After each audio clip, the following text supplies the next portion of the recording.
What if the greatest conqueror in history was just a glorified child with a god complex and a penchant for drama? Alexander, a name that echoes through the halls of time, yet whispers of madness cling like shadows to his legacy. Did he rise to power through sheer brilliance, or was it sheer lunacy that drove him forward? Blood-soaked battles, treacherous betrayals, and a king who believed he was destined for divinity. Welcome to the chaotic tapestry of a man who turned the world into his playground, one sword stroke at a time. Picture this, a teenager, barely out of his swaddling clothes, striding into the halls of a kingdom like he owns the place, because, in his mind, he does. Do you think teenage angst is bad today? Try being the son of a king with a chip on your shoulder big enough to level a city. Here's a guy who wakes up one morning and decides, you know what? I'm going to cut through an entire empire like a hot knife through butter. And so he does, because why not? The gods are on his side, and his enemies are just temporary inconveniences on his glorified quest for immortality. What fuels the fire of such relentless ambition? Is it a hunger for glory, or is it an insatiable void within, screaming for validation? Each campaign, each bloody conquest, each city he raises, an offering on the altar of his ego. He marches into Babylon, a god among men, only to collapse under the weight of his own delusions. The irony? He becomes a legend while still drawing breath, yet dies with the wisdom of a fool. Was he a hero or a harbinger of chaos? You decide, because the truth is buried under layers of myth, like bones beneath the sands of time. And the twists! Oh, the delicious twists! Just when you think you've grasped his madness, history flips the script. His loyal generals? Nothing but pawns in his grand game of chess. And how about that little rendezvous with the oracle? A funhouse mirror reflecting not prophecy but paranoia. Did he march into Persia, or did he waltz into his own personal hell? The thin line between genius and insanity blurs, and suddenly, you're left questioning everything. What if the greatest triumph was not a victory but the very act of being feared? What if his greatest weapon wasn't his sword but the whispers that followed him, tails spun in the dark like webs of deceit? Every city he conquered, every throne he usurped, became a grim reminder that no one truly wins in the end, not a king, not a god, not even a legend.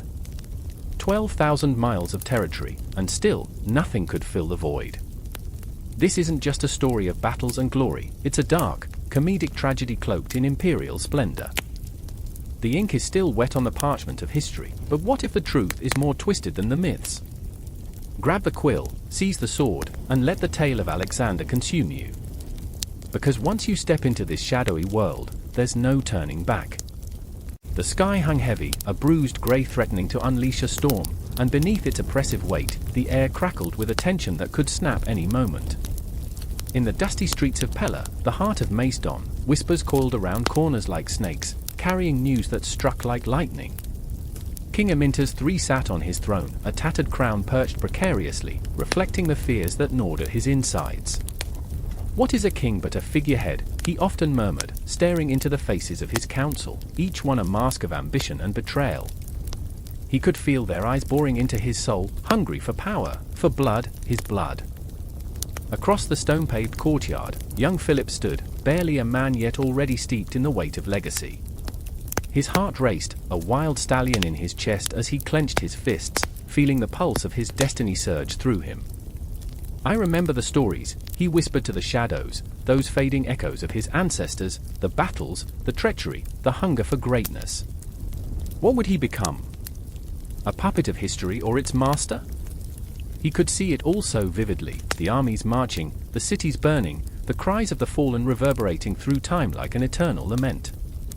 But then there was Cleopatra, a name that danced on his tongue, both a blessing and a curse. A fierce warrior with a heart full of fire, she was everything he admired yet feared. As she trained under the watchful eye of the elders, each clash of her sword against the training dummies echoed like thunder, raising the hairs on his neck. "You think a crown makes a king?" she challenged him one evening, her voice a melody sharp as steel. "It's the blood that stains the ground, not the gold that adorns our heads." In her words lived a truth he both craved and dreaded. The winds of fate howled around them, a foreboding echo of the struggles they would face. Each duel Cleopatra fought was a dance with death, every victory a step closer to the abyss. Under the watchful eyes of gods and men, she knew that this was a game of shadows, and the stakes were high, their fates intertwined like vines in the dark. It all began to twist in unexpected ways. As Philip grappled with his own ambitions, the council revolted, echoes of treachery swirling around him like a miasma. He could feel the sting of betrayal in the air, a bitter taste that lingered, and in those nights drenched in wine and darkness, he often found solace in dreams of conquest, visions of glory that felt as unattainable as the stars. What does it mean to be a king? He pondered, staring into the abyss of his own uncertainty. The clock ticked, each second a reminder of the fleeting nature of time and power. Cleopatra stood firm against the rising tide of chaos, her resolve unyielding. "We are not just puppets in this game," she said one evening, her eyes blazing. "We are the storm that no one saw coming." In her presence, Philip felt alive, yet terrified. She represented everything he aspired to be, yet the weight of his inheritance loomed like a spectre, whispering doubts that clawed at his spirit.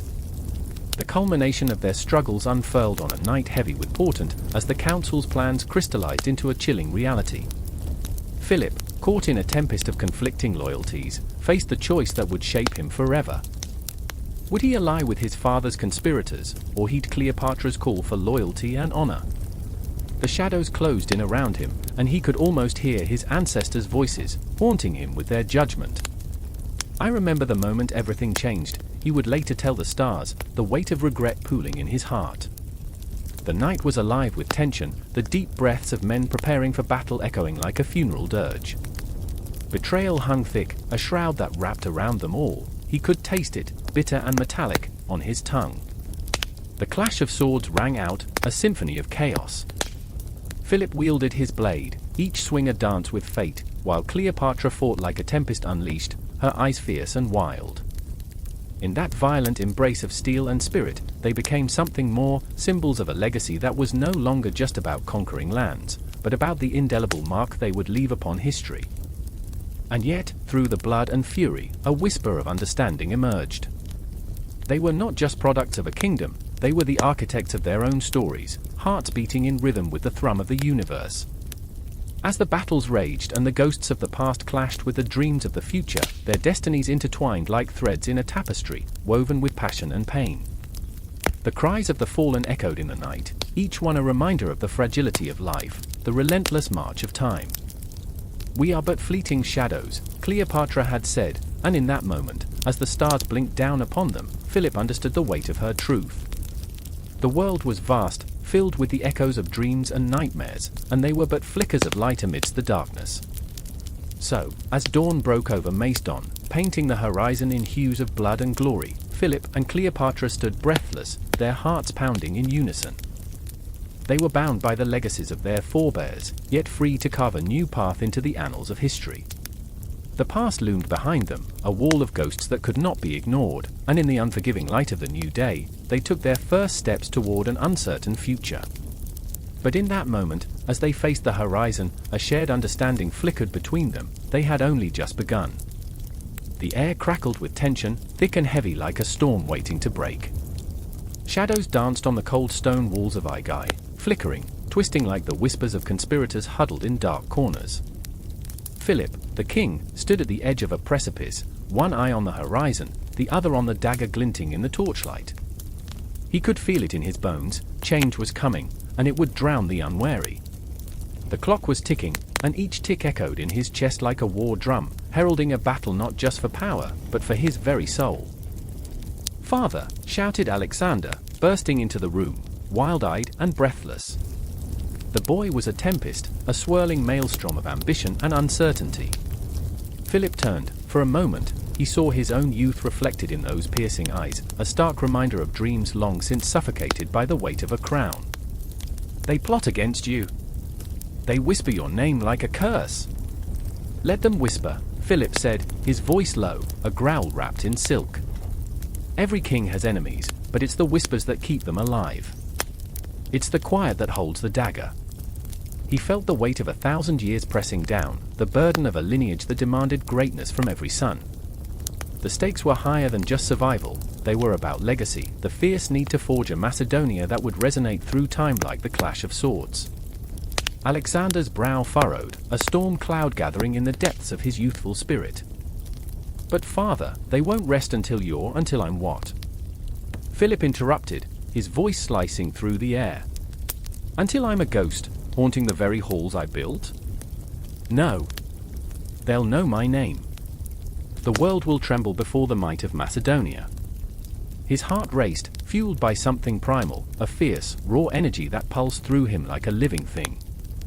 The blending of fear and power electrified the room, and suddenly, it was as if the walls themselves were listening, eager witnesses to the unfolding drama. In the shadows lurked Olympias, the queen, her eyes gleaming like serpents in the dark. She had always been a force, as unpredictable as the storm winds that swept through the valleys. The very air crackled with the tension between them, a silent war of wills. "Philip," she began, each word a dart aimed directly at his heart. "You play a dangerous game, courting conflict with your own son. Alexander seeks to rise, to learn, yet if I don't teach him strength, he will be devoured," Philip snapped. He felt the swell of anger rise in his chest, a hot tide that threatened to consume him whole. "This is no place for the weak. The throne demands blood, Olympias. It demands sacrifice." Her laughter echoed through the chamber, low and haunting. "And what of your sacrifice? How many lives will you destroy to build this empire of yours? What will be left of you when the dust settles?" The question hung in the air, a spectre that loomed large, casting a dark shadow over the flickering flames.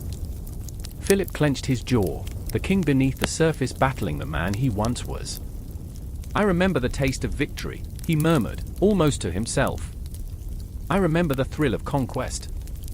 Each victory built the foundation of my dreams, and I will not let them crumble beneath my feet."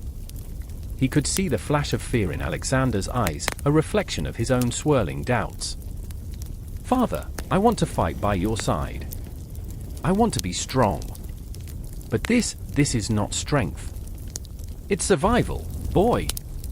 Philip roared, a tempest of raw emotion erupting. "One day, you will understand that to be a king is to embrace the darkness. It is to become a thing of legend, feared and revered. It is to command respect, not just through blood but through cunning." The air thickened with unsaid words, the echoes of a future that loomed like a thunderstorm on the horizon. In that moment, the three were bound by a fragile thread, a precarious balance of love, ambition, and fear. The king, the queen, and the prince, each a warrior, each a pawn in a game that stretched far beyond the walls of Aigai. "Do you remember the night I told you stories of heroes?" Olympias asked suddenly, her voice softening, coaxing memories from the depths. "How they stood against the tide, how they fought against fate itself." "Those stories were for children," Philip retorted, but the edge in his voice had dulled, nostalgia creeping in like a thief. "Real life is not a fable, Olympias. It is blood and iron. But you were once a child," she pressed, her gaze unwavering. "You were once filled with dreams. Where has that boy gone? Where is the man who would laugh at the absurdity of war?" He faltered, the ghosts of his past warring with the man he had become. He was buried under the weight of the crown, he confessed, his voice barely above a whisper. The words clung to the air, heavy with regret. Suddenly, a crash resounded from outside the chamber, a cacophony of steel and screams. Instinct kicked in, adrenaline coursing through him like wildfire. "To arms!" Philip shouted, the king re-emerging amidst the chaos. "Prepare for battle!" As the soldiers rushed to heed his command, he turned to Alexander, the flicker of fear igniting into something fierce. "Stay close, boy. Today, you will learn what it means to lead." But as they surged into the fray, the weight of their shared fears hung heavy in the air. The echoes of their dreams collided with the brutality of reality, a raw, visceral reminder that in the game of power, there were no winners, only survivors. And in the heart of it all, Philip felt the haunting realization sneak in: the greatest enemy often wore the face of those we loved most.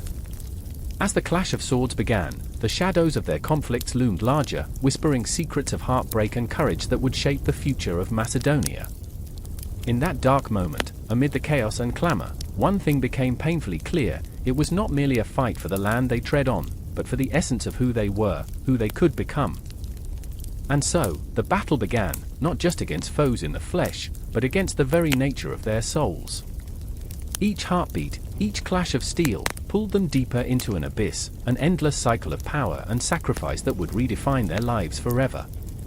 The air in the room was thick with tension, a palpable thing that clung to the skin like sweat, heavy and suffocating. The walls echoed the frantic breaths of the women gathered, each inhale steeped in the scent of blood and the sharp tang of fear. The ancient stones of the palace held secrets, but tonight they bore witness to a birth wrapped in the shroud of dread. The cries of a woman in labor pierced the stillness like arrows, and every shout resonated with a primal urgency, a call to arms against the relentless march of fate. I remember the night, dark and heavy, a curtain drawn over the stars. In that moment, I stood at the threshold, my heart pounding like a war drum, caught between the ecstatic and the horrifying. I peered into the chamber where Olympias writhed, her face twisted in agony, each contraction stealing the breath from her lungs. She was a queen, yet tonight she was just a woman, exposed and vulnerable, raw in her pain. "Push, Olympias!" A midwife barked, her voice a fierce whisper as if the very act of speaking could shatter the fragile thread of hope twisting through the air. "You must push. You are strong." But strength, I realized then, was a double-edged sword. Olympia's eyes, fierce and wild, flashed with defiance, but beneath that fire, fear flickered like a dying flame. The ghost of doubt haunted her, a specter whispering that this child would not only carry the weight of lineage but also the burden of expectations. Her body convulsed, a vessel of ancient power and trepidation. The fate of nations rested in the cradle of her womb, and she felt it, the cold grip of history tightening around her throat. And then there was Philip, the king, pacing like a caged lion just outside the door. He was a man of thunder, his reputation echoing across the land, yet he felt like a boy in that moment, scared and yearning. I watched as he clenched his fists, the knuckles white against the shadows of the flickering torches. He was a warrior, a conqueror of lands, yet here, as he waited, his breath quickened with every cry that spilled from his wife's lips. Could he conquer the demons that danced in the corners of his mind? Could he claim this child, if it lived, if it breathed, if it emerged victorious from the darkness? "Is it a son?" he asked, desperation leaking into his voice, spilling into the cracks of the stone floor. He didn't want a daughter. He needed an heir, a monument to his legacy, a boy who would carry his name across the ages. He could not afford failure, not tonight. Tension gripped the air as if it could snap. I remember the feel of it, sharp and electric. The midwife's voice, now urgent and commanding, called for more oil, more cloth. Yet all I could see was Olympia's, her face a portrait of both pain and defiance, as if giving birth to a god of war. What would this child become? Would he be a savior or a scourge? In the depths of my heart, I felt the question echoing back at me, lingering like a specter in the swirling shadows of destiny. "Please," she gasped, each word a struggle. "Do not let him be like you, Philip. Do not let him inherit your violence." The words hung between them, heavy with unshed tears. They were knives, sharp and unyielding, slicing through the air. Her eyes, fierce and wild, met his, and in that instant, I felt the weight of their shared history, love twisted with betrayal, ambition wrapped around fear. Would this child emerge to heal or deepen their wounds? And then, with a final scream that shattered the silence like glass, Olympias pushed. The world contracted around that moment, time slowing, bending, stretching into infinity. I held my breath, the room filled with the sound of new life, a wail, a cry that echoed with the promise of blood and destiny. "Alexander!" The name slipped from the midwife's lips like a prayer, a benediction tied to the brink of greatness. The word reverberated against the stone walls, a spell cast into the night, binding the boy to his fate. In that instant, I felt the cosmos shift, stars realigning in the tapestry of history. This was no ordinary child, he was forged in the crucible of conflict, born from the ashes of ambition. Philip stumbled into the room, his eyes wide, a tapestry of emotions etched across his face, fear, joy, and something darker, more primal. He reached out, fingers trembling as he brushed against the infant's soft skin. Could love survive amidst the thorns? Could he love this child without the weight of his own dreams suffocating him? I remember the flicker of uncertainty in Philip's gaze, a question that lingered like smoke in the air. What if Alexander turned out to be more than he could control? What if this boy, this miraculous creature, held the power to eclipse his father, to become a shadow that threatened to consume him? The tension swirled, a dark cloud hanging over them, heavy and electric, as if the very universe held its breath. And then, as if the world itself sighed in resignation, the cry subsided, leaving a stillness that felt both profound and ominous. The child, now cradled in Olympia's arms, gazed up with eyes that held the weight of the stars. Those eyes, bright, demanding, full of unspoken power, seemed to pierce through the veil of their fears, a mirror reflecting everything they had ever wanted, and everything they had ever dreaded. As I stood there, a witness to this moment, I felt the pulse of fate quickening, the threads of their lives intertwining, weaving a tapestry that would stretch across empires, that would echo through time. The birth of Alexander was not just the arrival of a child, it was the ignition of a firestorm. I knew then, as the flickering torches cast shadows that danced along the walls, that the night was far from over. The stage was set, the players unwillingly cast in a drama of ambition and power, and the cosmos awaited the unfolding of their saga. Out there, beyond the confines of the palace, the world held its breath, unaware of the storm that would soon break upon them. In the stillness that followed, the laughter of a child mingled with the whispers of history, a delicate symphony that promised both glory and ruin. And as the moon cast its pale light upon the scene, I could feel it, the pulse of destiny, the heartbeat of the universe, an echo of what was to come. Silence draped across the dimly lit chamber like a heavy shroud, the air thick with the scent of sweat and parchment. Shadows danced along the stone walls, flickering in the wavering light of a single oil lamp. Among them, the figures of 3 boys, 3 souls entangled in a web of expectation and turmoil, stood at the precipice of their futures. Laughter echoed faintly from a distant courtyard, stark in contrast to the tension that gripped the room. It was as if the universe held its breath, waiting for something to break the fragile stillness. I remember the first time I met Aristotle. His eyes were twin orbs of intensity, piercing through the veil of my ignorance with a fierce clarity. "You seek knowledge," he said, his voice a low rumble, like thunder rolling over a distant hill. "But remember, knowledge is a two-edged sword. It will cut you as surely as it will enlighten you." I felt the weight of those words settle into my chest, heavy and foreboding. I was just a boy then, a few years shy of 13, but already the world felt wrought with the kind of complexity I had yet to comprehend. Across the room stood Lysander, his brow furrowed, the very picture of anxiety. A scholar's son caught in the snare of his father's ambitions, he was burdened by a weight I feared would crush him. I could see it in the way he nervously twisted the hem of his tunic, the way his eyes darted from Aristotle to the floor, as if the stones beneath him held the answers to a riddle he couldn't solve. "You have greatness within you," Aristotle would say, but to Lysander, those words felt like a noose tightening around his throat, choking the life out of his dreams. Then there was Theon, my closest friend, whose laughter was a haunting echo of joy amidst the despair surrounding us. He clung to his dreams with a ferocity that sometimes terrified him. "One day, I will show them," he would declare, fists clenched, as if willing the universe to shift on its axis. But even his laughter had a brittle edge, a reminder that hope is often the most fragile of things, easily shattered by the heavy hand of reality. Every lesson under Aristotle became a crucible, testing us in ways we never anticipated. I remember the day we tackled the concept of virtue. "What is virtue?" he asked, pacing the room like a caged lion. The question hung in the air, thick and suffocating. Is it a choice? A habit? A birthright? I could see Lysander struggling, sweat pooling at his temples. Theon's gaze was distant, as if he were caught between the past and the future, trapped within a tidal wave of existential dread. "Virtue is the mean between two vices," Aristotle said, his voice cutting through our spiraling thoughts. "But tell me," he leaned closer, "what happens when the mean is too far to reach?" A silence fell, heavier than before. I felt the weight of my own inadequacies pressing down, the spectral hands of doubt wrapping around my throat. I wanted to shout, to demand clarity, but instead, I whispered, "We lose ourselves." Aristotle's gaze held mine for what felt like an eternity, and in that moment, I could feel the shadows of my fears creeping closer. The pressure was suffocating. I remember Lysander bolting from the room, his footsteps echoing like gunshots in the quiet. Theon stared after him, eyes wide. What had we become?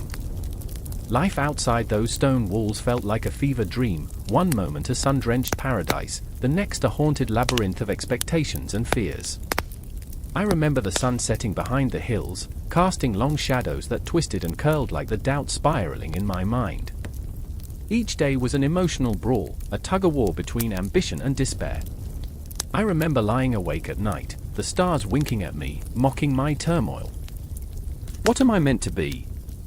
I would whisper into the darkness, the cosmos above indifferent to the chaos inside me. There was an evening when Theon, his spirit aflame flickering wildly against the night's chill, declared he would confront Aristotle. I cannot be a puppet on a string, dancing to someone else's tune. His voice was fire, igniting the tension between us. I watched as he marched through the door, his shadow swallowed by the inky blackness outside, and for a moment, I was terrified. What if he never came back? Hours turned to an eternity, and I was left alone with my thoughts, each tick of the clock resonating like a heartbeat, louder and louder, filling the room with an unbearable tension. It was in those stifling moments that I understood our lives were not just shaped by the lessons we learned, but by the silence we endured, the unspoken fears that gnawed at our souls. When Theon returned, his face was a storm, chaotic and raw. "He doesn't see me," he shouted, voice quaking. "He sees what he wants, a reflection, a shadow. Not my heart." The raw agony in his words crashed over me like icy waves, washing over the fragile sands of our friendship. I felt my own heart racing, caught in the tumult of his despair. I wanted to reach out, to pull him back from the brink. "But you are more than his expectations. You are you." But my words felt like ashes in my mouth, empty and cold.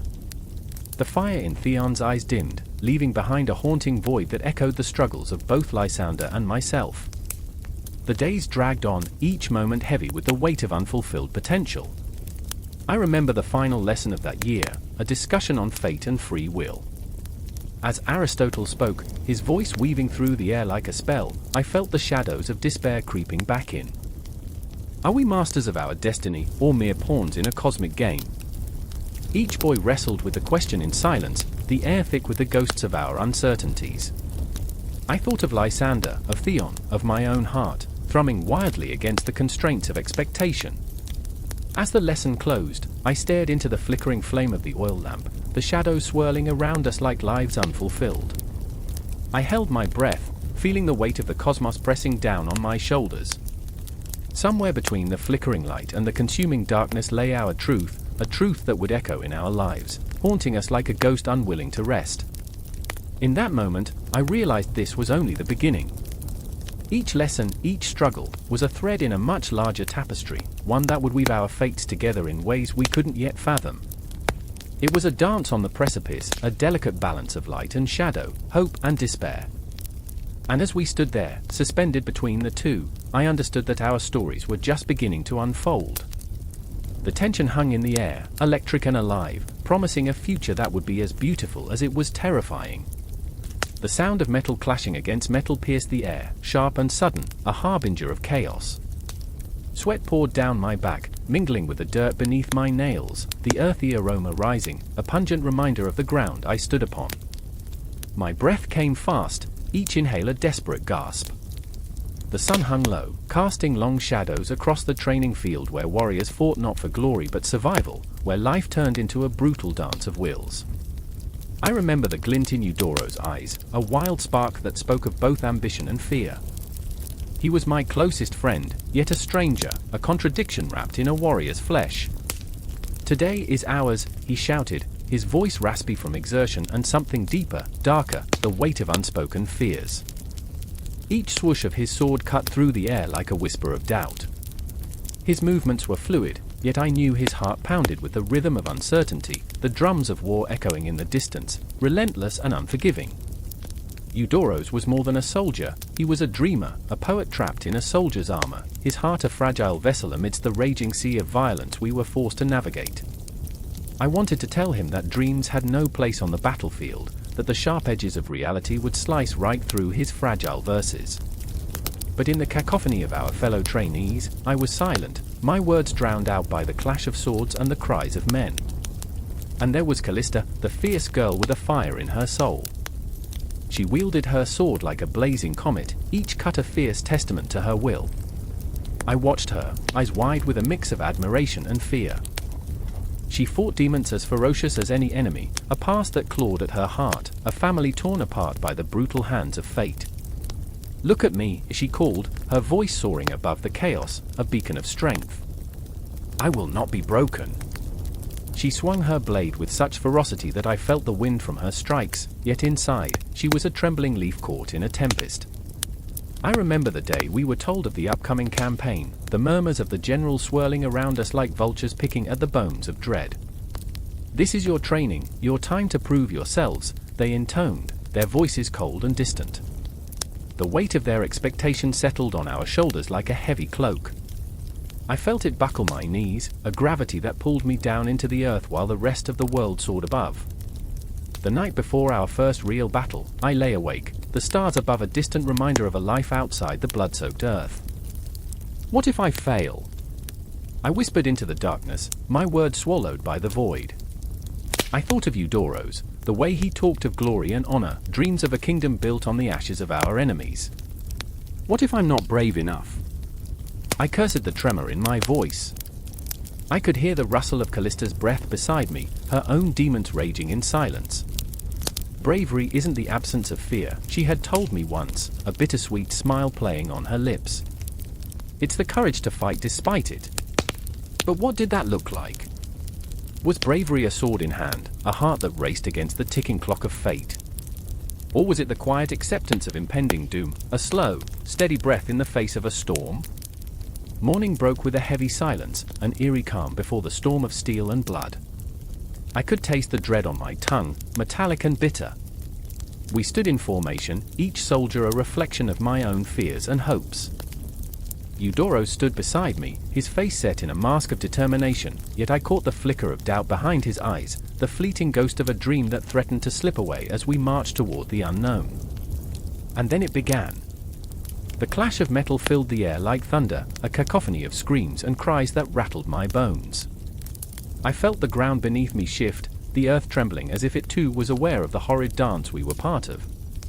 Eudoros fought valiantly, his sword a blur, yet with each swing, I could see him losing a piece of himself, the spark extinguished with every life he took, every ounce of innocence he burned on the altar of war. Callista was a whirlwind, a force of nature, and yet, even she faltered. I caught her gaze across the battlefield, wild and untamed, but in that moment, I saw something break, something fragile that couldn't be repaired. The ghosts of her past danced behind her eyes, shadows that whispered of betrayal and loss, a reminder that the world we fought for was built on the bones of the fallen. The clash of swords rang like a funeral bell, each strike a reminder of our mortality, a hymn to the lives lost in the name of ambition. I screamed, a sound torn from the depths of my soul, but it was swallowed by the chaos, lost amidst the symphony of despair. "Hold the line," the captain shouted, but the words felt like a hollow promise, a fading echo against the backdrop of carnage. And there, in the heart of the storm, I found myself face to face with a man whose eyes glinted with the same fear I carried. I struck, my sword biting into flesh, and the moment stretched into eternity, a heartbeat that could shatter worlds. I felt his life slip away, a warmth fading into cold, an unbearable weight settling in my gut. I had taken a life, and in that instant, my heart cracked open, bleeding the essence of my dreams, the laughter and poetry that once filled my soul. I remember the faces of the fallen, their gazes haunting me, like ghosts tethered to my conscience. Each one a story untold, a life interrupted by the cruel hands of fate. Eudoros, Callista, where were they now? Were they still fighting, still alive? Or had the battlefield claimed them too, their dreams drowned in the sea of blood? Time twisted and warped, each second stretching into infinity, and in that haze of violence and despair, I could no longer tell where I ended and the chaos began. We were all trapped in this cycle, caught in a tempest we could not escape. I could hear the clock ticking somewhere in the distance, each tick a reminder of the lives we lost, the memories we traded for survival. Push forward, the roar of our commander rang out, a desperate plea that echoed against the backdrop of destruction. I gripped my sword tighter, the weight of it grounding me in a reality that threatened to slip away. We fought not just for ourselves, but for each other, the bonds forged in the fires of war, the friendships that bloomed in the darkest of places. And just as the horizon began to swallow the last embers of daylight, I caught a glimpse of Eudoros, blooded and weary, yet still alive. He locked eyes with me, and for a fleeting moment, the chaos fell away. We were not just soldiers, but brothers bound by the shared burden of survival. Together, I whispered, the word a prayer, a promise to the ghosts that haunted us. But as the sun dipped below the horizon, I knew the battle was far from over. The scars of our experiences etched deeper into our souls, each one a reminder of the weight we carried, the darkness that lingered just outside our grasp, a darkness that would always be there, waiting, watching, ready to consume us again. The clang of swords rang in the air like a death knell, vibrating through the bones of a world on the brink. The battlefield was soaked in the bitter scent of sweat and blood. Everywhere, men clashed with the ferocity of wolves, their eyes wild with the primal hunger for victory. Among them stood Alexander, only a boy at 18, the weight of destiny pressing heavily upon his shoulders, a crown waiting to be forged from the chaos of war. In the midst of the tumult, he stood still for a moment, breath hitching in his throat. The sun blazed overhead, a relentless fireball, but in his heart, a chilling shadow loomed, the spectre of his father, King Philip II, hovering ever so closely, his expectations as suffocating as the heat. I remember the taste of fear. It was sharp, metallic, like blood on the tongue. I remember my father's voice, booming like thunder through the years, echoing in my mind, "Conquer, my son. You are destined to unite Greece." But was I merely a reflection of his ambitions? The question gnawed at my insides, twisting like the swords that danced around me. The forces of Macedonia surged forward, relentless, and I felt a knot of rage and uncertainty tighten in my chest. There was also Parmenion, my father's stalwart general, a man whose weathered face told tales of countless battles, whose tired eyes held wisdom yet felt the bitter sting of a chalice overflowing. He regarded me with a mix of admiration and worry, a father figure caught between loyalty to a king and concern for a boy thrust too soon into the swirling maelstrom of war. "Your time will come, Alexander," he whispered, but the words felt like chains, binding me to a destiny I had not yet chosen. The field before us erupted into chaos, and I sensed Parmenion's gaze lingering on me, as if he could see my turmoil, the dread that curled in my gut like smoke rising from a dying fire. I remember the way the air crackled with tension, how time felt suspended in those terrifying moments before combat. Shadows danced on the ground like phantoms, ghosts of warriors passed, and I wondered, would I join them? Would my name be whispered in reverence, or forgotten like dust blown away by the winds of time? The thought sent a chill down my spine, yet it ignited a spark of defiance. I had to forge my own path, to escape the gilded cage of my father's shadow. And then there was Callisthenes, my loyal companion and chronicler, his quill always ready to capture the drama of our lives. He was more than a friend, he was my mirror, reflecting my hopes and fears with a wry smile, even as he wrestled his own demons. "You know, Alexander," he said, voice barely audible above the cacophony, "one day they will write tales of your conquests, but will they know the man behind the crown?" He scribbled, his hand trembling slightly, caught between the thrill of glory and the burden of truth. The clash of iron became a symphony, a haunting melody that echoed in my soul. I leapt into the fray, a whirlwind of steel and fury. Fear faded into adrenaline, and with each swing of my sword, I felt the weight of my father's ambitions transforming into my own. I carved a path through the enemy lines, each enemy fallen a testament to my resolve. I could hear my own heartbeat, each thud a reminder of life, of the fragile thread that tied me to this world. But with every victory came the ghost of self-doubt, like a shadow trailing me through the chaos. What if I failed? What if my father's dreams crumbled at my feet like dust in the wind? The battlefield was littered with broken bodies, and I feared becoming one of them, just a name etched on a forgotten stone. I remembered the stories of great men, their legacies, and in the silence of the aftermath, I could feel their eyes upon me, judging, weighing my worth. As the dust began to settle, the air heavy with the weight of loss, I glanced at Parmenion. His gaze was somber, the weight of the world evident in the furrow of his brow. "You fought bravely today, but this is just the beginning," he said, voice steady yet laced with concern. "Your father sees greatness in you, but greatness demands sacrifice." I turned my eyes to the horizon, the sun descending like a fiery chariot, casting long shadows across the field, shadows that whispered warnings of what lay ahead. The enormity of what was to come crashed over me like a tidal wave. The unification of Greece rested on my shoulders, a heavy mantle sewn from dreams and blood. I felt the pull of destiny, a magnetic force tugging at my very being, and yet, beneath it all, my heart ached with the fear of becoming a mere instrument of my father's will. In that moment, the battle faded, and the world narrowed to a single truth: I was not just Alexander, son of Philip, I was a boy yearning to carve my own name in the annals of history. I could feel Callisthenes beside me, his quill poised, ready to ink the rise of a king, my rise. But what if the tale turned tragic? What if I faltered? The evening sky bled into deep indigo, the stars blinked into existence, as if the cosmos itself held its breath, awaiting my next move. The dread settled in my bones, a companion in the dark, whispering that greatness was never without its price. I could not escape my father's shadow, yet I could choose how to walk in it. So I took a step forward, into the unknown, heart hammering, filled with the raw, unyielding pulse of life itself. I chose to fight, not just for my father, not just for glory, but for the dreams of a boy seeking his place in a world that demanded too much. The night stretched before me, a canvas of endless possibilities, as I moved toward the looming confrontation with fate, the shadows whispering not of fear, but of untamed potential waiting to be unleashed. The air thrummed with anticipation, a taut string pulled to the edge of snapping. Shadows danced across the marble walls of the theatre as Philip II, the king, sat upon his throne, a lion among sheep, his eyes scanning the crowd. The flickering torchlight painted his face in strokes of gold and darkness, the weight of his reign heavy on his brow. Laughter resonated, a cruel, mocking cacophony, tinged with the salt of unspoken betrayals. I remember the moment so vividly, the laughter echoing like a death knell in my ears, because it was the last moment of peace we would ever know.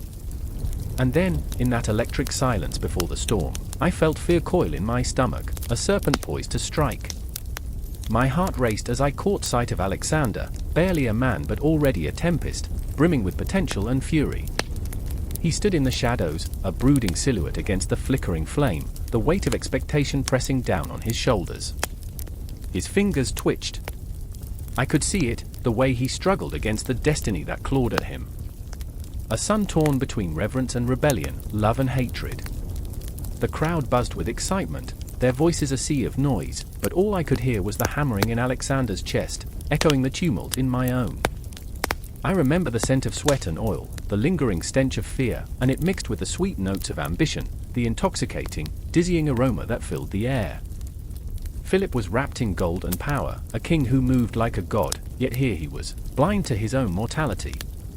Clocks ticked ominously in my mind, moments stretching into eternity as I waited for the inevitable. There he was, the assassin, cloaked in the shadows like a phantom. The dagger glinted, so sharp, so cruel, it seemed to pulse with life. A heartbeat away from calamity, and I could taste the impending chaos on my tongue, metallic and bitter. I wanted to scream, to warn Philip, but my throat closed tight, suffocated by a primal fear. This was history unraveling before us, the fabric of fate tearing apart at the seams. And then, it happened. A blur of motion, a gasp that rose like a wave crashing against the shore, and Philip's face twisted in confusion. A jagged breath escaped his lips, the sharp gasp of a man who suddenly understood that power is as fleeting as a candle's flame. The dagger plunged, a dark flower blooming in his chest, and the world seemed to dim. Blood spilled like ink on parchment, staining the marble, a violent reminder that even kings can bleed. The crowd erupted into chaos, the theatre transformed into a battleground of panic and desperation. I could see Alexander, his eyes wide, frozen in horror, the weight of the moment crashing over him like a tidal wave. This was not the rise of a hero, it was the beginning of an unwritten tragedy.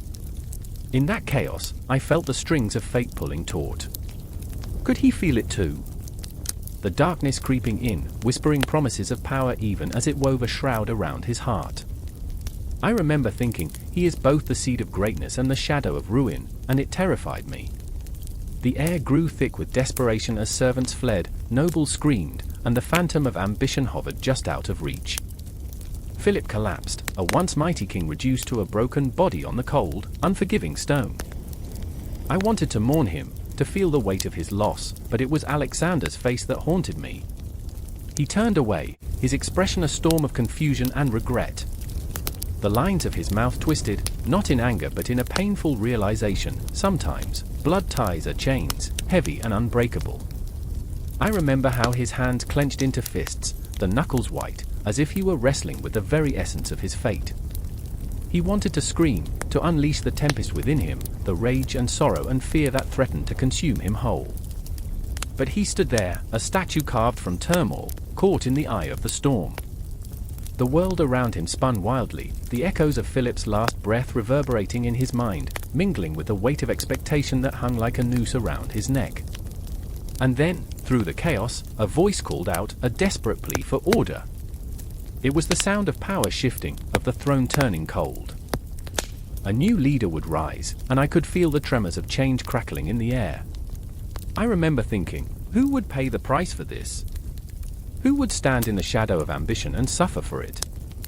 The dagger was still buried deep, a malevolent reminder that the world is a cruel place, where dreams are often eclipsed by nightmares.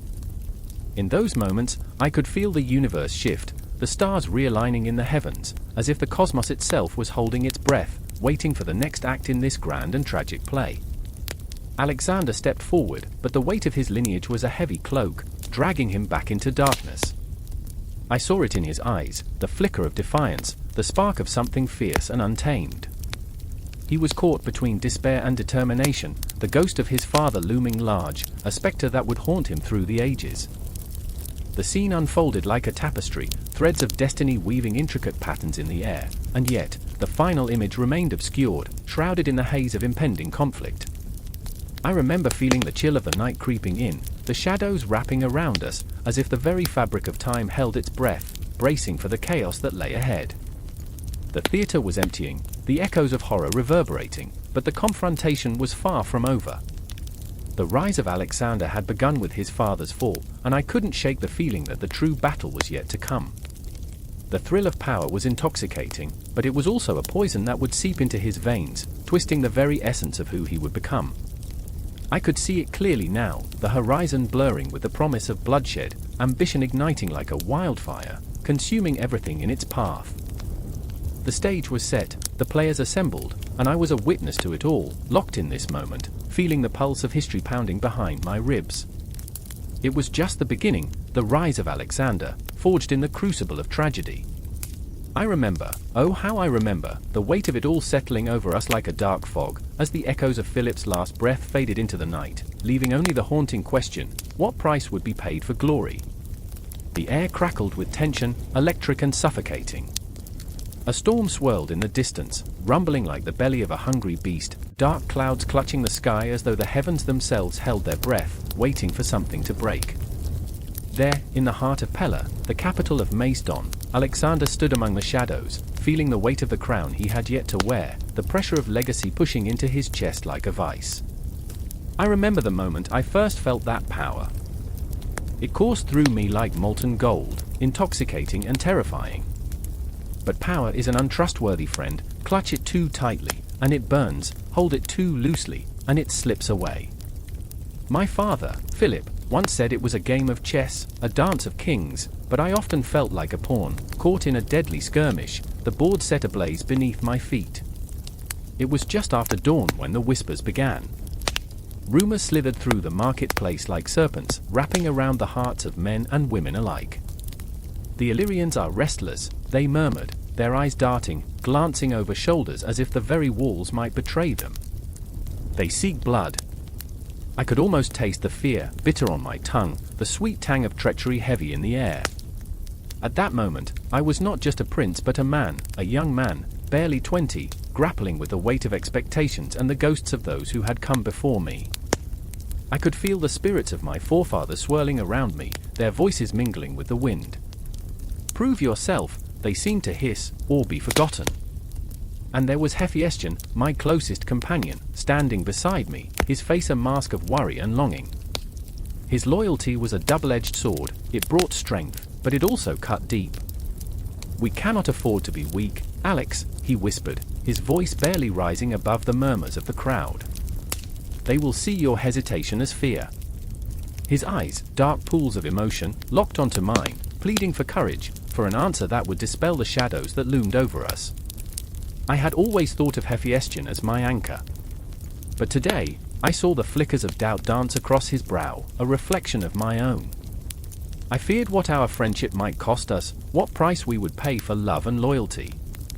In this Game of Thrones, every move could be our last. "Fear is a ghost," I replied, but my voice wavered, betraying the turmoil within. "And ghosts can only haunt those who let them in." I wanted to believe it. I wanted to believe that, like my father, I too could command the winds of fate. But the nagging doubt clawed at me. I remembered the stories, the tales of kings who had fallen like leaves in autumn, their crowns rolling away, forgotten in the dust. I remembered the way the sun would rise and set, indifferent to the struggles of men. I felt small beneath its gaze. The silence between us thickened, a silence heavy with unsaid fears, unshared hopes. Hephaestion stepped closer, his breath warm against my ear. "You are destined for greatness, Alex," he said, and his voice trembled with urgency. "Do not let their doubts become your own." And in that moment, I felt the echoes of history converge upon us, the weight of Alexander the Great looming larger than my insecurities. I could almost see the shadows of warriors who had fought and bled for their names, their stories etched into the earth like scars. I could not be weak. Not now. As the sun climbed higher, golden rays broke through the clouds, illuminating the path ahead, yet darkness clung to the corners, whispering lies. I could hear the clang of swords in the distance, a chilling reminder that the battle was not just outside these walls, but within. My heart raced as I glanced around the square, the faces of my people twisting with unease. There was Parmenion, an old soldier with more loyalty stitched into his armor than most men possessed in their hearts. He was not just a mentor, he was a father figure, a guiding star in my storm. Yet even he wore a frown that spoke of doubts and fears. "We must act," he urged, his voice a gravelly growl, "before they test your resolve." I felt the weight of his gaze, demanding and piercing, compelling me to rise above the chaos that threatened to swallow us. But the truth was that I was terrified. What if I failed? What if my ambition turned to ashes, my dreams to dust? And then, like a shepherd calling his flock, the sound of a horn echoed through the air, sharp and clear. It rang like a death knell, a summons to arms, a challenge. The Illyrians would come, they would come for blood, for conquest. I could almost hear the drums of war beating in my chest, a relentless rhythm urging me forward. "Together," I said, my voice stronger now, the embers of determination igniting within me. "We will face them together." The words came out like a promise, a vow forged in the fires of uncertainty. Hephaestion nodded, his eyes bright and fierce, and I saw the flicker of hope kindling between us. Parmenion looked at me, a mixture of pride and concern etched across his weathered face. "Then let us prepare," he said, and in that moment, I felt the swell of something larger than myself, a sense of purpose awakening. As we moved to rally our forces, I could feel the shadows shifting around us.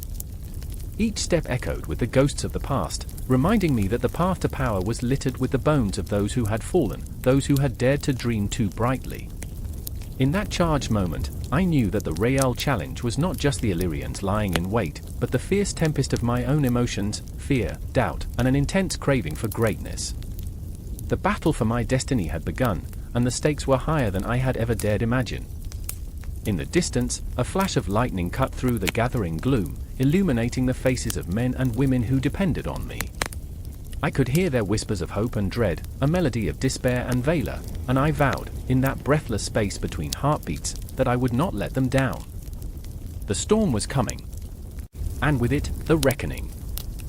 The air was thick with smoke, a miasma of burnt flesh and ash that clung to the throat, stinging like betrayal. Amidst the chaos of the battlefield, the cries of dying men pierced the thick fog, weaving themselves into a haunting melody of despair. I stood frozen, heart racing, as shadows danced around me, figures blurred by blood and sweat, by fear and fury.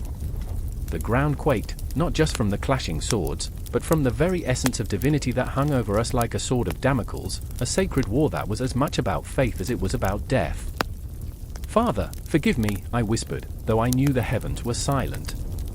I was not alone in this hell. Beside me, Eric, a warrior with a heart too soft for the steel he wielded, cradled his blooded arm, his face a mask of agony and disbelief. "This is not what they promised us," he gasped, eyes wide with the horror that clashed against his hopeful memories of glory and honor. I wanted to scream at the gods, to demand answers, but words fell victim to the cacophony surrounding us. There was no room for questions, only the relentless march of duty and despair.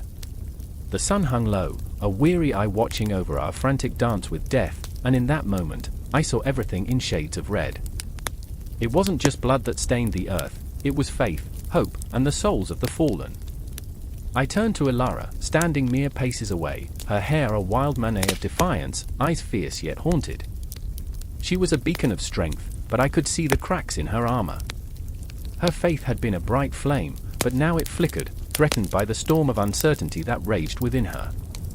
"What does it mean?" she shouted over the din, voice fierce yet trembling. "What do we fight for?" I wanted to tell her that we fought for redemption, for the promise of a better world, but the words tasted bitter on my tongue. I remembered the stories, the ones that filled our nights with dreams of glory, that echoed of holy wars and divine purpose. But here, on this scarred battlefield, those tales felt like the cruelest of lies. Eric fell to his knees, clutching his arm, and I felt the weight of his despair like an anchor dragging me down. "It shouldn't be like this," he moaned, a fragile plea wrapped in layers of grief. The clash of swords and the cries of men became a symphony of madness, and every note reverberated through my soul. I watched as a man, once so full of life, fell beneath the weight of his armor, eyes wide in shock, uncomprehending. A life snuffed out, just like that. The beauty of life turned grotesque, and I felt the world shift beneath me, the ground opening as if to swallow the sins of the living. I wanted to scream, to rage against the heavens, to demand that someone, anyone, acknowledge the horror unfolding before us. Time was a cruel trickster, every heartbeat stretched into eternity, and yet moments slipped through my fingers like sand. I caught sight of a child, no more than 10, clutching a broken sword, eyes wide with an innocence that shattered me. "Why are they fighting?" he asked, voice trembling. I wanted to shield him from the truth, to tell him that faith was worth fighting for, but it felt like a betrayal to lie. I grasped his shoulder, feeling the warmth of his small body, and I could only shake my head, overwhelmed by the weight of unanswerable questions. In that visceral stillness, with the world unraveling around us, something flickered in my chest, a remembrance of the teachings that had once filled our hearts with purpose. "We fight for love," I began hesitantly, the words clumsy against the backdrop of chaos. "For each other, for a future, for those who come after us." But even as I spoke, I felt the tremors of doubt beneath my skin. Love felt like a distant star, shining brightly yet impossibly far away, and in this darkness, I feared it was a flicker too weak to guide us home. Ilara's gaze pierced through the noise, filled with an intensity that consumed me. "Is it love that has brought us here?" she challenged, gesturing wildly at the carnage, her spirit a tempest raging against the onslaught of despair. "Is this our sacrifice?" Her voice held a tremor of something deeper, an echo of her own beliefs shattering with each clash of steel, and as I looked into her eyes, I saw the flicker of her faith wavering like a candle in a storm. But the truth is, in that moment, I couldn't tell her what we were fighting for, because I didn't know. We were caught in a whirlwind of faith and fear, where the lines blurred between holy duty and the madness of men.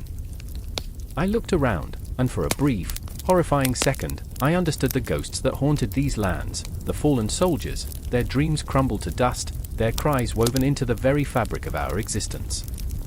They lingered, their presence a constant reminder of the cost of our convictions. And as the sun dipped below the horizon, casting everything in a surreal twilight, I felt a desperate longing clawing at my insides. I wanted to reach out, to hold onto something real, but the world was shifting, and the shadows were closing in. I could see the faces of the fallen, the weight of their lost promises heavy in the air.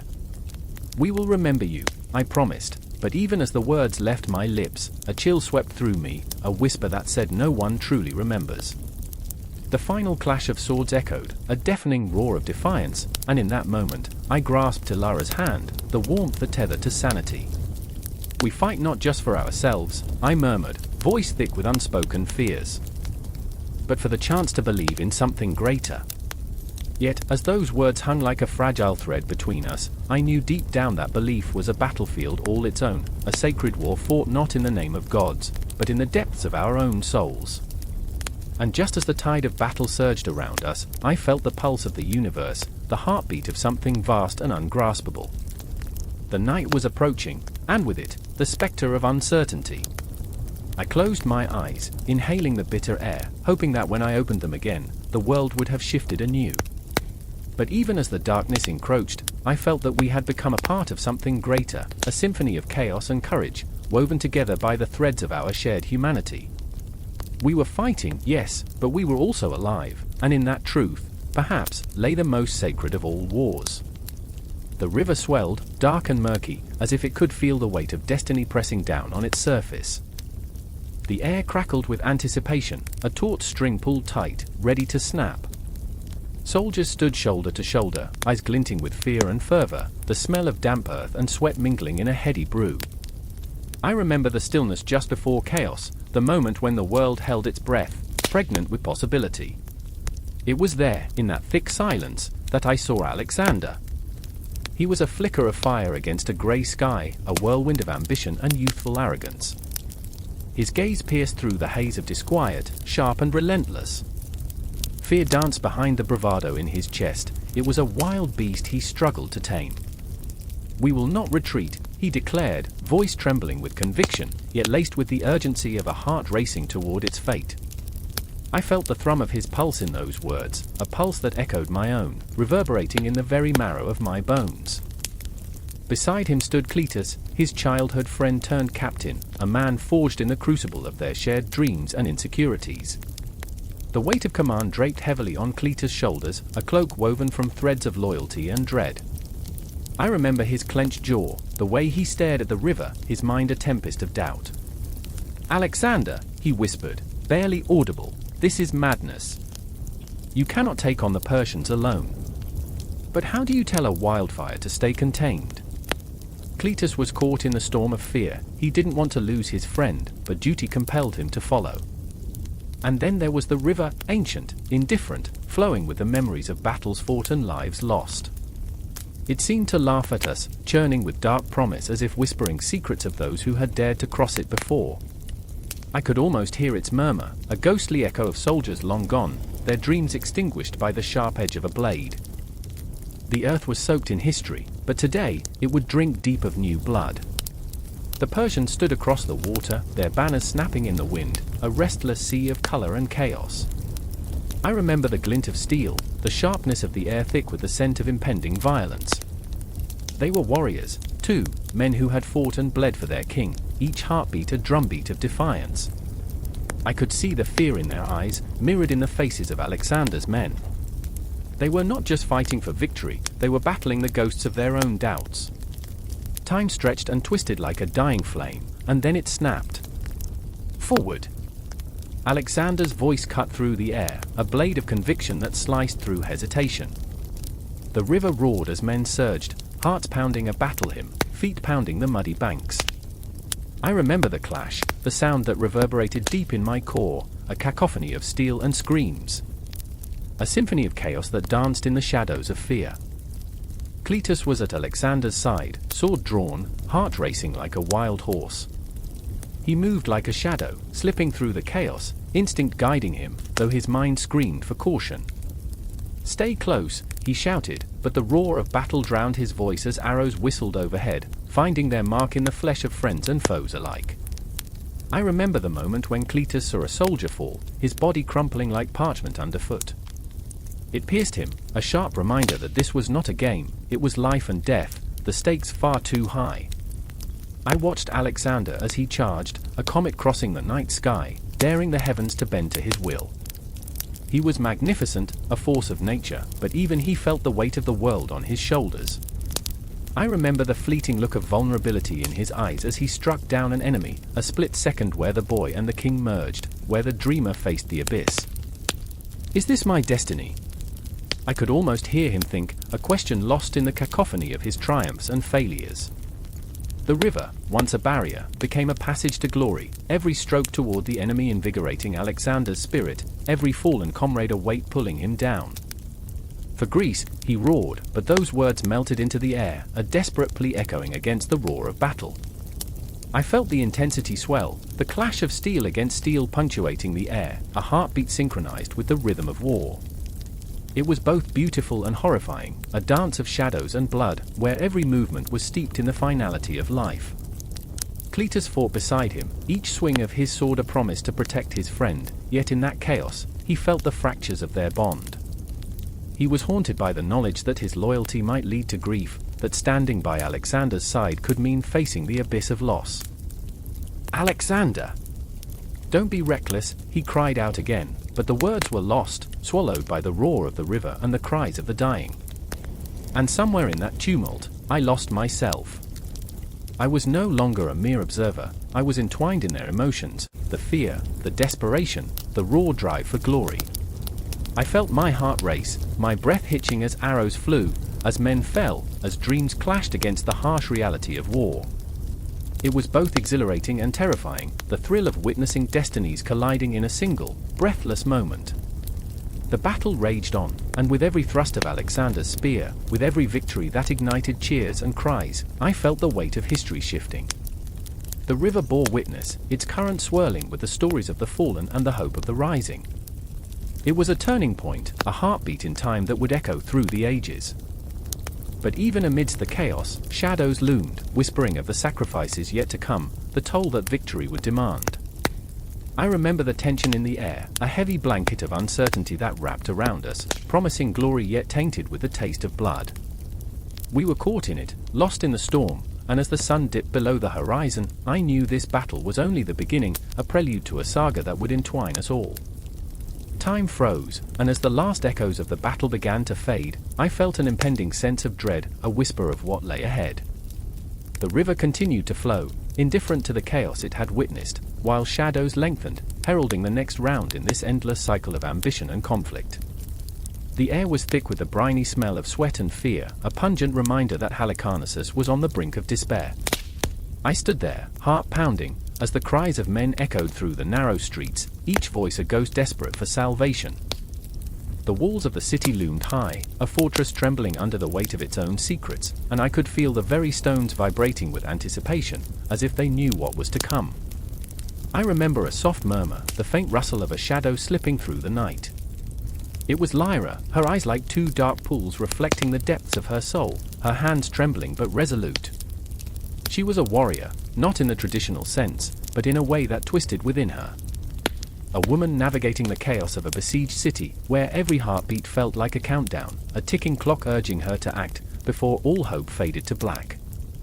"Every corner of this city holds a memory, you know," she said, her voice strained but fierce. "And every memory adds weight to the walls." I could see it in her eyes, she was fighting her own battle, waging war against the ghosts of her past. She had witnessed the brutality of siege, had seen friends fall, one by one, like leaves in the autumn wind. Her heart was a battlefield of its own, love, loss, vengeance, all tangled in a web that threatened to suffocate her. Across the street, I spotted Marcus, his brow furrowed, adrenaline coursing through him like wildfire. He was a soldier, once a proud protector of the city, now a man divided. The whispers of loyalty tugged at him from all sides, a relentless tempest. As he peered over the crumbling wall, I could see the shadows of doubt creeping into his spirit. What did loyalty mean when every heartbeat was a reminder of betrayal? The city owed him nothing, yet he owed everything to her. The thought twisted in his gut, making him gag on his own resolve. "Lyra," he shouted, his voice cutting through the din, "we can't hold out forever. The forces of Mausolus are relentless." The words hung heavy in the air, like a leaden shroud. I felt the tension radiate from his figure, a taut string pulled tight enough to snap. Every detail of the moment felt amplified, the flickering torchlight, the distant clang of swords, the palpable fear that seeped into our bones. In that instant, time warped. I remembered my own helplessness in the face of an insurmountable tide, how I had once eagerly clutched the notion of bravery only to find it slipping through my fingers like grains of sand. I wanted to tell them that their strength was not in the weapons they bore, but in the unity of their hearts, that they must not let the city become a mere trophy of conquest. But the word stuck in my throat, tangled in the web of my own fears. The siege had begun not with the bang of a war drum but with the silence of betrayal. The night had clung to the city like a shroud, and the first arrows struck before dawn, piercing the sky like the anguished cries of the forsaken. I remember the chill that ran down my spine, the way it felt to stand, immobilized, as chaos erupted around me. I had thought then of the wisdom of the ancients, how they spoke of strategy as if it were an art form. But this was no canvas, this was a slaughterhouse. Lyra gripped her sword tighter, her knuckles pale against the hilt, and for a moment, I swore I could see the echoes of every fight she had fought within the arena of her mind. "Marcus," she whispered, a plea tangled in desperation. "We need a plan. We cannot simply react." His gaze faltered, his resolve crumbling under the weight of her words. The ghosts of their shared experiences haunted him, moments of laughter, of shared dreams that now lay shattered like glass beneath their feet. "You think plans matter?" he growled, anger flaring like a flame. "Plans mean nothing when death is at our door." But she wouldn't back down, wouldn't let despair claim her spirit.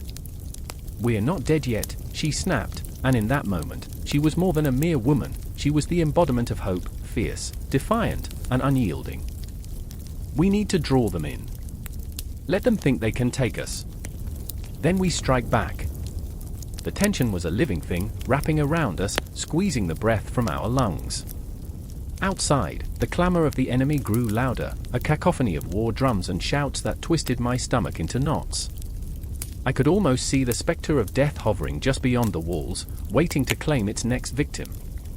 Each heartbeat echoed within the oppressive silence, a cruel reminder of our mortality.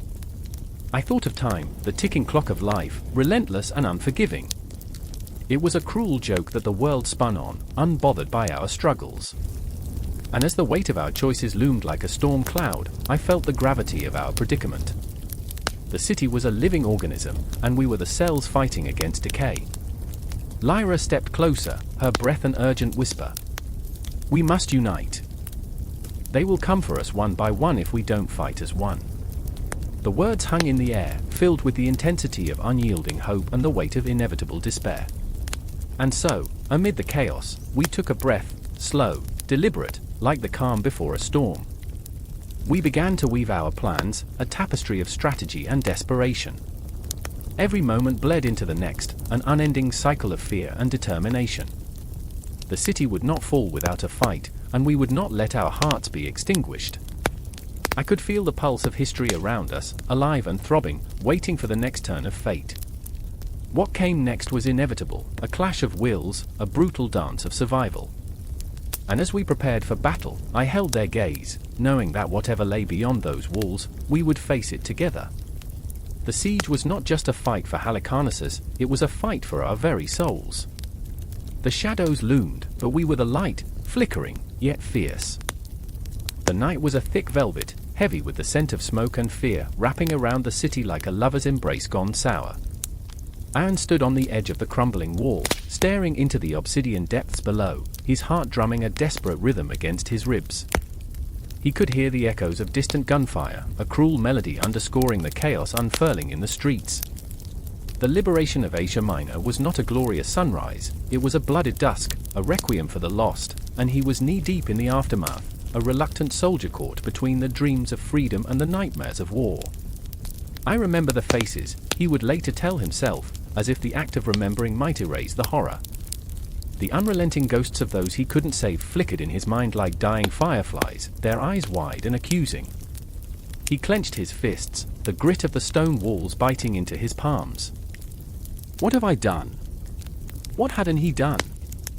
Survival demanded sacrifices, yet every choice felt like a weight added to the already heavy chains of his conscience. Across the battlefield, Myra moved like a shadow. She was a live figure, hair billowing behind her like a dark banner, a stark contrast to the flickering flames that licked at the edges of the chaos. Her heart was a tempest, clashing with the clamoring doubts that whispered in her ear. Was this liberation or annihilation? She had once craved this moment, longed for the day when they could rise against the oppressor, but as she walked through the wreckage, each step felt like a betrayal to those who had fallen. I remember the laughter, she whispered to the wind, recalling the days when rebellion was a sweet dream instead of a bitter reality. The cries of the wounded pierced the night like daggers. Anne winced at every moan, every plea. He thought of his younger brother, a boy with wild eyes and a heart like an untainted canvas, now painted over with the grotesque strokes of war. He wanted to be a poet, Anne murmured, his voice cracking, a thread of vulnerability woven into the fabric of his resolve.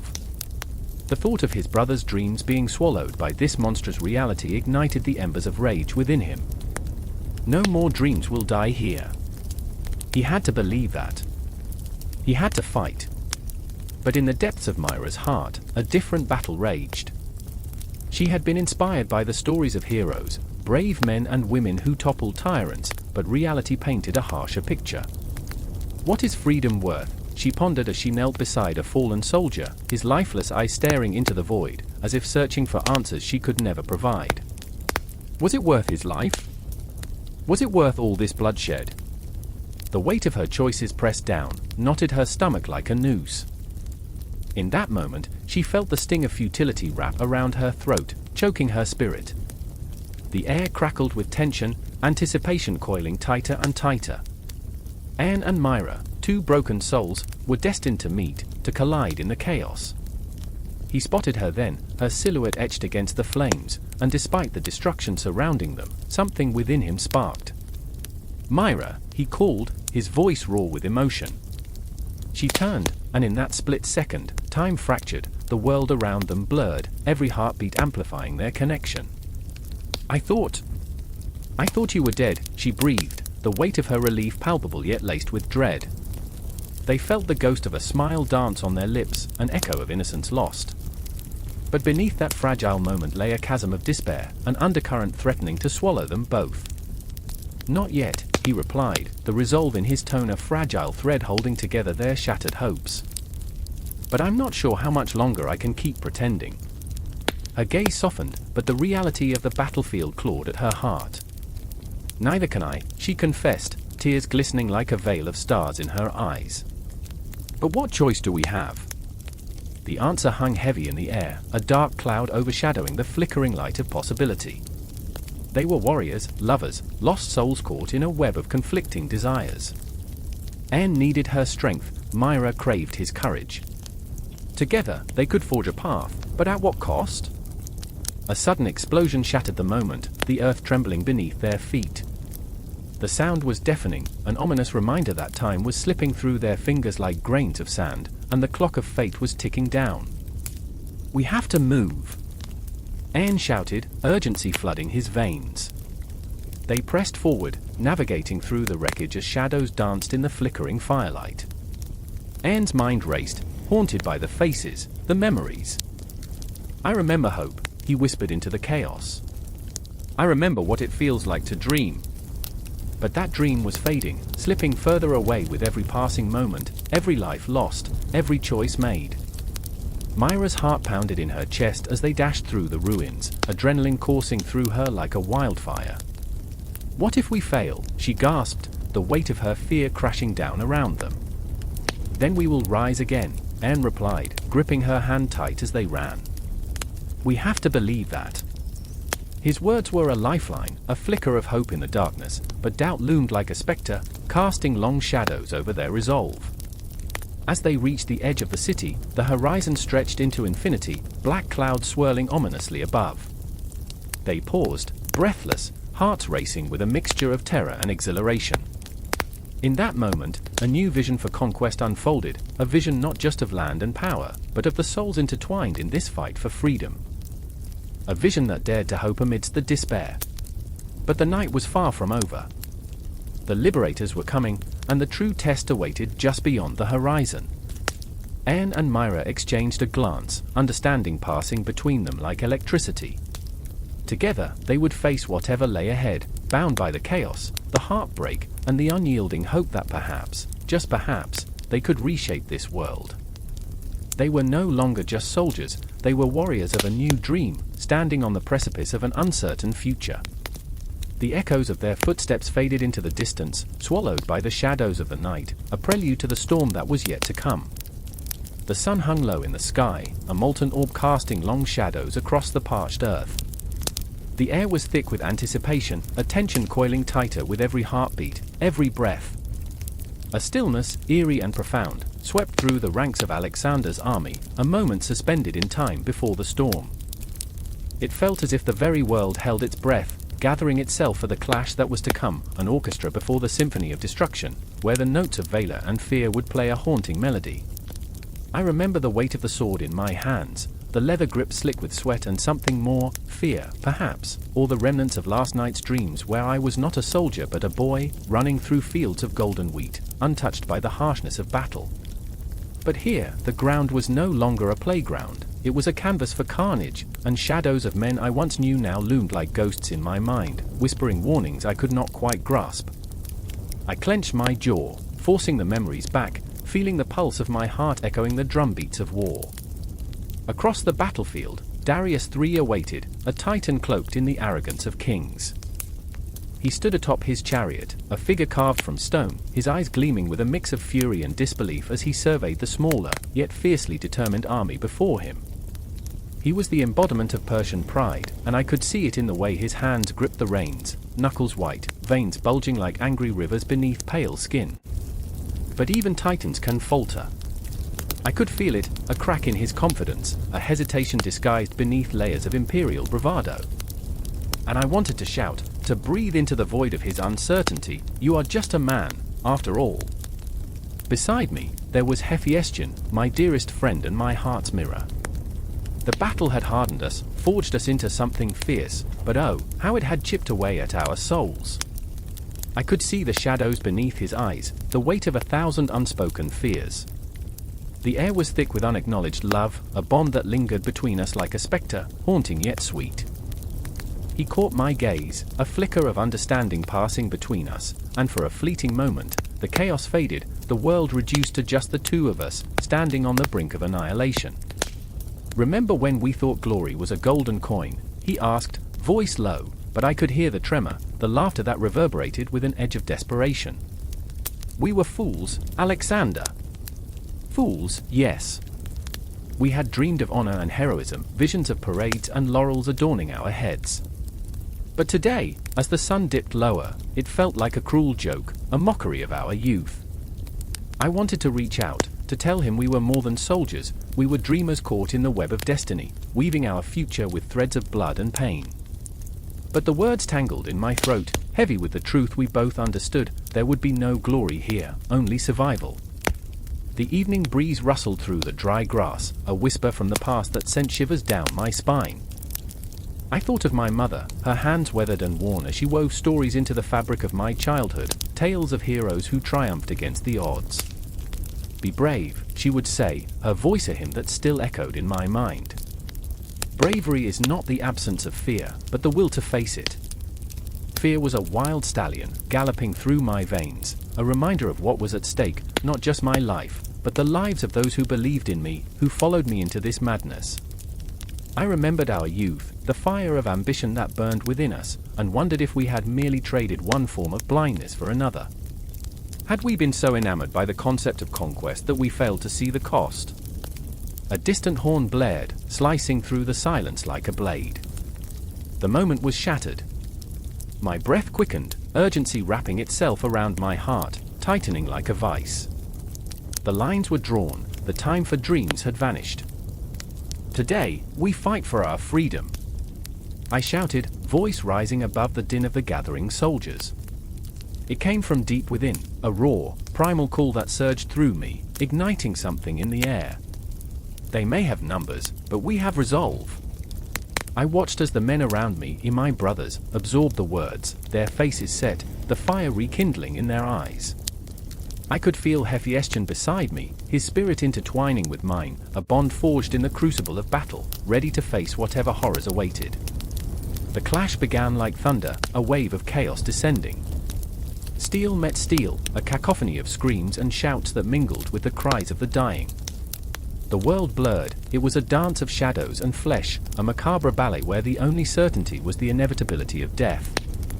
I swung my sword, felt its weight cut through the air, met flesh and bone, and in that instant, I was not just a soldier, I was a tempest, a force willing to fight for every moment, every breath. And there was Darius, his face contorted with rage, desperation, a king stripped bare, revealing the man beneath the crown.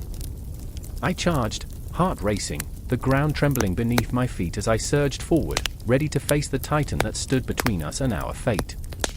Each step felt like a heartbeat, an eternity stretching out before me, a moment where the universe paused to witness our clash. Yet in the madness, I stole a glance back at Hephaestion, and in that fleeting second, I understood the true battle was not just against Darius, but against the shadows within us. The sorrow, the longing, the love that thrummed like a secret song between us. As our eyes locked, time seemed to freeze, two souls caught in a tempest, knowing that victory would not mend the fracture we bore, nor silence the ghosts that whispered in our hearts. And then the clash of swords erupted around us, and the moment shattered like glass, the illusion of stillness replaced by the brutal reality of war.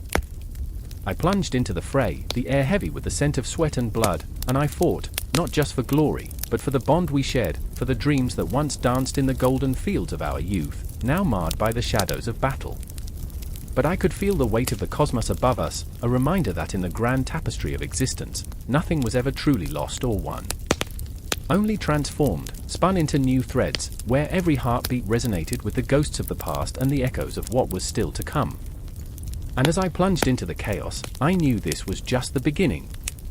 The sun hung low over Tyre, a molten orb casting shadows that stretched like the city's growing desperation.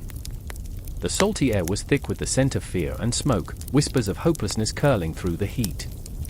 Each heartbeat echoed in the chests of those who stood against the walls, a reminder that time was slipping away like water through fingers. The siege was not just a battle, it was a countdown to destiny, and each moment felt like the last breath before a storm. I remember the clamor, the clang of metal against metal, the cries of men turned beasts by the urgency of survival. I remember Hephaestion, a figure of calm amidst the chaos, his face a perfect mask of resolve. His eyes, however, betrayed the tremors in his soul. Every clash of swords seemed to cut deeper than flesh, it carved into the marrow of his loyalty, his love for Alexander. "We must hold, Hephaestion," Alexander's voice rang like a war drum, fierce yet tender. He was a storm contained, a force of nature wrapped in the guise of a man, and yet, I could see the flicker of doubt in his gaze as he surveyed the walls rising higher than they had ever climbed before. "Hold." Hephaestion's voice trembled, a leaf in the wind, but at what cost? The words hung in the air between them, a knife poised to slice through the bond of brotherhood. The ground beneath their feet was soaked with the blood of their comrades, the price of ambition weighing heavy in the silence that followed. A moment stretched, pulled taut like a bowstring ready to snap, and I could almost hear the whispers of the city as it watched with bated breath, poised on the edge of a cataclysm. In the shadows, Darius, a warrior from the heart of Tyre, felt the tremors of his city's fate shake his very bones. He stood at the precipice of fear and fury, a tempest ready to unleash. I remember his anger, a fire that crackled like thunder, and the memories of his childhood, playing in the sunlit streets, laughter ringing like music in the air, now suffocated under the weight of siege. Each night, the stars offered no solace. They hovered like ghosts above his head, reminding him of dreams lost to the tides of war. "For my people, I will fight," he vowed, a declaration that hung heavy in the salty air. But the truth gnawed at him like a ravenous wolf. Every man he faced now could be a brother, a friend. War had turned them into shadows of what they once were. The walls of Tyre trembled as Alexander's forces pressed against them, a relentless tide beating against the stones. The cries of the besieged echoed like distant thunder, and within those walls, mothers clasped their children close, hearts racing with the rhythm of impending doom. I remember the ghostly light spilling through their windows, illuminating the fear etched on every face. The walls were strong, but hearts were weaker, fear could crumble even the most resilient of defenses. With each passing day, the siege became a haunting melody, a dirge that whispered through the streets. Hephaestion, torn between his loyalty to Alexander and his love for the lives at stake, found himself standing before the city's gates, a man caught in the storm of his own making. "Do we sacrifice all for glory?" he murmured to the wind, grappling with the weight of history pressing against his chest. Memories of laughter, of shared meals, of lives intertwined haunted him. It was a testament to their resolve, yes, but also a crucible of heartbreak, each choice sharper than a blade. Then came the moment, the night when the air crackled with a promise of violence. I could feel it, a tremor of anticipation, a hunger for blood and glory seeping into the night. Darius, clad in the armor of desperation, rallied the remnants of his people. "Tonight, we fight not for ourselves, but for those we love." His voice rang out, a beacon amidst the shadows, igniting a fire within their hearts. As Alexander prepared for the final assault, I witnessed the storm within him, his ambition warring with the ghosts of those who would pay the price.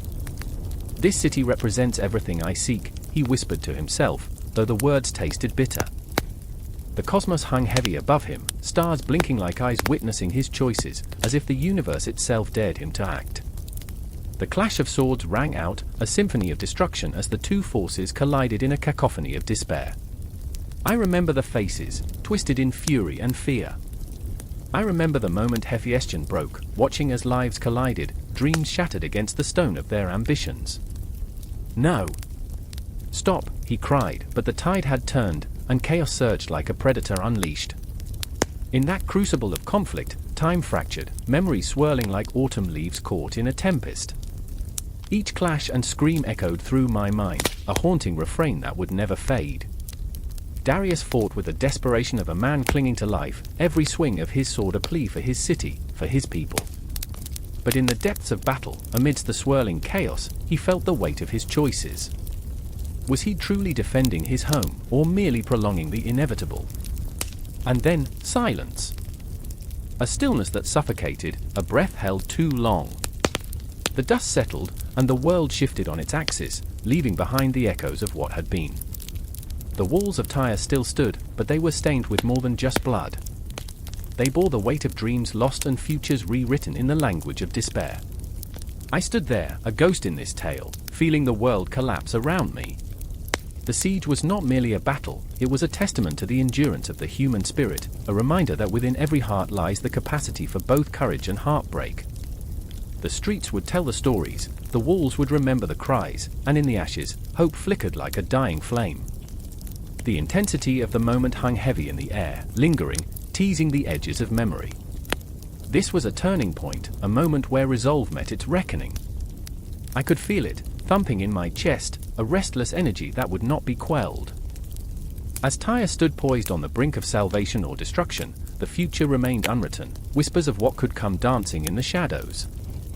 And so, the tale of Alexander's resolve continued, an endless cycle of ambition and humanity entwined, forever echoing through the corridors of time. Heat ripples off the ancient stones, a mirage dancing in the air, teasing the senses with promises of sustenance and salvation. The Nile's waters pulse steadily, a heartbeat that merges with the frantic thrum of life around it. I stand on the banks, my skin slick with sweat, the scent of wet earth mingling with something far more sinister, fear. The whispers of soldiers echo through the stillness, the clang of armor a symphony of doom. We are the lions, and they are the lambs, one soldier boasts, laughter laced with madness. I clench my fists, feeling the pulse of the river beneath my feet, as if the very land is alive, crying out for the blood that is about to be spilled. Aziz's face flashes in my mind, her wide eyes filled with the light of stars yet dimmed by the shadows of what's to come. She had dared to dance under the moonlight, making me forget the encroaching darkness. But with each step, each beat of her heart that aligned with mine, I felt the weight of the world pressing down, suffocating. "You must protect this land," she had said, her voice a soothing balm, yet now it echoes like a ghost. "The Nile gives life, do not let it run red." But I am powerless. I am Rehotep, a mere scribe caught between the ambitions of men and the cries of my people.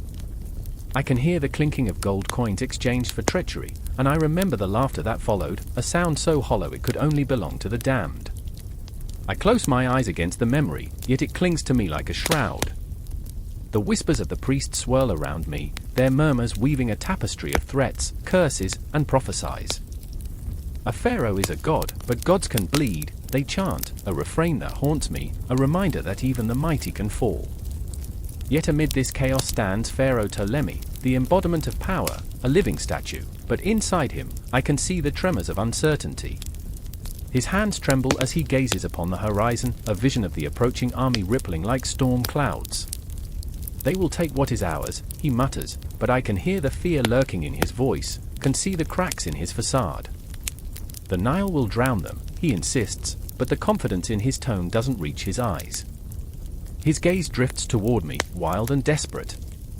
Write the edicts. Rally the guards. Tell them, his breath hitches, and for a moment, he is not a ruler but a man, scared and unsure. Tell them we will not yield.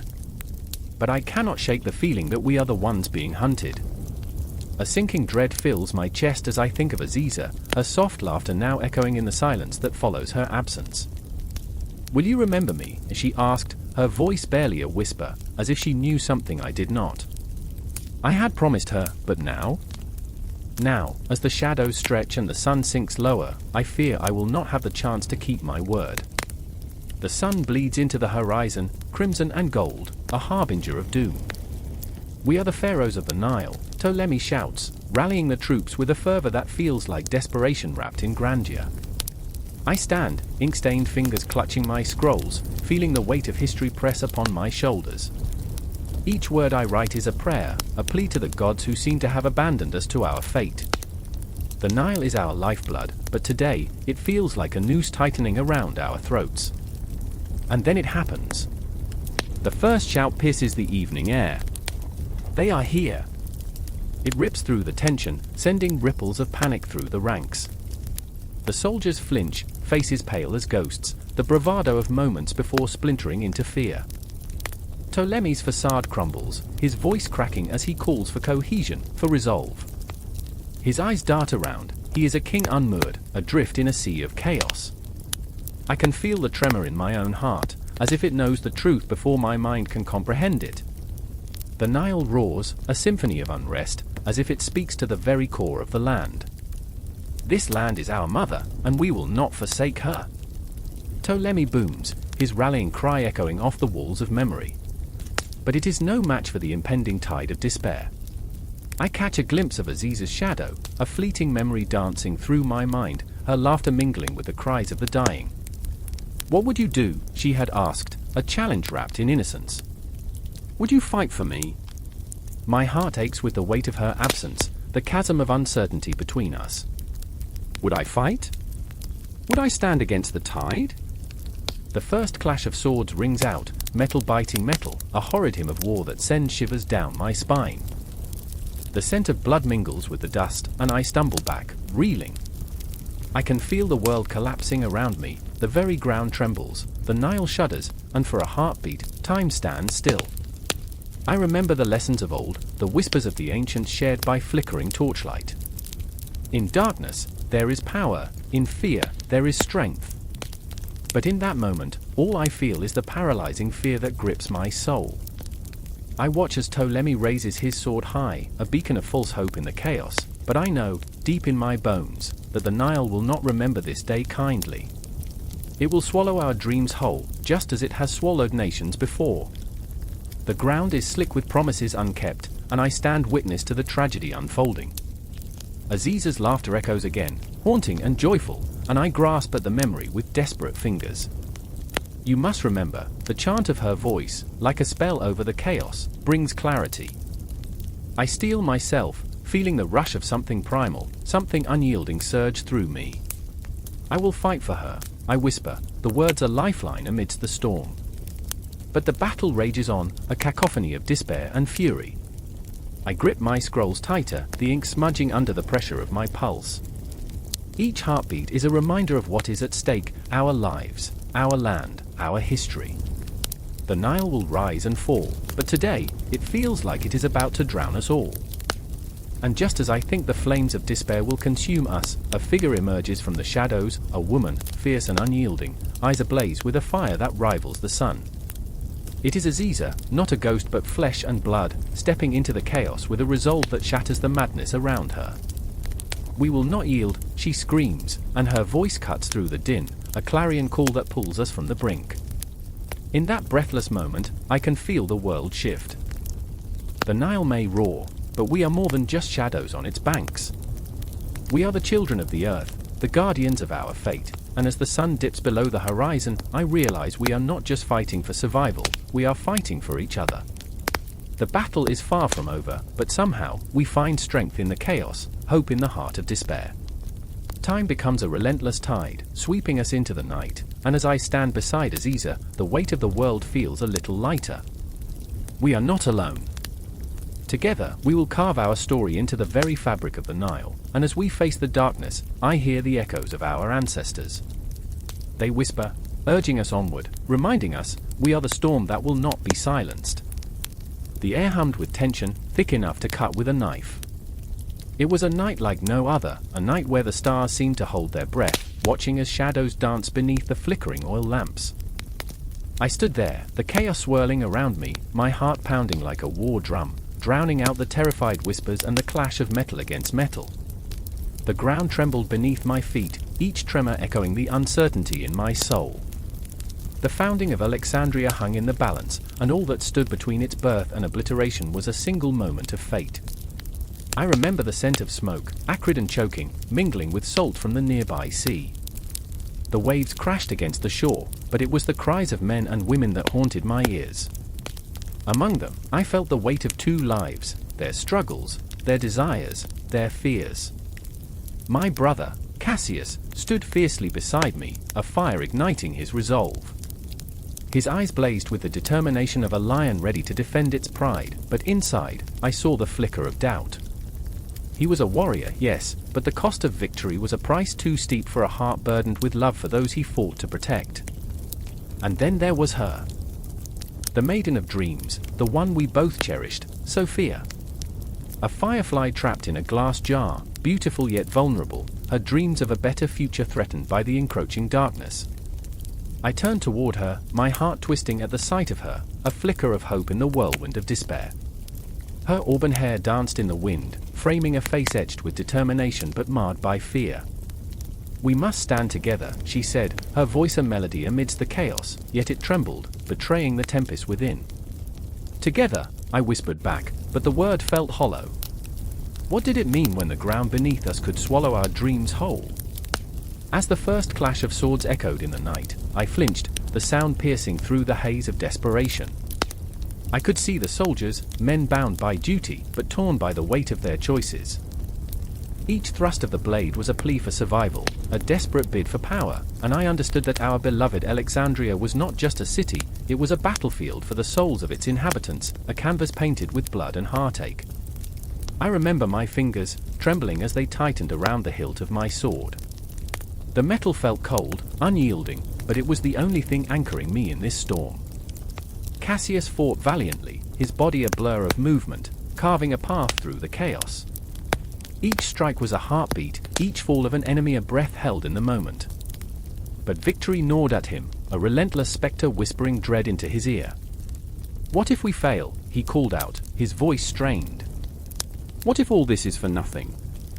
I wanted to answer him, to assure him that we were bound to succeed, but the truth clawed at my throat like a beast desperate to escape. The very foundations of our dreams crumbled beneath the weight of uncertainty. I had seen the ghosts of past cities, their ruins whispering tales of hope and despair, reminding me that the dreams of men could turn to dust in an instant. And there stood Sophia, caught in the crossfire of our resolve. A flicker of movement drew my eye, a soldier lunging toward her with a blade glinting under the pale moonlight. Time slowed, and I threw myself forward, heart racing, breath hitching in my throat as I crashed into him, the weight of our destinies colliding. Pain erupted in my side, but it was nothing compared to the look in her eyes, the horror that twisted her face, the scream lost in the clamor of battle. "No," she cried, but I was already sliding into darkness, the sounds of the world fading, replaced by a chilling silence. I remember falling, the ground rushing to greet me.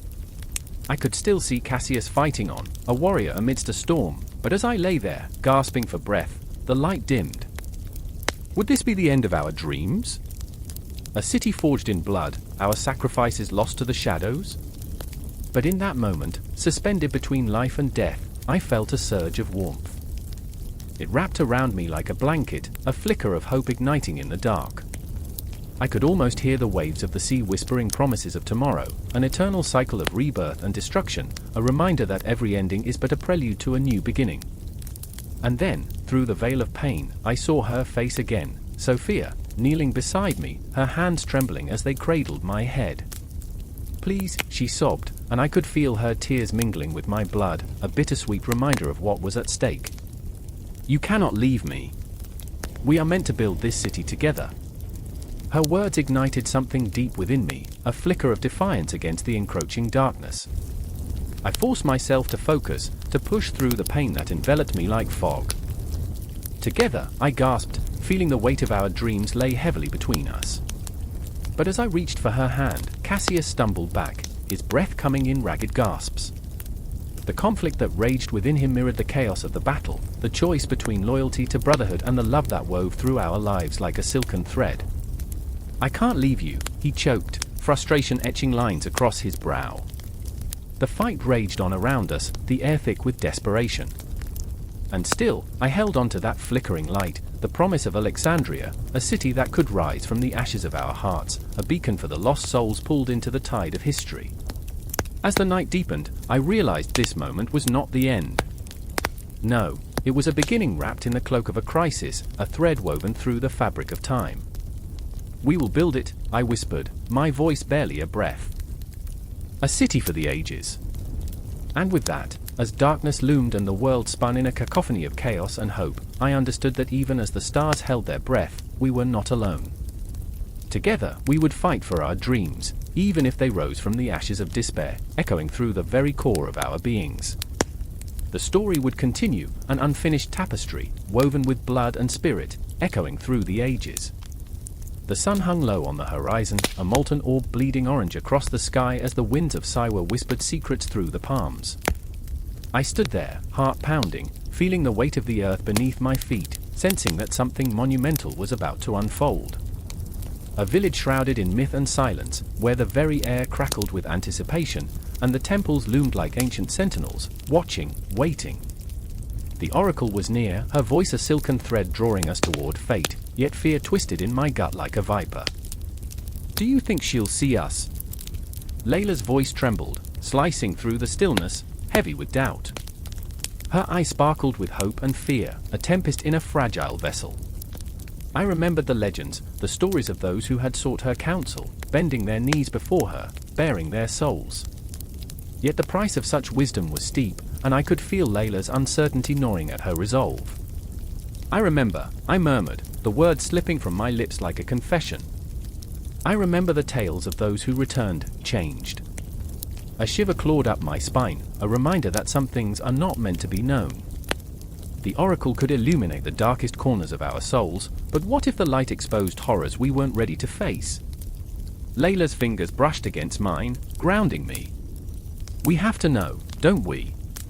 Her voice quivered, a fragile whisper, yet it held a fierce determination, simmering beneath her surface. Her brother, Rahim, lay sick in the depths of despair, his laughter a memory fading like echoes in a canyon. We had fought against the tides of fate for months, but now, it was a desperate gamble, a plunge into the abyss of uncertainty, guided only by the flicker of hope. As we approached the oracle's temple, the air thickened, heavy with the scent of incense and something sharper, something like fear. Shadows danced along the walls, whispering promises and threats. I could hear the murmurs of other seekers, their breaths quick and shallow, an orchestra of anxiety. Each face was a canvas of longing and despair, painted with the same brushes of desperation that coated our own. "Are you ready?" I asked Layla, though I wasn't sure if my question was meant for her or for myself. The darkness within me echoed, a cacophony of doubt. She nodded, her expression fierce, or was it fear? It was hard to tell in the dim light that flickered with the pulse of a heartbeat. The oracle awaited us, she who spoke to the gods and listened to the wind. And yet, was she a vessel for divine knowledge or a trickster lying in wait, ready to ensnare our souls? My heart raced as we stepped into the inner sanctum, a realm where time twisted like smoke, curling around us, suffocating yet intoxicating. The air was thick with the weight of countless souls who had come before, seeking favor or forgiveness, their hopes suspended like stars in an infinite night. The oracle sat in the center, draped in layers of fabric that shimmered like shadows caught in moonlight. Her eyes sparkled with the wisdom of ages, yet they held a darkness that sent a chill down my spine. I could feel Layla beside me, her hand now clammy, her breath fast and shallow. It was as if the air had turned electric, vibrating with unspoken fears, with desires that clawed at the edges of our minds. "Why have you come?" The oracle's voice was a melody wrapped in enigma, echoing off the time-worn stones. I opened my mouth, but the words tangled in my throat, my thoughts a swirling storm. Layla stepped forward, her voice trembling, yet bright, like a flame flickering against the dark. "My brother, he is sick. He needs healing." The desperation in her tone sliced through the tension, raw and vulnerable, begging for a miracle. "Every healing comes at a price," the oracle intoned, her gaze piercing through us, searching for hidden truths, buried secrets. "What are you willing to sacrifice?" My heart raced. Sacrifice? The word hung in the air like a noose. What could we possibly offer? The thought of losing Layla, of being left alone in this cruel world, twisted my insides. I thought of Rahim, his laughter now a ghost haunting our days, and I knew, without a doubt, that I would give anything to see him smile again. "I'll give anything," I whispered, my voice barely a breath. "Anything." The oracle tilted her head, an enigmatic smile playing on her lips. "And what if the cost becomes too great?" Layla's grip tightened around my wrist as if anchoring me to the earth, yet my thoughts spiraled, a kaleidoscope of possibilities. I remembered the stories of the seekers who had come before, their fates intertwined with the oracle's whims, their lives forever altered by the truths they discovered. The weight of their choices pressed down on me, suffocating. Was I prepared to face the darkest corners of my soul? "Your brother's life, or your own essence," the oracle continued, her voice a silk-draped dagger. "Choose wisely." Time slowed. I could hear my heart pounding in my ears, feel the sweat trickling down my spine, the palpable tension that wrapped around us like a shroud. Layla's breath quickened, mirroring my own panic. The walls seemed to close in, shadows shifting like specters of our fears. I remembered my mother's gentle voice, the stories of sacrifice and love she had spun, of heroes who faced darkness to save those they loved. Yet this felt different. It was a cruel twist of fate, a gamble where no one truly emerged unscathed. "Choose," the oracle commanded, her voice an echo reverberating through the temple, vibrating with ancient power. In that suspended moment, time blurred, and the weight of our decision cascaded around us, filling the air with the heady scent of fear mixed with hope. I looked at Layla, and in her eyes, I saw the flicker of determination, the fierce love that had driven us here. But this was no ordinary decision. It was a plunge into the unknown, a dance with shadows that could consume us whole. As the darkness crept closer, I felt the edges of my heart unraveling, the fabric of my very being stretching taut against the pressure of impending doom. And just like that, the walls around us seemed to whisper, urging us to take the leap, to chase the fleeting glimmers of hope even as the abyss yawned before us. The weight pressed down, a decision brewing in the depths of our souls, a heartbeat away from fate. The oracle smiled, and in that moment, I realized the true question was not what we were willing to lose, but what we were desperate enough to fight for. Dust swirled violently, engulfing the horizon in a shroud of uncertainty. The air crackled with tension, thick enough to cut through. I stood among warriors, hearts pounding like war drums, the scent of sweat, blood, and fear all but choking me. The cacophony of clashing metal and battle cries loomed on the periphery, a dark promise of chaos. The sun hung low in the sky, a bloody coin, casting shadows that danced like spirits preparing for their final act on this fateful stage, the plains of Gaugamela. I remember Alexander's eyes, fierce and unyielding, glinting with a wild, almost reckless ambition.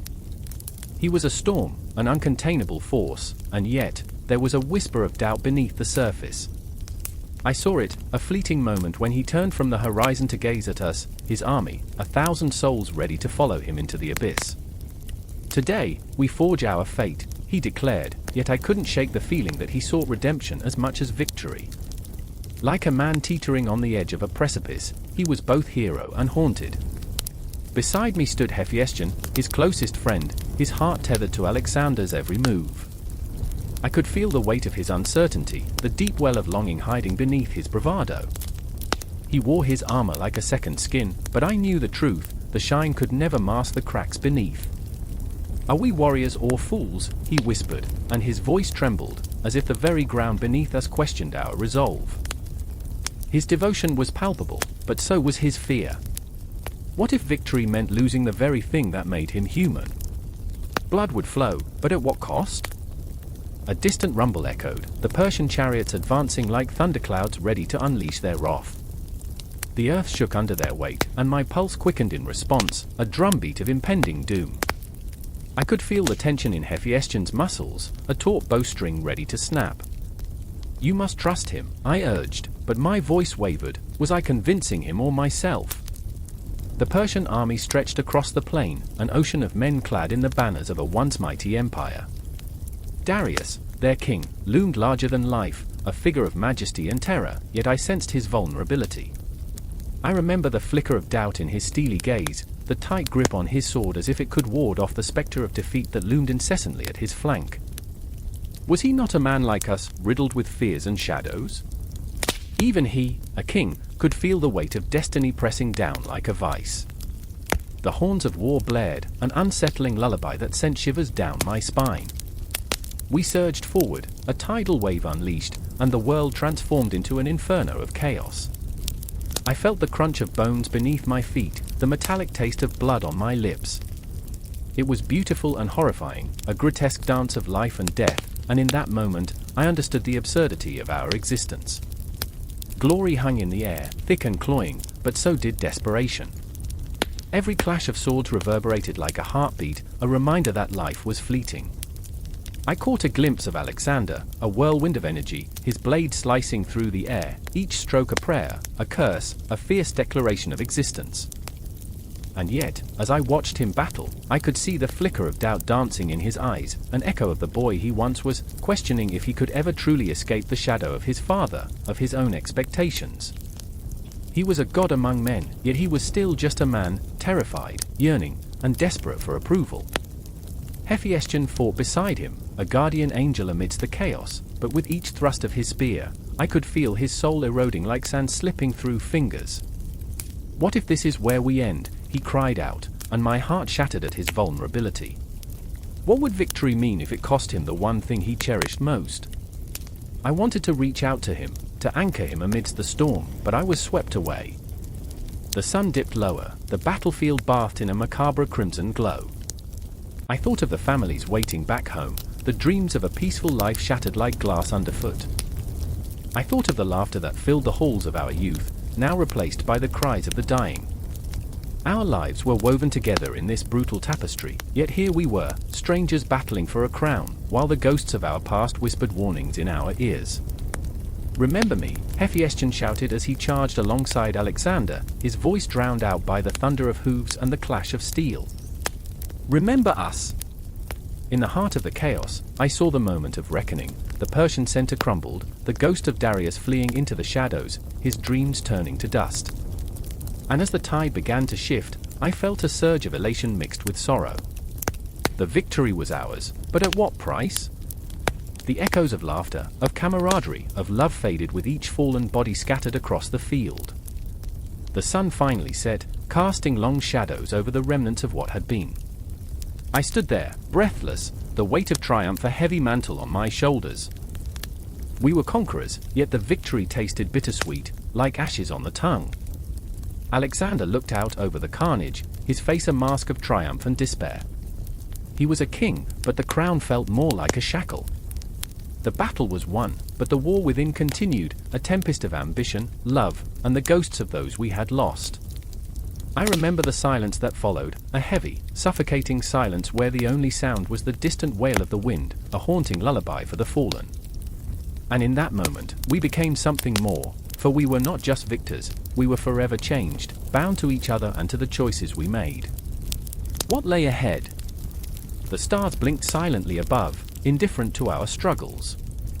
Time, relentless and unyielding, marched on.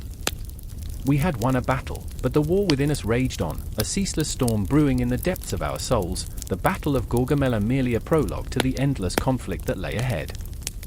A silence blankets the battlefield, thick like fog, suffocating in its weight. The air, heavy with the scent of iron and ash, clings to the throat. Beneath the sun, blooded earth whispers secrets, lost hopes, shattered dreams. I can still hear the clash of metal, the agonized cries of men who thought they were invincible. Gaugamela, an echo of triumph, a wail of despair. Victory tasted sweet, but here, in the stillness that follows, it turns bitter on the tongue. I remember the night before the battle. The stars sprawled across the sky like scattered diamonds, oblivious to the human carnage below. I couldn't sleep, dreams tangled with the dread that clutched my heart. In those fleeting hours of darkness, I saw Darius III, a spectre of fear and power, his eyes wide with a storm of uncertainty. That ruthless king, now a wounded animal, flees into the void, and I find myself obsessed with the hunt. I remember the glint of his golden armor, now tarnished and dusty, as if the weight of his crown had become too much to bear. There's Alexander, relentless and fierce, a storm in human form, his determination radiating like the sun. He rides at the head of his men, a fierce glint in his eye. Yet beneath that exterior, I see the cracks, moments when doubt flickers across his features, a question unspoken. What if he can't catch Darius? What if the phantom eludes him forever? The tension crackles like dried grass beneath a flame, the air electric with anticipation. I remember the night after the battle. The soldiers around the fire, shadows dancing. Their stories spin like webs, tales of glory and shame. I sit among them, haunted by the aftermath, the cost of conquest. We laugh, but it's a hollow sound. Someone mentions gold, the spoils of war, but all I can think of is Darius. Where does he hide now? What does it feel like to lose everything?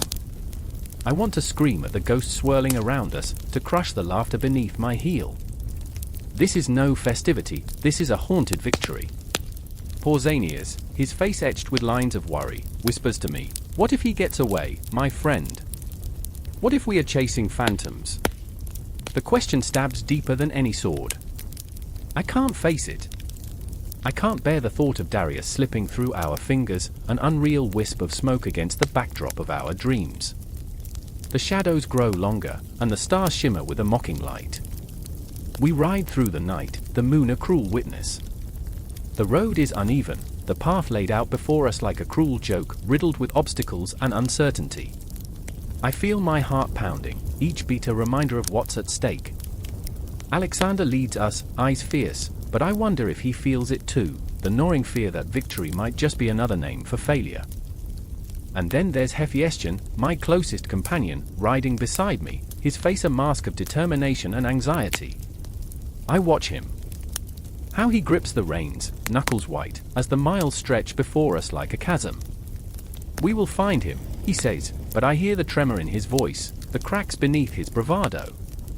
They're all we have left, each other. Yet, I wonder if my own strength can hold up his world, stumbling under the weight of our pursuit. Darius, a fleeting shadow, taunts us. I imagine him, alone in the dark, fear twisting in his gut.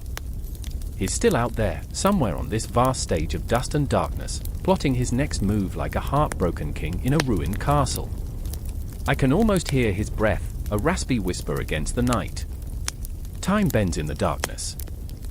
Each tick of the clock feels like a heartbeat, a reminder that we are alive, but for how long? I remember the moments I've spent listening to the tales of warriors, how they spoke of glory as though it were a tangible thing.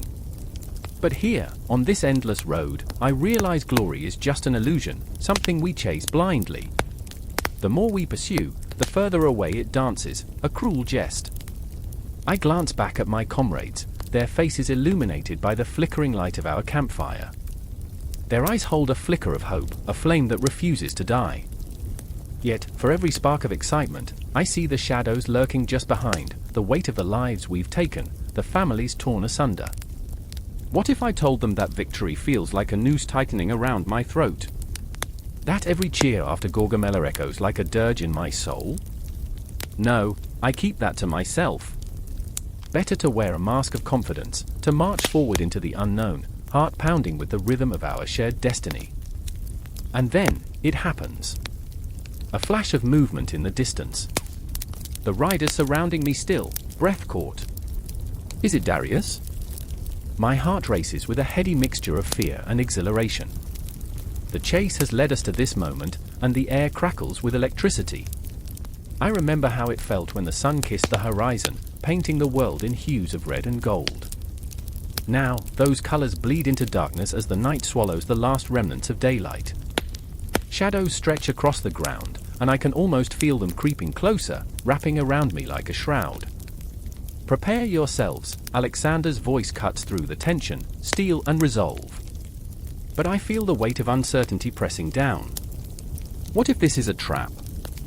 What if Darius has led us into the jaws of a beast? My heart pounds as anticipation builds, a tidal wave of fear and hope crashing together.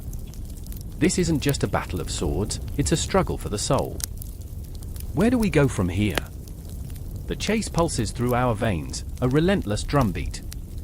We are warriors, yes, but we are also haunted, the ghosts of our choices trailing behind us. In the stillness of the night, time stretches, and the darkness seems to breathe, alive with secrets. I hold my breath, feeling the tension coiling tighter, waiting for the inevitable clash that will resonate through history. The hunt for Darius isn't merely a pursuit, it's a reckoning. And as we ride forward, I can't help but wonder if we're chasing a shadow, or if it's the very essence of ourselves that we seek. The answer lurks just beyond reach, tantalizingly close, yet forever elusive. The air was thick with dust and the weight of uncertainty, a palpable silence draping the battlefield like a shroud. Soldiers stood shoulder to shoulder, eyes glazed with exhaustion, the sun relentless above. I remember the scent of sweat mixed with dried blood, the metallic tang that clung to the back of my throat, a reminder of the ferocity that lay just beneath the surface. Somewhere, a horse whinnied, a sound that echoed with the dread of what was to come. I was there, crouched low, heart pounding like a war drum, the pulse of my fear sinking with the rhythmic thud of armored feet marching toward destiny. My fingers trembled around the hilt of my sword, the weight of it a cruel reminder of the life I had chosen, the life I had to protect. The shadow of Alexander loomed large, casting doubt, casting hope. He was both a beacon and a storm, a man of vision and violence, our fearless leader, yet a man haunted by the specters of ambition. "Stay close," came a voice that cut through my thoughts, sharp as the blade I carried. It was Ascension, my closest friend, his eyes burning with a mixture of determination and terror. I could see the conflict raging within him, his loyalty to Alexander warring with his fear of what lay ahead. We cannot falter, not now. But I could feel it, an electric tension coiling in the air, tightening with every whispered prayer to gods who had long ago turned their backs on humanity. This was no mere campaign, this was a plunge into the abyss, a clash of titans where the fate of empires teetered on the edge of a blade. I remember, I whispered, a futile attempt to anchor myself amid the chaos. I remember the calm before the storm, the laughter echoing through the halls of Pella. Hephaestion's gaze met mine, a silent acknowledgement. We were brothers forged in the fires of conflict, yet the weight of our choices felt heavier than any armor we wore. "Do you think we will return?" he asked, his voice barely audible, the words threatening to unravel like a fragile thread. Return? I laughed, but it came out hollow, a nervous chuckle against the backdrop of impending doom. What is home but a memory? What is glory but a fleeting shadow? The truth clung to my tongue like ash, a reminder that in the heart of Persia, we would face not just an army, but a legacy built on blood and betrayal. The Persian horizon stretched before us, vast, unforgiving, an expanse of rolling hills and distant cities that shimmered like mirages. I could almost hear the whispers of ancient phantoms, their voices echoing across the ages, warning us of the fate that awaited those who dared challenge the sun. I shuddered, recalling the tales told in hushed tones around flickering campfires, the ghost of Darius, the once mighty king, now a shadow, a reminder of the price of hubris. And yet, there was Alexander, his presence igniting a fire in those around him, a flame that both terrified and exhilarated. He was a tempest, a star that flickered on the edge of collapse, his ambition a double-edged sword that cut through the hearts of men. Together, we will carve our names into history, he had proclaimed, and I had felt the rush of adrenaline, the intoxicating allure of power. But standing here, with the weight of dreams and nightmares pressing down on us, I couldn't shake the feeling that we were all merely pawns on a chessboard too grand for our understanding. As we advanced, I felt the pull of destiny, a thread weaving through time, connecting us to those who had come before, those who had fought, loved, lost, and died for dreams that shimmered just out of reach. I remembered my father's whispers, "The world is a canvas, my son, and we are but strokes of paint, wild and unpredictable." I had never understood until now, standing in the heart of an empire ready to be claimed. The first clash came like thunder, metal against metal, the scream of men caught in the throes of chaos. I was thrust into the fray, adrenaline coursing through my veins, each heartbeat echoing like a war drum. Fear clawed at my insides, but it was drowned by a surge of defiance. I swung my sword, a dance of death, and with each strike, I felt the weight of my ancestors guiding me, their spirits entwined with my own. But amidst the turmoil, I caught a glimpse of Hephaestion, his face a mask of anguish as he fought valiantly, yet there was something more, a flicker of doubt, a hesitation that could spell doom. I tried to reach him through the chaos, but the tide of battle surged, pulling us apart. "Fight! Fight for glory!" Alexander roared, his voice a beacon cutting through the din. I saw him, a whirlwind of fury and ambition, charging forward, a man possessed. Yet in his eyes, I saw the ghosts, the men who had fallen, their souls heavy with unfulfilled dreams. In that moment, I realized, this was not merely a battle for land or power, it was a fight for the very essence of what it meant to be human, a struggle against the shadows that lurked within our souls. I charged forward, teeth gritted, my heart racing not just for myself, but for Hephaestion, for Alexander, for the dreams that tethered us together in this web of fate. Then, like a lightning strike, a shout cut through the air, a piercing cry that sent chills spiraling down my spine. "Darius!" It was a voice I recognized, the voice of a Persian warrior, fierce and unyielding, a cry that echoed the anguish of a people whose land was being torn asunder.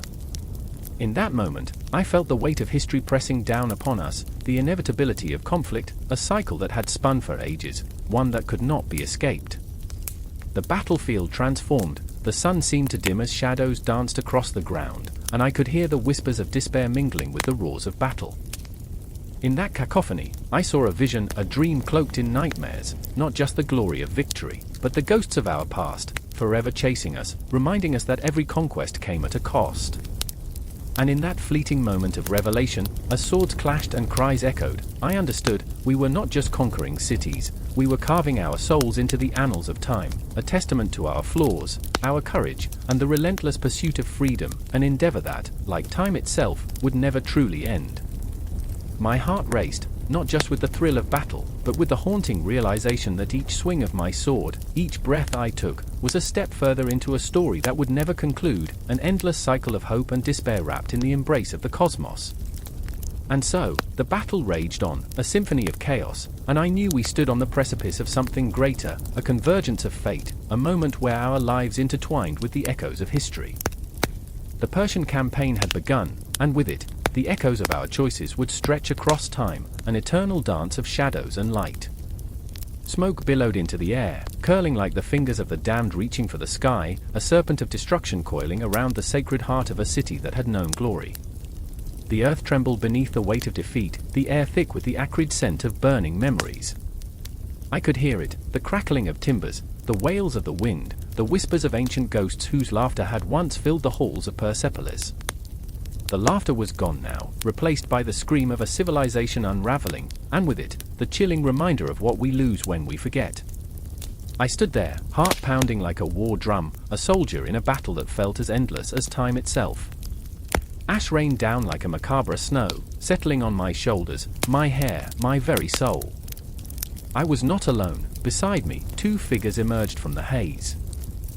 One was Darius, a fierce warrior, his face set in grim determination, eyes like embers glowing against the night. He clutched a sword, but I felt the weight of his heart more than the steel in his hand. He was a man torn, a lion without a pride, caught between duty and betrayal. Then there was Asher, her spirit flickering like a candle in a storm, delicate yet unyielding.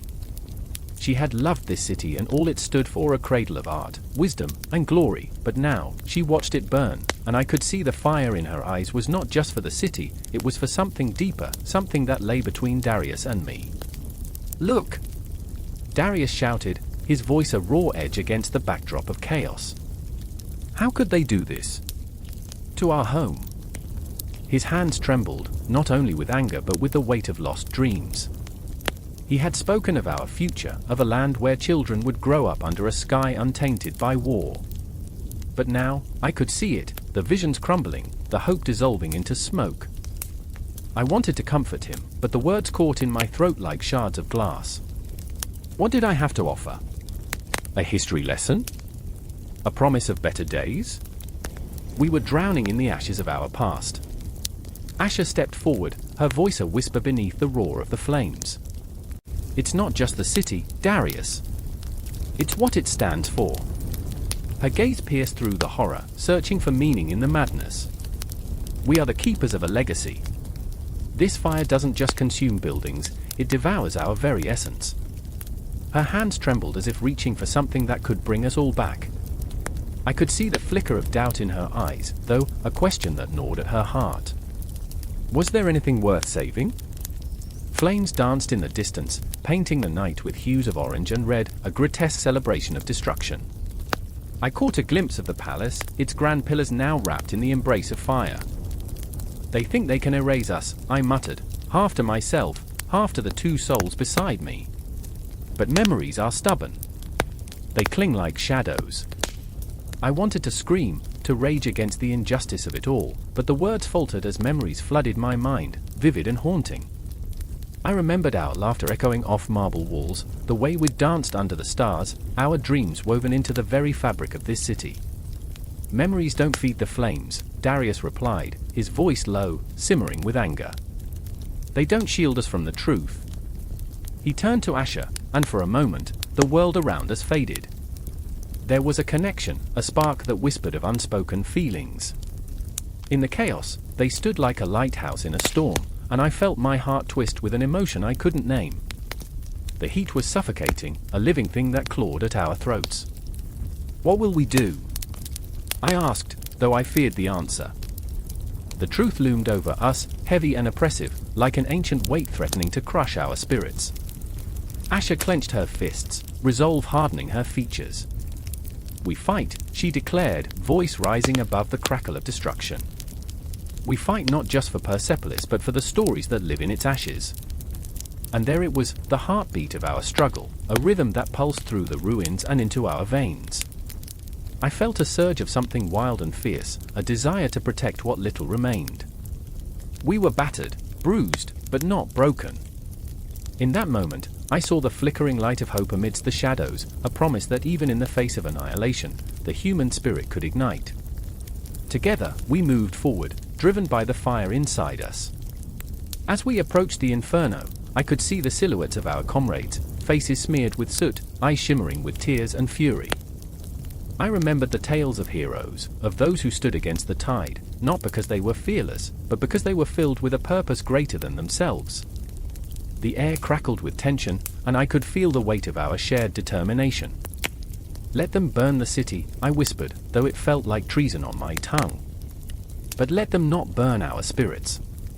The words ignited a fire in my chest, and I knew in that moment, we were more than mere survivors, we were the legacy of Persepolis, a name that would echo long after the flames flickered out. I turned to Darius and Asher, their faces illuminated by the blaze, and our eyes locked. In the chaos, we found each other, a trio bound by hope and defiance. The night was ours, and while the world around us crumbled, we stepped into the heart of the inferno, ready to reclaim our story, ready to fight against the shadows that sought to consume us. The burning of Persepolis was not just an ending, it was a beginning. And with each step, we carved our names into the fabric of time, a testament to resilience and a promise that we would not be forgotten. The air crackled with tension, and the world felt as if it were holding its breath. Shadows clung to the walls like whispered secrets, and in the heart of the great hall, a storm brewed. I stood there, caught in a web spun from fear and longing, the scent of incense mingling with the metallic tang of impending conflict. My heart pounded like a war drum, resonating with every flickering flame in the dimly lit room. Demetrius was across from me, eyes ablaze with righteous indignation, fists clenched tight enough to turn his knuckles white. He had always been the embodiment of fiery passion, a soul unyielding in the face of adversity. "This is madness, Alexander," he shouted, his voice echoing off the stone walls, reverberating within me like a death knell. "You cannot expect us to abandon our heritage." And there was Alexander, his gaze cutting through the space like a blade, a mixture of ambition and melancholy painted across his features. He was a man who craved unity, a grand tapestry woven from the threads of cultures that should have been disparate yet now found themselves entwined. "But what is heritage without evolution?" he countered, each word a challenge, a magnet drawing all eyes to him. "We are destined for greatness, Demetrius. We must merge, not divide." I felt the weight of their conflict pressing down on me, suffocating yet intoxicating. Two friends, two visions, crashing like waves against the rocks of tradition. The room felt impossibly small, the air thick with the bitter taste of division. A part of me wanted to scream, to tell them both that their dreams were beautiful, yet brutal, fragile like the petals of a flower willing to bloom in frost. Memories flooded my mind, jagged shards of an existence I could not shake. I recalled the laughter of children playing in the streets of a city where cultures collided with a joyous cacophony. I remembered my father, a humble cobbler, weaving tales of gods and heroes while stitching sandals for the feet of the faithful. They bathed once a year, I joked to myself, so yeah, romance was earthy. The laughter would rise and scratch at my throat, but here, in this moment of confrontation, it felt like ashes, bitter and dry. "Can you not see what you do?" Demetrius's voice broke through my thoughts, raw and pleading. "You wish to dilute our identity. You would have us lose ourselves in the pursuit of a dream that may never be realized." His passion was a wildfire, uncontrollable and frightening. I could see it burning behind his eyes, threatening to consume everything in its path. "Identity is not a chain, but a bridge," Alexander shot back, his conviction unyielding like the stones of the very palace in which we stood. "Would you rather cling to the past like a ghost, or reach for the stars?" In that moment, as my heart raced and a shiver coursed through me, I felt the weight of time itself. It drifted like a clock whose hands pointed to infinity, both tethered to the past and free-falling into the unknown. Shadows danced along the walls, reminding me of my own insecurities, my own longing to belong in a world where the lines of culture blurred and twisted like a serpent devouring its tail. I could sense the pulse of the room, an electric rhythm that mirrored my own conflicted heart. It was a clash not only of ideals but of souls, each man a galaxy unto himself, spinning wildly in an orbit dictated by loyalty and ambition. I wanted to reach out, to bridge the divide between them before it swallowed us whole, but I was paralyzed by my own fears. What was I? Nothing more than a witness to this unfolding tragedy, a mere spectator caught in the crossfire of dreams. "I remember," I whispered, almost involuntarily, "I remember when we were a family, when differences were celebrated, not condemned." The silence that followed was deafening, a moment suspended in time. Alexander's gaze softened, just for a heartbeat, and I saw a flicker of vulnerability masked beneath the armor of his resolve. "That's the essence of fusion, my friend. It is not erasing who we are but amplifying it." But the words hung heavy in the air, thick with an uncertainty that twisted in my gut. What if this fusion was a mirage, a beautifully constructed illusion destined to shatter under the weight of reality? I wanted to scream, to run, but instead, I found myself clenching my fists, feeling the pulse of a shared history coursing through my veins, an ache that resonated with every heartbeat. "Do you not fear the ghosts of our past?" Demetrius asked, his voice trembling now, a man cornered by the weight of his convictions. "What if we awaken them, and they consume us?" And there it was, the unspoken truth. The specters of our ancestors, their hopes and fears, danced on the fringes of our consciousness, haunting us with reminders of all we had lost. The stakes were higher than mere ideologies, they were the very essence of who we were, woven into the fabric of time. Yet Alexander stood firm, a lighthouse amidst the storm. "What if we do not integrate but transform?" he urged, each word a thread pulled taut, stitching together the frayed edges of our collective existence. "What if we rise above our fears and create something new? Something beautiful?" A thought flickered in my mind like a struck match, the possibility tantalizing and terrifying. Could it be true? Could our souls intertwine, each thread vibrant and rich, creating a tapestry that was more than the sum of its parts? I could feel the weight of their gazes on me, the tension sharp and electric. The clock on the wall chimed, its echo reverberating through our hearts, a reminder that time was a relentless tide, sweeping us toward a confrontation we could not escape. The moment stretched like a taut string, vibrating with the unsaid, and I realized that we were not just characters in a historical tableau but living, breathing vessels of hope and fear, longing for connection in a fractured world. And as I stood there, caught between two worlds, I felt the ghost stir around us, and the shadows whispered promises of change. The moment was not an ending, it was a beginning, a pulse that echoed through the ages. The air was thick with possibility, and I knew this was only the beginning of something monumental, a fusion that would either unite us or tear us apart forever. The hall was alive with unspoken words, fragile dreams hovering just out of reach, and I could feel the world shifting beneath my feet. All I could do was hold my breath, the weight of the moment heavy on my chest, anticipating the storm that would come, uncertain whether it would bring destruction or rebirth. The wind howled like a banshee, a fierce, biting breath that cut through the jagged peaks of Bactria, carrying with it the scent of fear and uncertainty. I stood there, heart pounding, eyes wide, clutching the hilt of my sword as if it were a lifeline. Shadows swirled like phantoms, whispers of the nomadic tribes that encroached upon our lands, hungry wolves, poised on the edge of a hunt.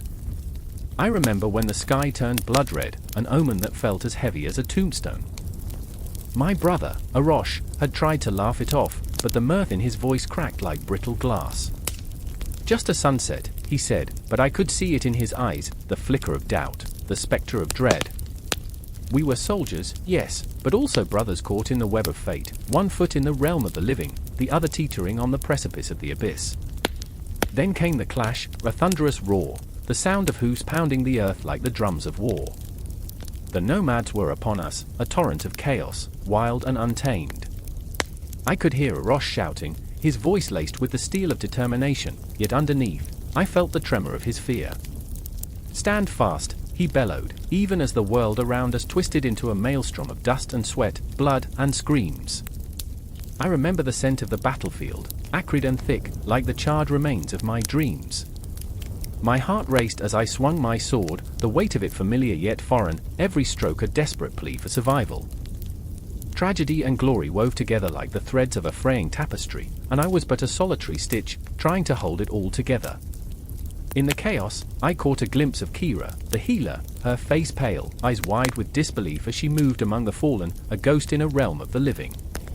She had always been the calm in the storm, the gentle hand that soothed wounds both physical and emotional. But today, she was a warrior, her hands stained with blood and desperation. "Help me," she cried, her voice a haunting melody that pierced through the chaos. I stumbled toward her, the world around me a blur as I fought against the tide of despair. "Stay with me, Kira!" I shouted, but the words felt hollow, like echoes in an empty hall. I could see the fear etched into her skin, a reflection of my own. We were trapped in a web of choices, each decision a potential dagger to the heart. Would I stand beside my brother, risking everything, or would I choose the path of survival? The thought clawed at my insides, a wild beast that refused to be tamed. The clash of steel rang out, a symphony of death and desperation that played in haunting harmony. I felt the world shudder beneath my feet, every heartbeat an echo of what could be lost. I swung my sword again, each movement driven by the primal urge to protect, to save, even as shadows danced around me, taunting me with visions of defeat. "Arosh!" I cried, but my voice was swallowed by the din of battle, replaced by the chilling laughter of destiny. I caught sight of him, lost in the throng of warriors, a lone figure battling against the tide. My breath caught in my throat as I saw him falter, just for a moment, the fleeting hesitation of a brother torn between the desire to fight and the weight of fear. Time stretched, a cruel joke played by the universe. I was there and then not there, memories colliding with dreams, shadows blending with reality. I saw Arosh fall, the world around him dimming as if a candle had been snuffed out. My heart shattered, 1,000 pieces scattering into the void, and in that moment of loss, I felt every heartbeat echoing through the expanse of time, a haunting reminder of what it meant to live, to fight, to love. "Forgive me!" I screamed, the words a desperate prayer to the cosmos. I rushed toward him, the clang of metal the only soundtrack to the symphony of despair unfolding before me. I could feel Kira's presence behind me, a whisper of hope and healing, yet even she seemed to waver against the tide of despair that threatened to drown us all. With each swing of my sword, I fought not just for survival but against the ghosts that lingered at the edges of my mind, the memories of laughter shared, of dreams once bright now dulled by the encroaching darkness. I remember, I whispered to myself as I battled the shadows, I remember the day we swore to protect each other. But it was no longer just a battle for our lives, it had become a crucible for our souls. I fought for my brother, for Kira, for the fragments of humanity that clung to the edges of this chaos. With every movement, every breath, I wove our stories together, a tapestry of hope stitched into the fabric of despair. But fate is a fickle beast, and in its cruel embrace, I felt the shift of the world around me. The nomad surged like the tide, relentless, a wave threatening to swallow us whole. In that moment, I realized that the fight was not just against them but against the very essence of fear that threatened to consume me. "Stand together!" I yelled, my heart a drumbeat in the chaos. I could see it, the flicker of resolve igniting in the eyes of my fellow soldiers, the glimmer of purpose pushing back against despair. We were a fragile band of misfits, yet in the face of annihilation, we were becoming something greater. And then, in the swirling storm of battle, in the cacophony of chaos, I found clarity. The ghosts of our past whispered truths, and I understood that this wasn't just a fight for survival, it was a fight for each other, for every moment we had shared, for every heartbeat that resonated in the fabric of our existence. The nomads might come, they might clash against us, but they would never take the essence of who we were away. As I charged forward, the air thick with dust and desperation, the heartbeat of the universe pulsed around me, a reminder that every moment was precious, fragile like glass, yet strong enough to withstand the storm. And in that heartbeat, in that breath, I realized this was not the end. The story would continue, spiraling into the night, each chapter steeped in loss and love, a relentless tide that would never truly fade. The air trembled, thick with the stench of sweat and fear. I could taste it, metallic and sharp, like blood on a soldier's blade. My heart thundered in my chest, a war drum echoing through the silence before the storm. Across the muddy banks of the Hydaspes River, I saw him, King Porus, his stature imposing, a dark silhouette against the dawn. He stood, resolute, as if the very earth bowed before him. His men pulled around him, a sea of determined faces like an ancient wave ready to crash against the shore. It was a moment suspended in time, a heartbeat before chaos. I remember when I first laid eyes on the battlefield, the way the sun crested the horizon, illuminating our fears and ambitions in a harsh, unforgiving light. I was not just a soldier, I was a brother, a son, burdened with the hopes of a kingdom. My name is Alexander, and my hands were stained with the blood of countless souls, each one a whisper of the past, each one a reminder of the life I had chosen, and the price it exacted. Beside me, Hephaestion's eyes were wide with a mix of exhilaration and dread. His loyalty, a fierce flame, flickered in his chest. "Will we survive this?" he asked, his voice barely a murmur above the clamor of the encroaching army. I could see the question gnawing at him, pulling at the threads of his courage. I wanted to tell him that we would carve our names into the annals of history, that glory awaited us. But instead, I felt the weight of the truth pressing down like the sky itself was collapsing. Survival? I scoffed, but the tremor in my voice betrayed me. What is survival to a man who seeks conquest? The words came out too harsh, too bitter. I hated that I had to lead us into this blood-soaked fray, but I also craved the power that lay in victory. How foolish, I thought, to feel both pride and horror at the thought of what was to come. I turned my gaze back to Porus, whose fierce determination radiated like the heat from a fire. What must he feel? What dreams had led him to this moment, to pit his might against me? I felt a shiver, a whisper of empathy in the chaos. Porus had everything to lose. As a ruler, he was more than a warrior. He was a father, dreaming for his son, a husband forged in the fires of love and duty. How many sacrifices had he made to stand here before me? "Look at him," I told Hephaestion, nodding toward Porus. "He's a lion among sheep."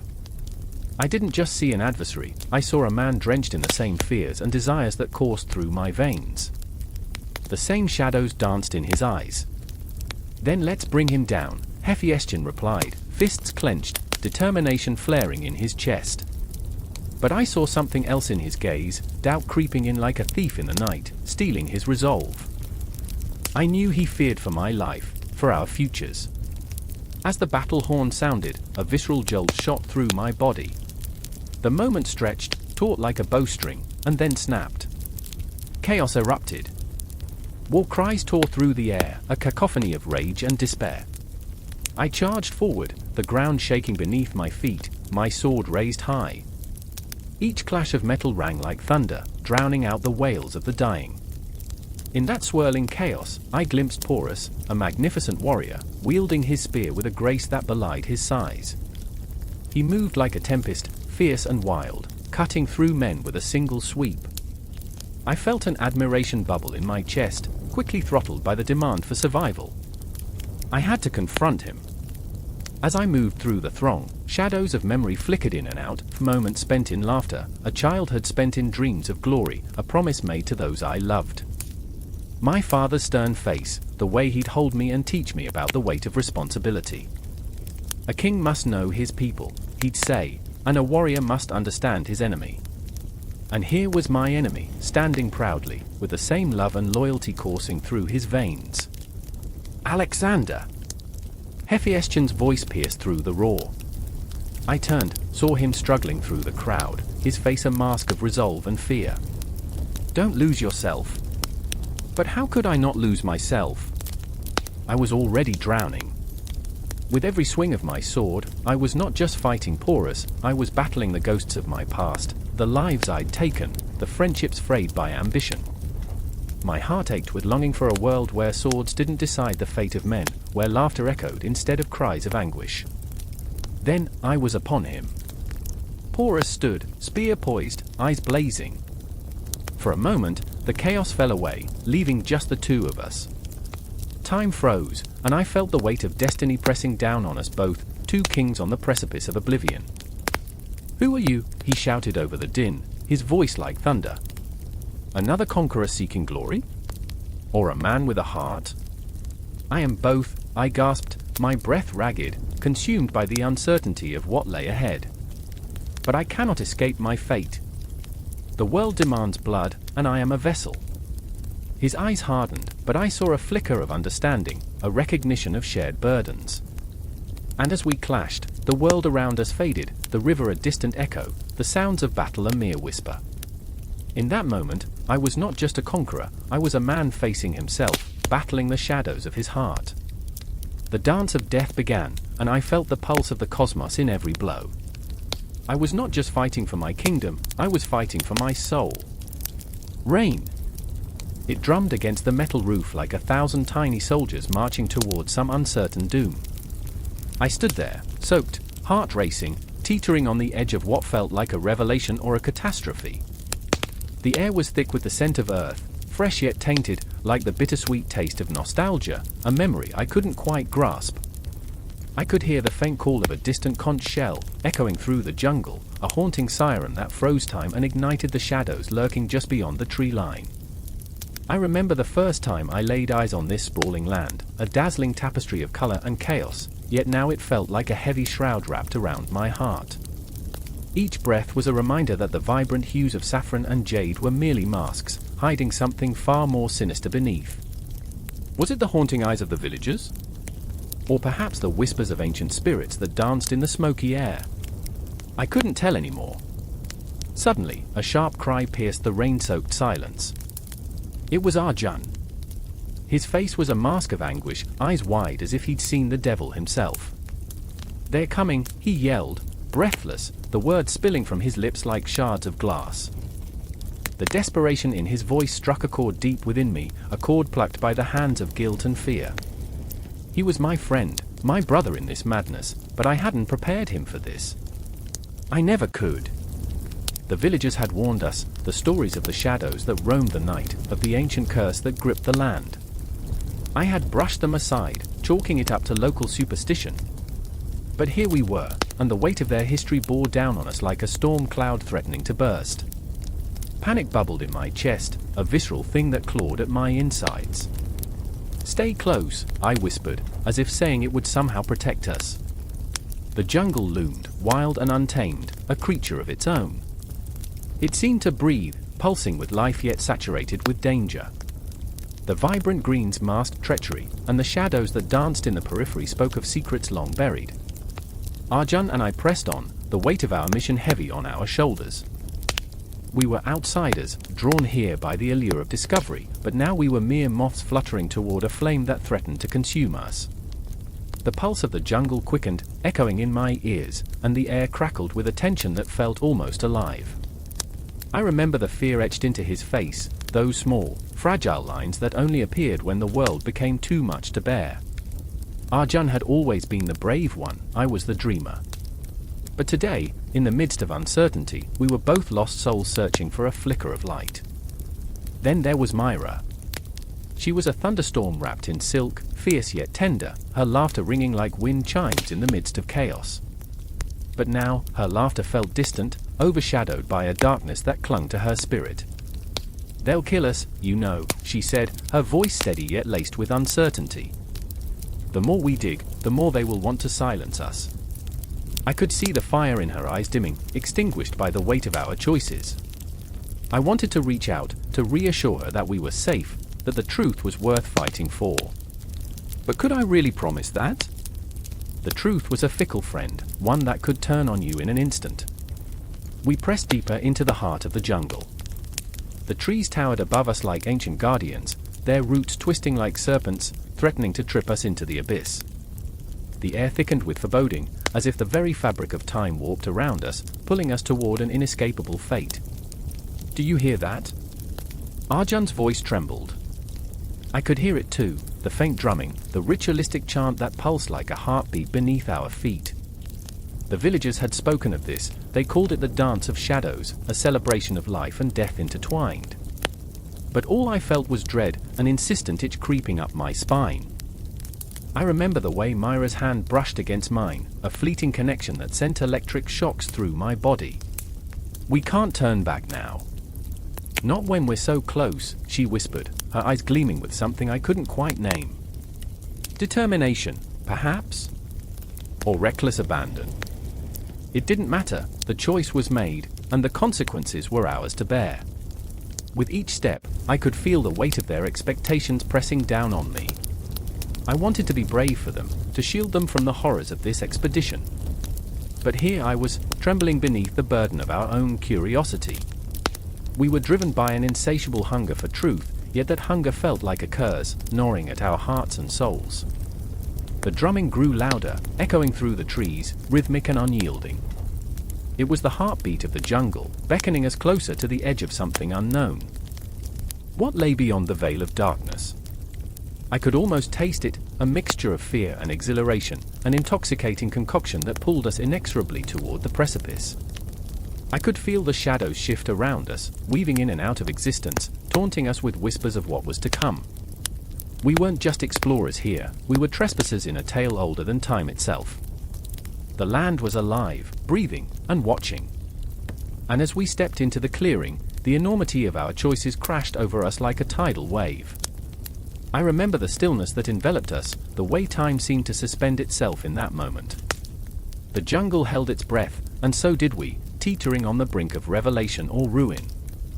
I could feel the pulse of the earth beneath my feet, echoing the beat of my heart as anticipation mingled with primal fear. And then, in that charged silence, we stood there, three souls caught in the web of destiny, each pulsing with the weight of their own truths and lies. Would our thirst for knowledge lead to liberation, or would it ultimately bind us into the annals of history as mere whispers in the wind? The answer hung heavy in the air, an echo of our choices trembling in the shadows. But the jungle was unforgiving and relentless, and the beating drums grew louder still, pulling us deeper into the heart of the unknown. As the night wrapped its arms around us, I realized this was just the beginning. The sun hung low in the sky, a cruel ball of fire that swallowed the horizon whole. Its rays beat down upon the Jedrosian desert, a wasteland that seemed to laugh at the fragility of human spirit. I stumbled, my foot sinking into the soft, treacherous sands, a mocking reminder that every step forward felt like a betrayal of my own body. I heard the dry, rasping breath of my companion, Tessa, behind me, pushing through the suffocating heat, her eyes wide with fear. "I can't do this." "Not anymore," she gasped, her throat cracked like the parched earth beneath us. Her voice, though weak, cut through the hot air, sharp and desperate. I remembered the spark of determination in her eyes when we set out, her laughter ringing like a promise of adventure. Now, that laughter had turned to dust, scattered by the relentless wind. "We have to keep moving," I urged, my voice barely above a whisper. Each syllable felt heavy, weighted by the aching reality of our situation. Here, in this merciless expanse, hope felt like a ghost, a fleeting shadow that danced just beyond reach. "We're not far from the coast. Remember the tales of the cool sea breeze?" I tried to inject a thin thread of optimism, but even I could hear the false note in my words. Beside me, Eric stumbled, his long legs nearly giving way beneath him. His skin glistened with sweat, a sheen that reflected more than just the sun. It caught the despair in his eyes, a pain that echoed my own. "The stories don't help," he muttered, each word a small act of defiance against the encroaching despair. "They're just stories." I recognized the defeat in his tone, the same fear that clutched my heart, threatening to crush it to dust. I remember when we first crossed the threshold of this desolate land, excitement coursing through our veins as we imagined the treasures that lay ahead. But the Jedrosian desert was not merely a backdrop, it was a character in its own right, a cruel tyrant determined to see us kneel. The ground shifted underfoot, a deceptive rhythm that promised both freedom and death. "Look!" Tessa's voice broke through the fog of my thoughts, raw and urgent. I followed her gaze, squinting against the blinding light. In the distance, a mirage shimmered, a tantalizing glimmer that twisted the world into a cruel parody of hope. Was it water? Or just another trick of this godforsaken place? "Can't you see it?" she pressed on, desperation fueling her words. "We have to reach it." But I felt the weight of reality pressing down, a soul-crushing certainty that haunted me. "It's an illusion," I said, my heart sinking. "It'll lead us to our graves." "Still better than standing still to die," Eric replied, his tone a mix of sarcasm and resignation. I felt the gravity of his words, heavy with the truth we all tried to deny. Every heartbeat screamed in the silence, an echo of our dwindling hope. We pressed on, each step a testament to our resolve, yet with every stride, the desert grew more unforgiving. The horizon blurred, merging into an unending sea of sand that mocked our existence. The sun dipped lower, casting long shadows that danced with laughter, taunting us as we fought against the inevitable.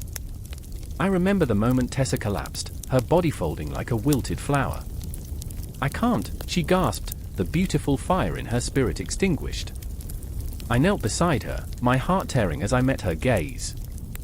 "Please, don't leave me," I whispered, the words a prayer to a God I wasn't sure I believed in anymore.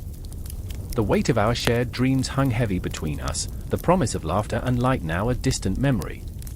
"I'm so tired," she breathed, her voice a feather on the wind. "But if I close my eyes, maybe I'll wake up somewhere else." The weight of her admission felt like a dagger, twisting in the wound of our reality. "Stay with me, please," I begged, but I heard the tremor in my voice. I knew the truth, the desert had claimed another soul. Eric crouched beside us, his presence a fragile comfort against the vast emptiness that surrounded us. "Look at the stars," he urged, his voice low and steady, a lifeline thrown into the abyss. "They are still there. Even in the dark." I glanced up, searching for the constellations, but all I saw was the merciless glare of the sun, the bitter reminder of our mortality. "They don't care about us," I said, the bitterness coating my words. "They won't save us." "But they hold the weight of our dreams," Eric pressed on, his eyes glistening with unshed tears. "They remind us that we're not alone, even here." I could feel the despair rising like a tide, threatening to drown me. I gathered Tessa in my arms, cradling her like a fragile bird, trying to anchor her to this world. A fleeting memory flickered through my mind, the sound of waves crashing against the shore, the smell of salt in the air, a reminder of life beyond this desolation. "I won't let you go," I whispered, my voice breaking, a vow wrapped in desperation. The heat began to suffocate, and I felt my own strength waning. The shadows loomed larger, whispering sweet nothings of surrender. The ground shifted beneath us, and for a moment, I thought I could feel the pulse of the desert, a heartbeat that matched my own. It was a reminder that we were alive, flesh and blood, beating hearts in a world that seemed determined to swallow us whole. But the desert was more than a place, it was a reflection of our own fears, a terrifying mirror that revealed our darkest selves. As I looked into Tessa's fading eyes, I could feel the weight of our shared struggles, our dreams collapsing like sandcastles before the tide. I remember laughter, I choked out, my voice thick with emotion. I remember the taste of freedom, the thrill of adventure. As the shadows lengthened and the sun sank lower, I realized we weren't just marching back, we were battling our own demons, tangled in the web of existence, fighting for a flicker of hope in the unforgiving darkness. And the Jedrosian desert? It was more than a backdrop, it was a living nightmare, a cruel reminder that the journey was never just about the destination. It was about the heart, the raw, beating heart that craved connection even in the face of despair. I felt a shift in the air, a tremor of something more, something yet to come. As I held Tessa, the warmth of her body fading, I remembered that we were not just victims of this desert. We were survivors. And as long as one of us remained, there was still a fight left in us, still a spark that could ignite the night. The shadows beckoned, yet the horizon whispered of a distant shore. As the last light flickered, I clung to that promise, that somewhere beyond the sands, hope awaited. And with each breath, I forged ahead, ready to confront whatever lay beyond the fading light. The city lay in ruins, the weight of history pressing down like a leaden sky. Crumbling walls whispered secrets of power and betrayal, the air thick with the scent of burnt offerings and unfulfilled dreams. I remember the first time I stepped into Babylon, the air was electric, charged with a knowledge I could almost taste, a promise of conquest mixed with the sharp tang of fear. A shadow fell across the ground, swallowing the sunlight whole. It was Gideon, his face carved from the very stone that surrounded us, eyes glinting with a mix of desperation and unyielding resolve. "We have to move," he said, voice low, urging me to break free from my reverie. He was the kind of man who wore his heart on his sleeve, a heart that thudded with a rhythm of war, a cadence of loss. Each beat was a reminder of what he had sacrificed, his family, his home, the innocence of a soldier before the blood had seeped into his soul. Beside him stood Miriam, her presence a tapestry of strength and fragility woven together. Her hands trembled, fingers tracing the outline of a pendant, an heirloom from a mother she had lost to the chaos of the world, a ghost that haunted her every waking moment. "Gideon, we can't just leave them." "Not again." Her voice cracked like glass, sharp yet delicate. I could see it in her eyes, a fire stoked by memories of a family torn apart, a city that had cradled her dreams and then shattered them into dust.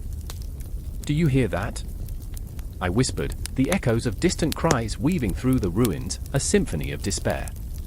I felt the weight of the moment, the heavy hand of time squeezing around us. It was a reminder that history is not a silent observer, it howls with the winds of the past, fierce and insistent. The walls seemed to lean closer, eager to catch our fears as if they were offerings to some long-forgotten god. "I remember the stories," I said, a shiver dancing down my spine. "The tales of conquest and glory. But this," I gestured to the scattered remnants of our once great civilization. "This is what we inherit." The gravity of our reality wrapped around us like a cloak, every heartbeat synchronizing with the rhythm of our shared anguish. The shadows lengthened, and with them came the ghosts of our choices. I could feel their presence, the weight of regret juxtaposed with the burning desire to change the course of our fate. "What are we without our past?" Gideon asked, lifting his gaze to the heavens, where the sun flickered like a candle on the brink of extinguishing. He was a man caught between two worlds, one where he could save the remnants of his people, and another where he could finally free himself from the shackles of their memory. I remember, Miriam's voice trailed off, her gaze lost somewhere in the wreckage of her childhood. I remember the laughter, the celebrations, the way our hearts danced together under the stars before the darkness fell. Her words hung in the air, fragile and vibrant, weaving through the rubble like smoke. It was a tapestry of what had been, spanning across the chasm of loss. I felt the ache in her chest, the burden of what it meant to carry a history that was both a blessing and a curse. And then it hit me, the irony of our existence. Here we were, standing in the very heart of Babylon, a city that had once stood as a beacon of civilization, now reduced to a haunting echo of its former self. The soil beneath our feet was soaked with the blood of those who had come before us, ancestors who had fought for a legacy that we were now forced to reckon with. "We have to confront the ghosts," I murmured, half to myself, half to them. "Face the choices we've made, the lives we've lived." Gideon chuckled darkly, a sound that slipped through the cracks of his resolve. "Confronting ghosts. Sounds like a party," he said, but there was no humor in his eyes. They were pools of sorrow, reflecting back the world that had shattered around him, pieces of his soul scattered like the ruins that surrounded us. "Do you think they'll forgive us?" "Forgiveness is a luxury we can't afford," I replied, the words heavy on my tongue. "Not when we're still clawing our way through the wreckage." I felt the weight of his gaze, the intensity of his despair. It was a reminder that we were not merely witnesses to this collapse, we were part of it, the architects of our own undoing. Miriam turned, an ember of resolve igniting in her eyes. "Then we fight. We can't allow their sacrifices to mean nothing." Her voice rang out, steady and fierce, cutting through the darkness like a blade. "We owe it to them, to ourselves, to rise from the ashes." As the sun dipped lower, casting elongated shadows that danced like specters, I knew a confrontation loomed on the horizon. Figures appeared in the distance, shapes that stirred an unsettling familiarity, the ghosts of our past marching toward us. The confrontation was inevitable, a reckoning that awaited. I felt my heart race, each beat a countdown to the moment of truth. Would we meet our past with courage, or would we be swallowed whole by the darkness that had encroached so slowly, so insidiously? The city held its breath, a living entity steeped in grief and fury, waiting for us to make our choice. We stood there, three souls entwined in the web of history, the echoes of Babylon ringing in our ears. I could almost hear the clock ticking, a metronome keeping time with our fate. The question loomed larger than life: would we conquer our ghosts, or would we become just another forgotten whisper in the annals of time? And as the shadows grew longer, I understood that this was not merely a return to Babylon, it was a return to ourselves, a confrontation with all we had lost and all we had yet to reclaim. With every breath, I felt the weight of our journey pressing down, a relentless tide pulling us ever closer to the heart of our own conquest, or our ultimate undoing.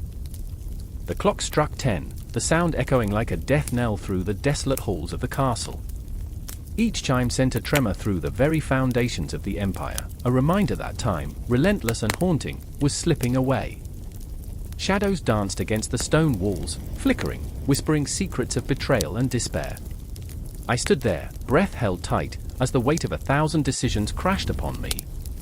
I had always believed I was destined for greatness, yet here I was, a mere puppet on the strings of an empire teetering on the brink of chaos. In that cold, dimly lit chamber, I faced a choice that sent tremors through my soul. My brother, Elias, stood across from me, eyes blazing with a fury that was both terrifying and familiar. He was the golden child, the one who had always worn the crown of expectation like a garland of thorns. I could see the anger bubbling beneath his polished veneer, the fear gnawing at the edges of his mind.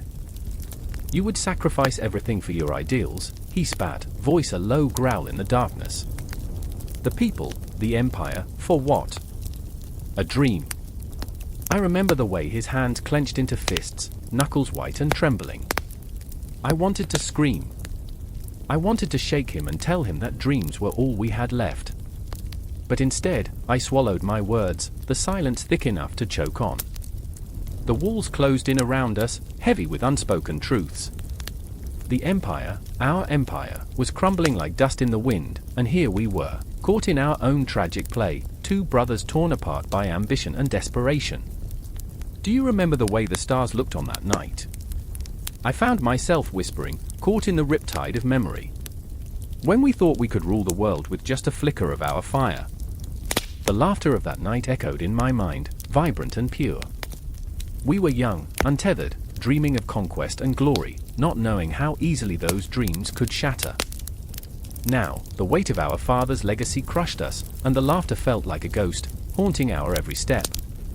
Elias narrowed his eyes, confusion flickering behind the rage. That was a child's fantasy. Look around, brother. Look at what this dream has cost us.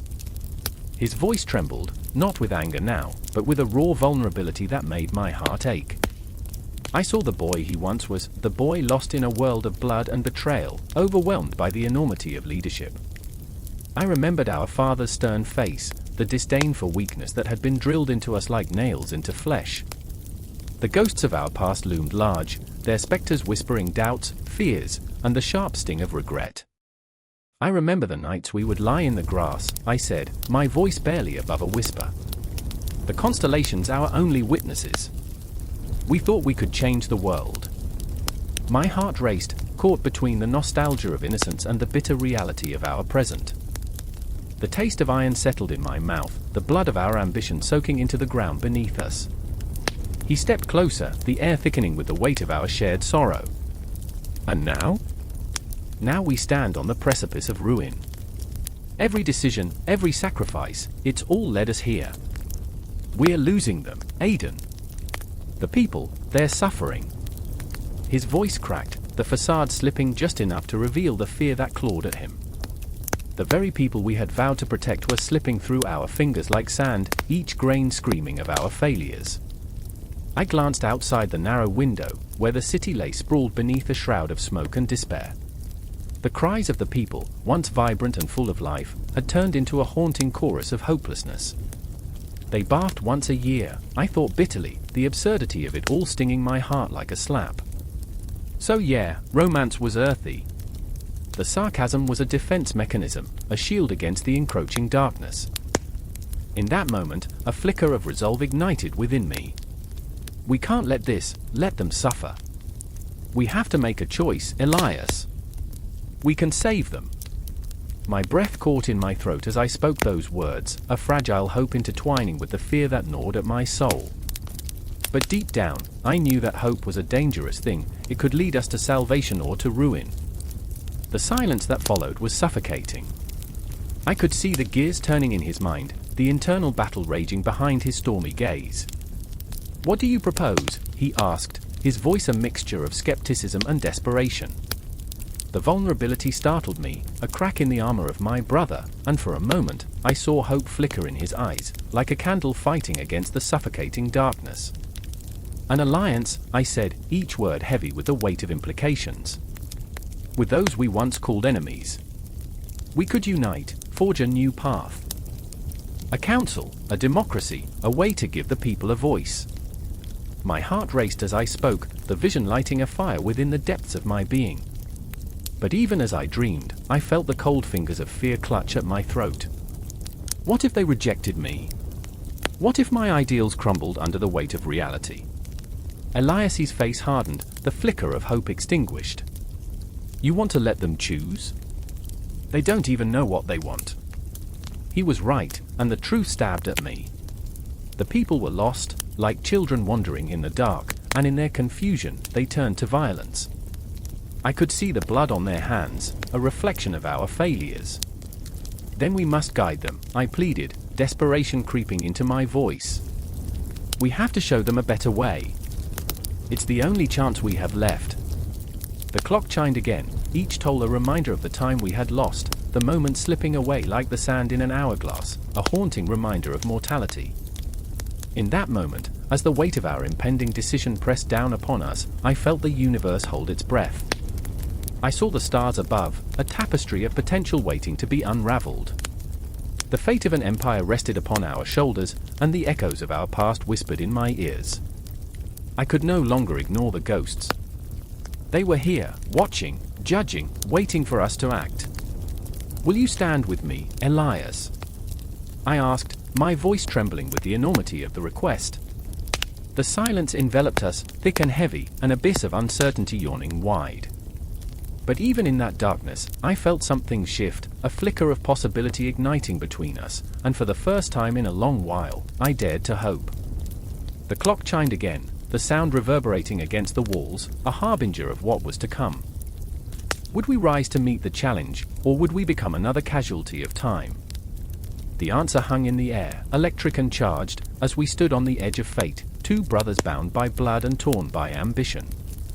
The air crackled with tension, thick like smoke from a distant fire that warned of impending doom. I stood at the edge of the world, the jagged cliffs of the Aegean Sea looming behind me, its waves crashing against the rocks like desperate hands clawing for salvation. Below, the dark water whispered secrets, promises of power and pain entwined in a symphony of chaos. I could hear the muted clang of swords, the guttural cries of men, each sound a heartbeat, thunderous and relentless. The sun hung low, a burning ember in a twilight sky, casting shadows that danced like ghosts across the battlefield. In that moment, I remembered her, Roxanne, a name that tasted sweet yet bitter on my tongue. She stood in my mind's eye, fierce and radiant, the embodiment of a dream I had yet to fulfill. Her laughter had been like music, but now, all I felt was the weight of what we had become, captives of our own ideals, torn apart by ambition and bloodshed. I wanted to reach out, to erase the distance between us, but the world had conspired against us, forging a chasm of war and expectation. I could almost hear her voice echoing in the silence. What is the price of your vision, Alexander? I was not just a conqueror, I was a prisoner of my own desires, a king shackled by a dream of a cosmopolitan world. The battle raged on, and with every clash of steel, I felt the pull of history, the insatiable hunger of my lineage clawing at my soul. My closest companion, Hephaestion, stood at my side, his gaze fierce but haunted. I could see it in the set of his jaw, the way he gripped his sword tighter as if holding on to my dream would spare us both from our fate. We shared the same blood, the same fire, but the weight of ambition threatened to tear us apart. Are we building a kingdom or a grave, my friend? Hephaestion's question hung in the air, heavy as a storm cloud, and I could feel the tremble of uncertainty in my own heart. Shadows flickered around us, mocking our aspirations, whispering doubts into our ears. I wanted to tell him that the vision was worth it, that the glory we would achieve would illuminate the darkest corners of our world. But I couldn't shake the feeling that we were forging chains instead of bridges. The smell of sweat and iron filled my nostrils, the taste of fear sharp on my tongue. I remembered the stories of heroes who had come before me, legends carved into stone, their faces immortalized in the annals of history. But was I destined to join them, to be remembered for my conquests or for the blood I spilled? I could feel the weight of their gaze upon me, the echoes of their lives pressing down like the night, suffocating in its embrace. The clash of metal against metal rang out, a harsh melody underscored by the cries of the dying. I glanced at the horizon, where the sun poured its last light over the sea, turning the waves to liquid gold. It was beautiful, yet terrifying, the duality of creation and destruction, the thin line where dreams became nightmares. In that fleeting moment, I saw a different world, one where men and women of every nation could walk side by side, their cultures mingling like the colors of a sunset. I could see Roxanne, a vision of unity, her eyes bright with hope as she called to me from beyond the battlefield. But with hope came despair. I felt the weight of my own ambition crushing my chest, squeezing out the air until I gasped for breath. The ghosts of those who had fallen whispered their warnings, their spectral forms rising from the ground, their eyes hollow yet full of stories. What have you sacrificed? They seemed to ask. What will you give to achieve your vision? Hephaestion's voice broke through my reverie, shaking me back to the present. We can't let them win, Alex. Not now. We fight for the future. His resolve ignited something deep within me, a flicker of hope that threatened to spark into a flame. But was it enough? The question hung in the air, an unspoken truth that both of us feared to acknowledge. We fight for a dream, Hephaestion, I whispered, my voice trembling with the weight of the world. But what if the dream is a lie? The air was electric, charged with the weight of our unspoken fears. I could see the flicker of doubt in Hephaestion's eyes, and it cut deeper than any blade. I was not just leading an army, I was dragging my friends, my family, down a path strewn with bones and ashes. The vision of a cosmopolitan world felt slippery, like trying to catch the wind in my hands. As the battle raged on, I saw flashes of light in the distance, a signal from our allies, a beacon of hope amidst the chaos. But the light was dimming, flickering like a candle in a storm. I could feel the heartbeat of the world quickening, a cacophony of life and death spiraling toward a climax that felt inevitable. Roxanne's voice echoed in my mind again, fierce and unyielding. "You dream of unity, Alexander, but does your heart allow it?" I turned to Hephaestion, his face a mask of determination, and I realized that we were not just fighting for a vision, we were fighting for each other. The weight of our shared dreams, our hopes and fears, hung heavy in the air like a promise. I could feel it, the fragile thread that bound us together, keeping us from falling into the abyss. The tide of battle surged around us, a relentless wave crashing against the shore of our resolve. It was a dance of life and death, and I could feel the rhythm pulse through my veins. I wanted to scream, to cry out against the injustice of it all. But instead, I tightened my grip on my sword, letting the cold metal ground me in the storm of emotion swirling in my chest. And then, as if the universe had conspired to bring us together, I saw her, a flicker of movement among the shadows. Roxanne, her spirit fierce and unyielding, stood in the periphery of my vision, a luminous presence amidst the chaos. My breath caught, the sight igniting a fire within me that burned brighter than the sun. She was my North Star, my guiding light, and in that moment, I understood, the vision was not just about conquering lands, it was about conquering fear, about building a world where love could flourish amidst the ashes. I roared, a primal sound that echoed across the battlefield, ripping through the chaos and binding us together in a shared purpose. Hephaestion's eyes met mine, and in that glance, we found ourselves, two flawed souls daring to dream of a future against all odds. The battle continued to rage around us, but now, it felt different, charged with the weight of possibility. And as the sun dipped below the horizon, casting the world into twilight, I could almost see the stars emerging, their distant light a reminder of every dream ever dreamed. I felt the pulse of history in my veins, the weight of the past merging with the hope of the future, a rhythm that echoed through the centuries. We stood, side by side, at the precipice of our destinies, ready to fight for a world that was yet to be written. The ghosts of the past circled around us, their whispers fading into the night, leaving behind a single truth: the vision of a cosmopolitan world was not just a dream, it was a promise worth fighting for. And as we charged into the night, our hearts beating as one, I knew that this was just the beginning. The night was heavy with the scent of smoke and sweat, the air crackling with the tension of 1,000 unspeakable dreams converging in a single heartbeat. I stood among the chaos, the sounds of clashing swords and anguished cries swirling around me like a tempest, yet I was frozen. The world was a cacophony of humanity at its worst, yet tinged with a promise of something greater, something that whispered from the shadows. A man, Alexander, loomed before me, a figure carved from myth and madness, his eyes gleaming with the wild flame of ambition. He was not just a conqueror, he was a force of nature, an unyielding tide that swept away old worlds to forge new destinies. But at what cost? Beneath the surface, the cracks were beginning to show. I could see it in the eyes of his closest companion, Hephaestion. The weight of loyalty was a crushing burden, pinning him to a path that felt increasingly uncertain. I remember the day we crossed the Hellespont, Hephaestion murmured, the ghost of a smile flickering across his lips, though it failed to reach his eyes.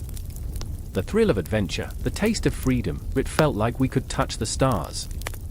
But that freedom now felt like a noose tightening around his neck, every conquest pulling him further from the man he once was. Now, it's just blood and echoes. The words hung in the air, heavy with despair. As the battle raged on, I caught glimpses of another soul, Doria, a merchant with dreams larger than her frame. She weaved through the chaos like a wraith, her spirit indomitable even as her heart crumbled. "This is not what I wanted," she whispered to herself, clutching a broken jar of spices, the vibrant colors muddied by dirt and violence. The once prominent trade routes she longed to navigate were now littered with the remnants of war. I came to sell silk, to share stories of distant lands, not to witness this madness. I felt her pulse quicken as she ducked beneath a fallen soldier, tears mingling with the dirt on her cheeks. The rich tapestry of culture she once championed was being unraveled, thread by thread, and all she could do was watch as the vibrant colors faded into the dust. I remember the laughter of children in the marketplace. I remember the smell of bread baking, mingling with the spices of my homeland, she murmured, her voice barely rising above the din, but it cut through me like a knife. Could she still find that joy in this desolation? Amidst the chaos, I felt the weight of time pressing down like an iron shroud. Each clash of steel against steel echoed a heartbeat, each shout a reminder of the fleeting nature of life and culture. What would be left in the wake of Alexander's relentless march? Would the world remember the beauty of sharing, or would it only recall the brutality of conquest? The clock ticked, slowly, deliberately, each second a reminder that nothing was forever. Hephaestion turned his gaze toward Doria, desperation clawing at his insides. "We cannot stop this," he said, the words tumbling from his lips like stones. "But we can shape what comes next." His voice shook, not just with fear, but with the weight of choices unmade. The ghosts of the fallen were watching. I could feel their eyes boring into us, their silent judgment echoing through the ages. Doria's heart quivered, caught between hope and despair. "What will we become?" she whispered, her hands trembling as she spoke of trade like a lifeline, a flickering flame amidst encroaching darkness. "Will we be remembered for our art, or for the blood that stains it?" Her voice was raw, a threadbare note of defiance hanging in the air. I watched as their destinies collided like the clang of swords. Hephaestion, torn between loyalty and the longing for a life that seemed increasingly out of reach, Doria, fighting for a future that felt like a whisper against the roar of conquest. The battlefield was an unforgiving witness, the cries of the dying mingling with the fragile hopes of those who yet lived.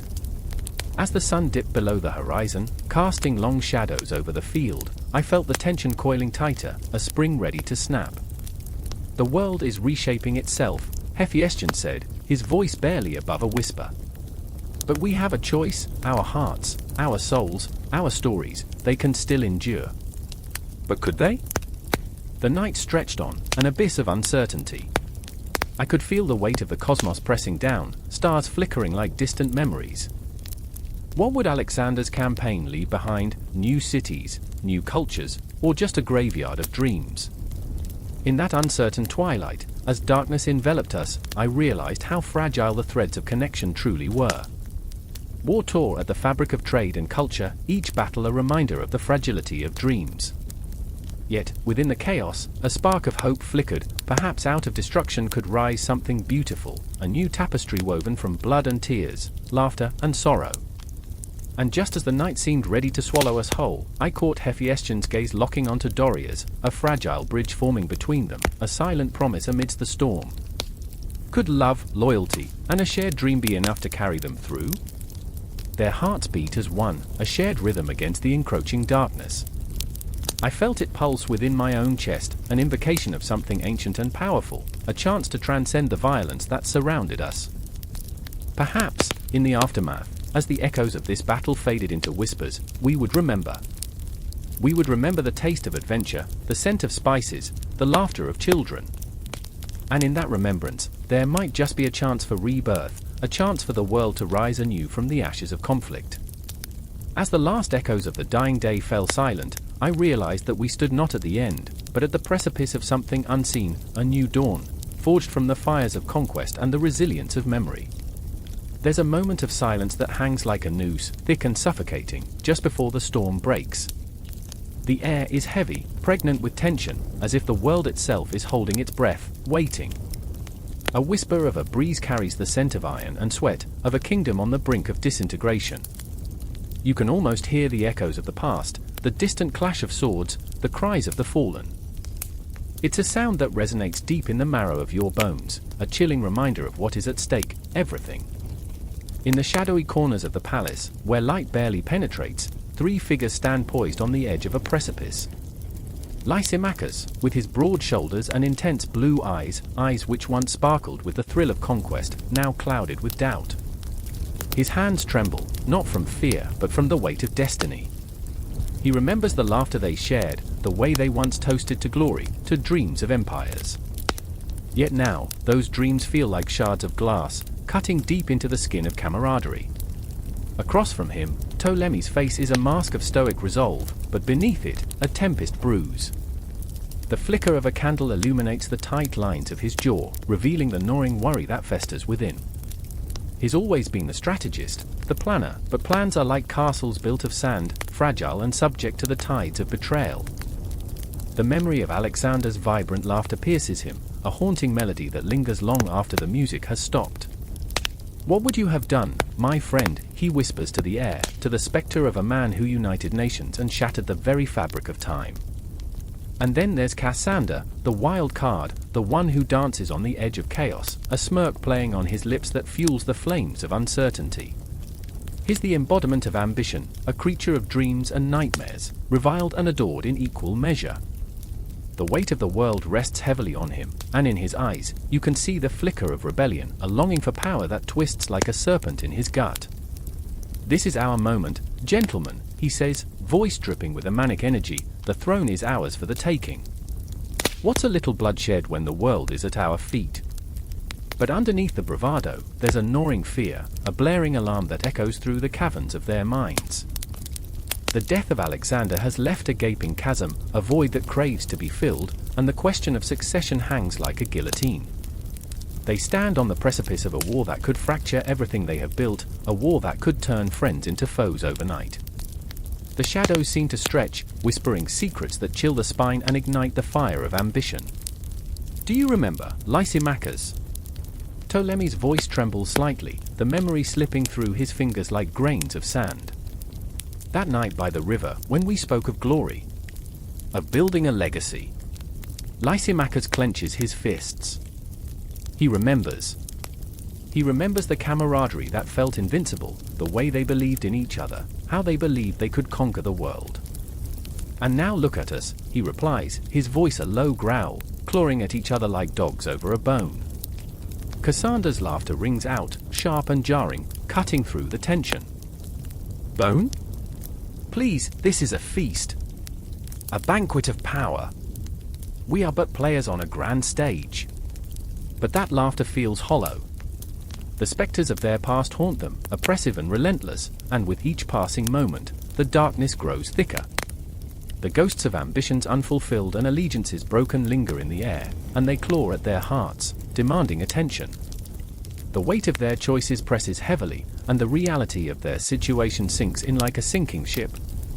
As they strategize, plotting the rise to power, the tension becomes palpable. The sound of boots echoes in the corridors, a reminder that they are not alone. The threat of betrayal lurks in every shadow, and as the clock ticks closer to midnight, hope and desperation intertwine in a chaotic dance. Each heartbeat resonates with urgency, the seconds stretching into eternity. They are warriors and scholars, brothers in arms, yet this twisted game of thrones holds no loyalty. The air crackles with electricity, foreboding and raw, as they find themselves spiraling deeper into the abyss of ambition. The stakes rise higher, and the question lingers, a haunting echo: who will rise? Who will fall? As they exchange glances, a flicker of understanding passes between them, a silent acknowledgement of the madness that has consumed their hearts. Bonds forged in blood and sweat now hang by a thread, and the inevitability of conflict looms like a dark cloud, threatening to engulf them. The night stretches before them, vast and unforgiving, like an endless void where dreams go to die. "Look at us," Cassander says, his voice low, almost vulnerable. "We were once invincible. Now, we are shadows of what we dreamed." The words hang in the air, a bitter truth wrapped in the sweetness of nostalgia. They are haunted by the ghosts of their memories, by the laughter that now feels like a distant echo, fading into the night. The gravity of their choices presses down, each heartbeat a reminder of the impending storm. Cassander grips the hilt of his sword tighter, feeling the cool metal against his palm, grounding him amidst the chaos. "Let the night come," he declares, heart racing, fervor igniting in his belly. "Let it swallow us whole if it must. But we will not bow. We will not break." And with that, the storm begins. The darkness envelops them, and as the shadows gather, the first whispers of destiny curl around their hearts like tendrils of smoke. The clock ticks louder now, echoing through the palace. The sound transforms into a war drum, an ominous reminder of the choices they are about to make, the battles they will have to fight. The sun may rise, but in their hearts, the darkness has already taken root. And as they step forward, arms poised for conflict, they know this is just the beginning, the rise of the Diadochi, a tale woven in blood and betrayal, where the echoes of history will forever scream their names into the void. The air was thick with tension, a silent scream reverberating in the shadows of the grand hall. Candles flickered, casting ghostly silhouettes against the stone walls, where whispers of forgotten promises hung like cobwebs. It was a moment suspended in time, where heartbeats echoed louder than swords clanging in battle. "You don't understand," she cried, her voice slicing through the stillness, raw and desperate. The weight of Alexander's world pressed down upon her, his conquests, his ambitions, yet all she could feel was the crushing emptiness where his heart should be. Olympias, fierce and unyielding, stood at the center of this storm, her eyes aflame with a tempest of emotions. A mother, yes, but also a queen shrouded in the pain of betrayal. The ghosts of their past danced before her, mocking the dreams she had woven in her mind for her son, for the future she envisioned. "I remember the stars, how we'd watch them together," she whispered, but the memory tasted like ash on her tongue. Alexander was the rising sun, but she was the shadow that cast him. And just beyond the chamber, in the quiet of the moonlit garden, there was Roxanne, his wife, and yet, so much more. Clutching the petals of a wilting rose, she felt the thorns digging into her palm, a sweet pain that grounded her in this reality. The whispers of her love for Alexander shuddered in her chest, a relentless tide of longing and fear. "What do I mean to him?" she murmured to the night, her breath hitching as she recalled the moment their eyes met amidst the chaos. "I was just a prize, a trophy to be won." Yet, beneath that surface, there lay something deeper, a bond that transcended the battlefield, a dance of souls intertwined in the fabric of fate. In this moment of crisis, the threads of their lives tangled together, woven by love, ambition, and heartbreak. Each woman held a piece of Alexander's soul, yet neither fully knew the other.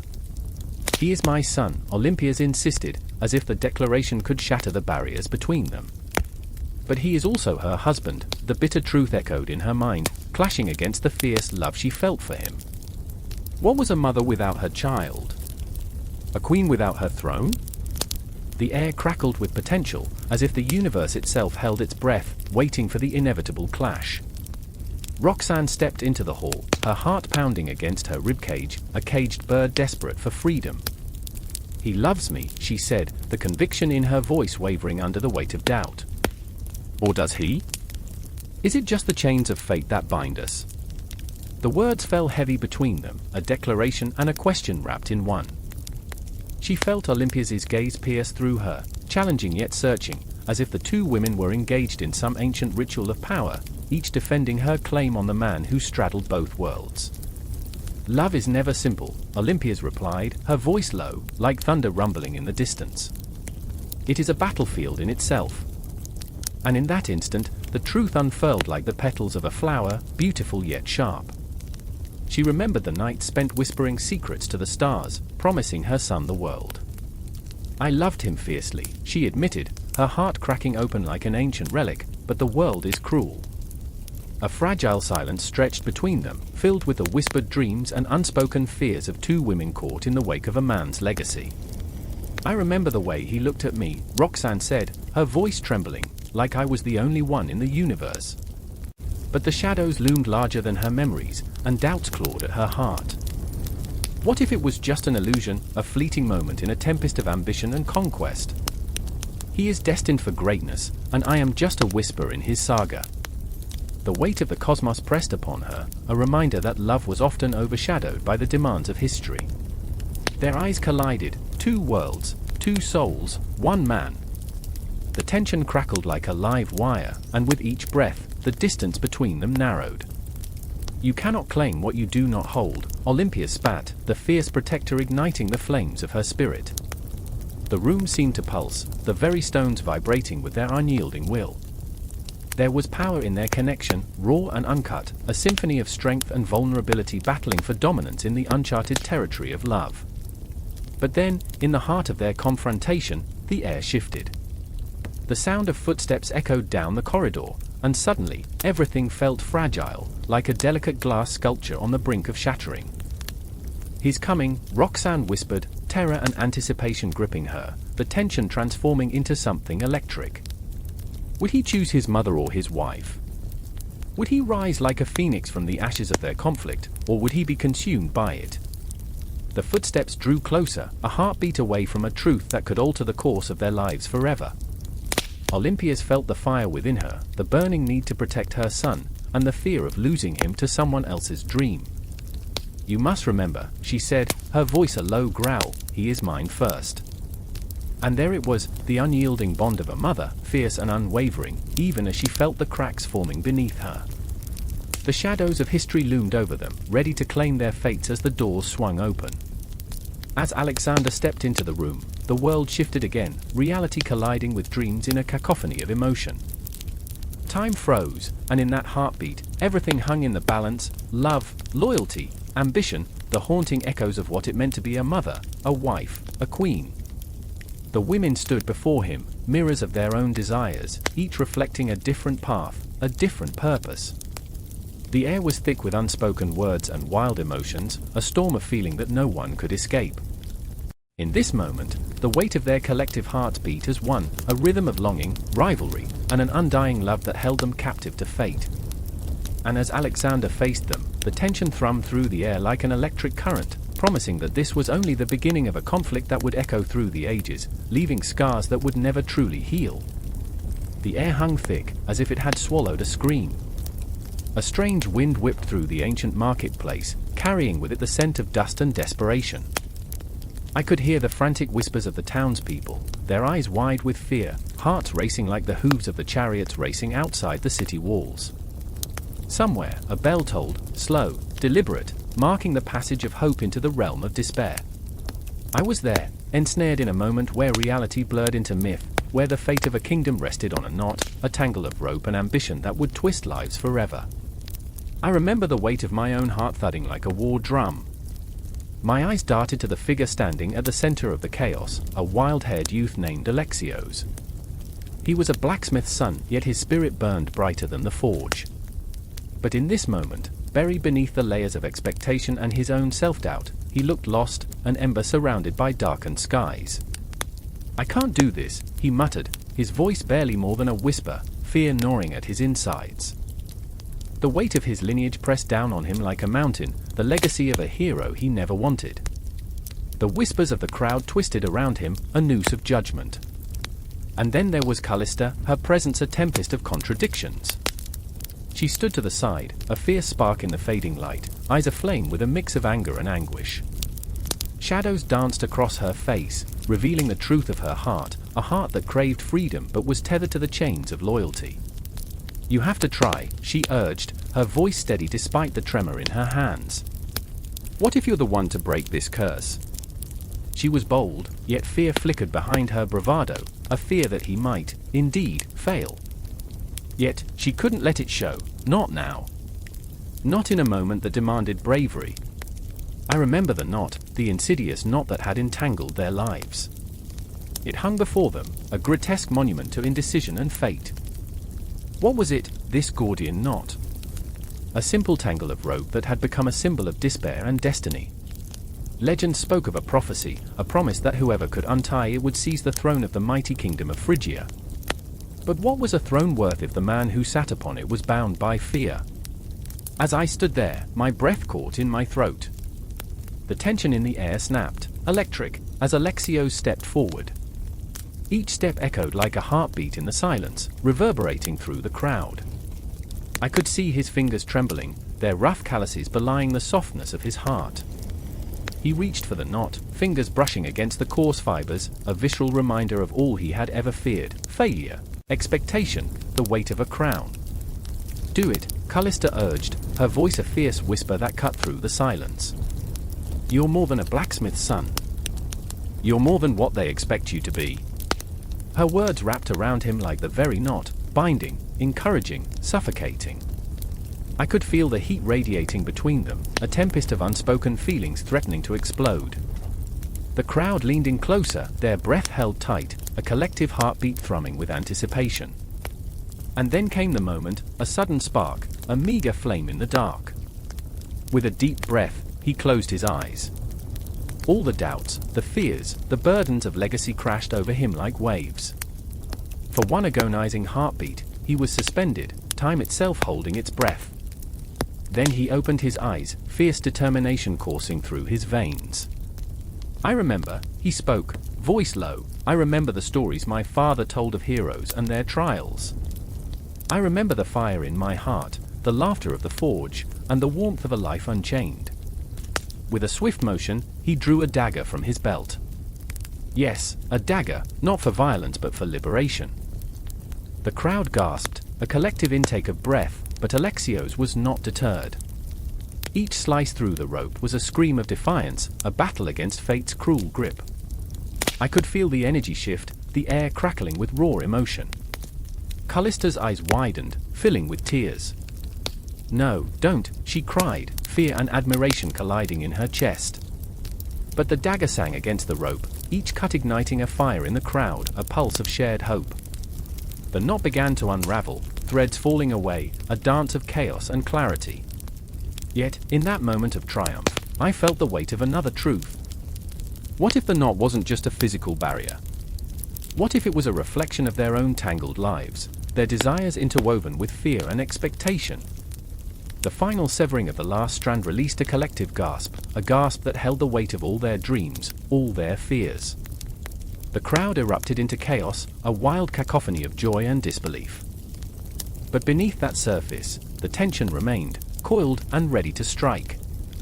The knot was gone, yet the threads of their lives remained intertwined, each seeking a way to move forward in a world forever altered. I remember the silence that followed, not the silence of peace, but of uncertainty. The promise of a new beginning shadowed by the ghosts of what was. Alexios stood with the dagger raised, breathless, caught between elation and the realization of his choice. Callista stepped closer, eyes locked onto his, the weight of their shared moment hanging thick in the air.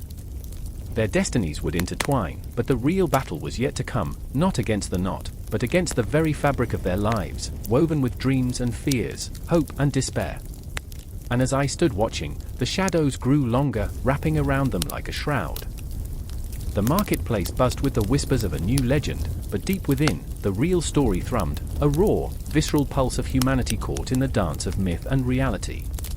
I could feel it tugging at my heart, promising that this was only the beginning, that the rising tension would lead somewhere dark and beautiful, into the depths of their souls and the shadows of the world they dared to change. The air crackled with tension as shadows danced on the cracked stone walls of the Asclepius temple, where the echoes of laughter twisted into shrieks of anguish, a haunting melody that carried the weight of despair. I stood frozen, heart hammering against my ribs, each beat echoing the last words I had heard, words that splintered my resolve, "They're coming for us." I remember the sweat bead trickling down my back, the frantic rustle of leaves whispering secrets as I peered through the dense foliage. Light flickered, desperate and frantic, from the torches held by figures cloaked in tattered robes, their faces obscured by the darkness. Gymnosophists. Philosophers, sages, warriors of thought, yet what I saw was menacing, a congregation cloaked in shadows, eyes glinting like blades in the night. I felt the weight of my companions beside me, their presence a fragile tether to sanity. Althea, fierce and unyielding, her spirit burned bright even as fear gripped her throat. She clutched her dagger, knuckles white, eyes wide and unblinking. "We need to go." Her voice sliced through the night, sharp and urgent. But I could not move. My gaze locked on the leader, an elder with a crown of wild hair, his skin marred by age and wisdom, a paradox of life etched in the lines of his face. He spoke with a voice that rumbled like distant thunder. True knowledge is found not in the light of reason, but in the shadows of doubt. A chill coursed through me, the words wrapping around my spine like icy fingers. Doubt. It was a ghost that haunted us all, whispering secrets we feared to confront. I remembered my dreams of glory, the longing to be more than a mere pawn in someone else's game. But here, in this moment, dreams felt like ashes in my mouth. I was a coward, shackled by the weight of my own inadequacies, the thought pressing down on me like a dark cloud. Beside me stood Elian, my closest friend, whose laughter once rang like church bells, now silent and grim. He was a tapestry of contradictions, his heart, a battlefield where hope clashed with despair.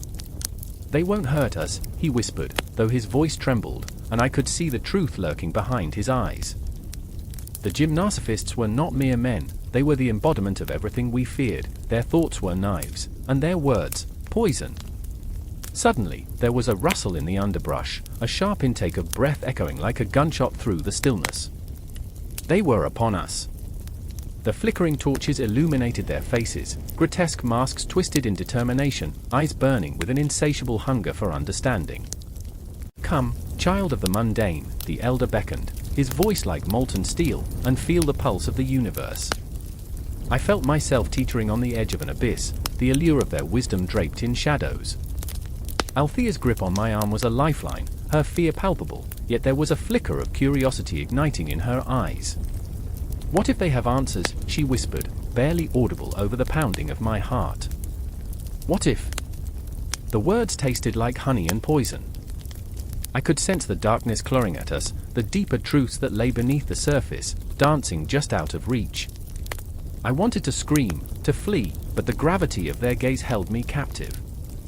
As the elder stepped closer, I noticed a glint of a silver pendant swinging from his neck, a mirror, reflecting the flickering flames of the torches. It seemed to pulse with its own heartbeat, like a portal to another realm, another way of seeing the world. "What is your truth?" he asked, his voice a whisper that scraped against my soul. Elian shifted beside me, uncertainty etched across his brow.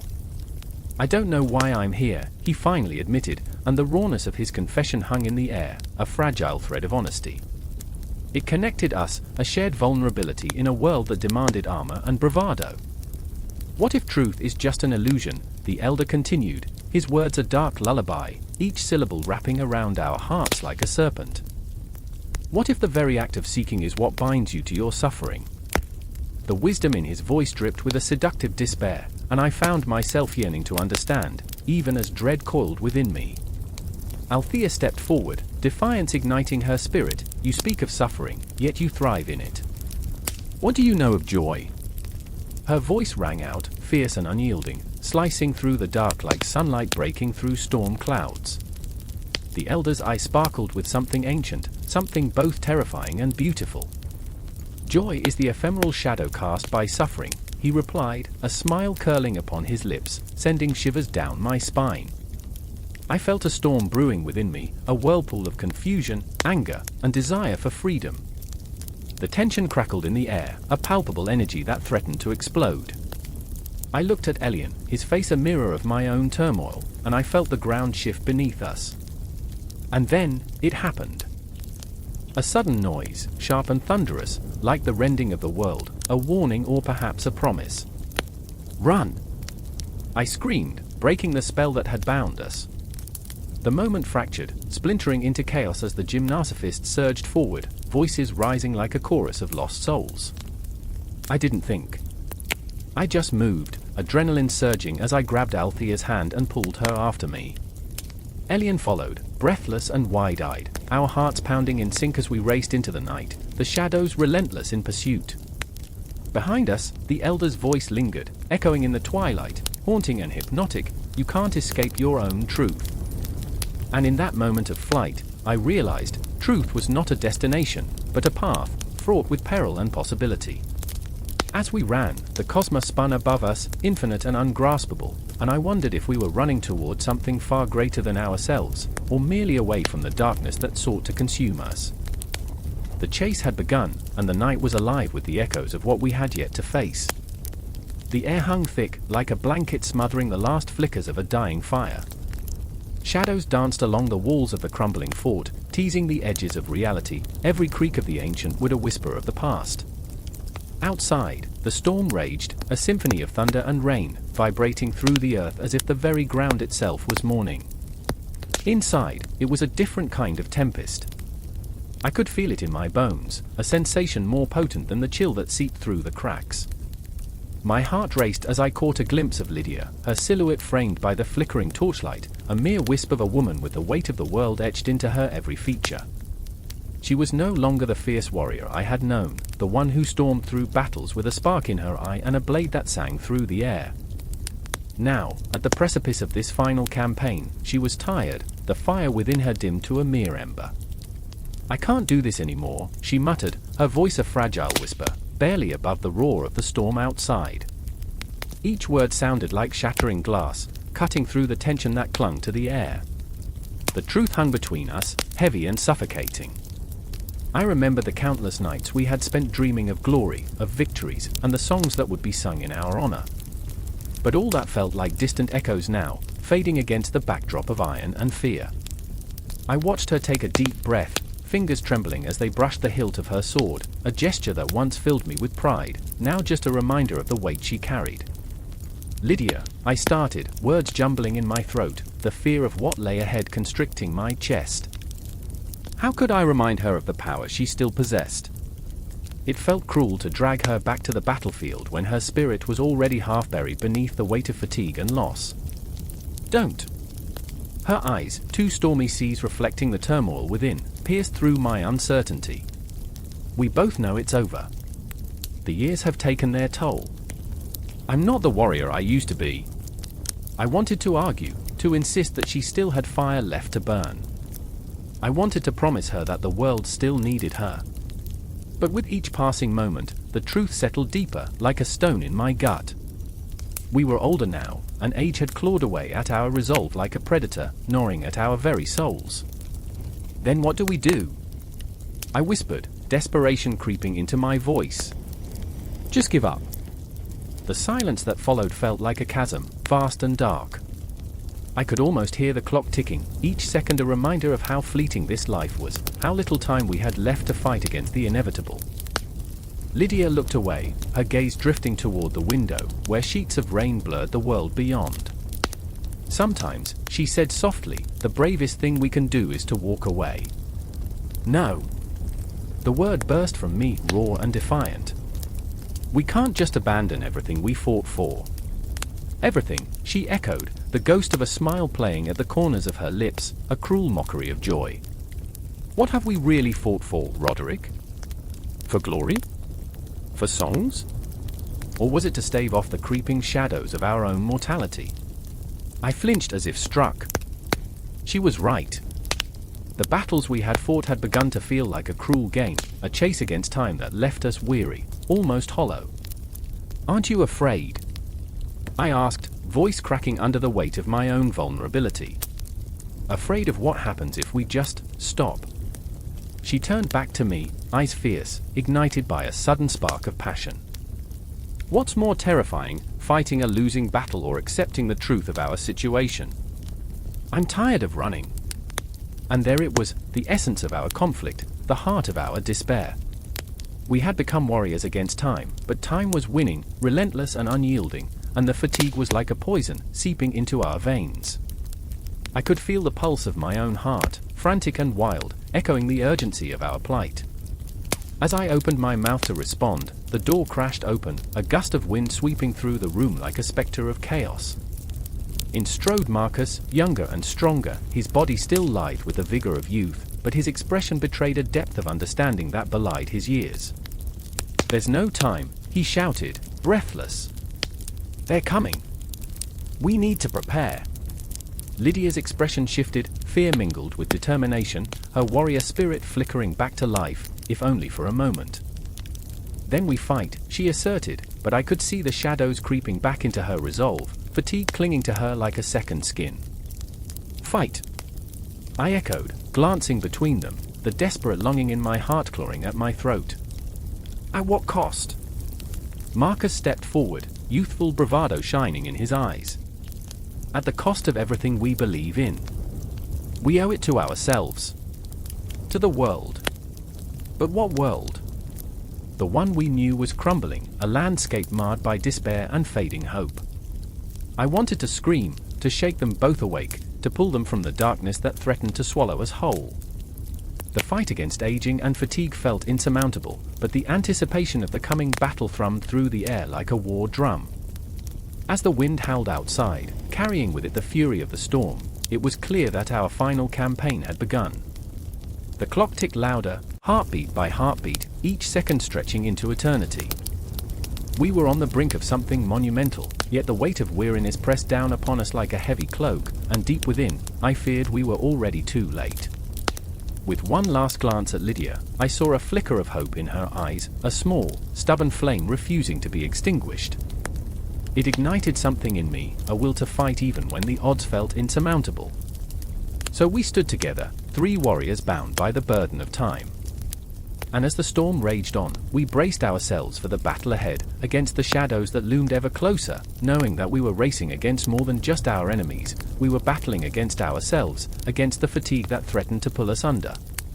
The final campaign awaited, and we were both terrified and exhilarated, caught in the web of our own making, unwilling to surrender without a fight.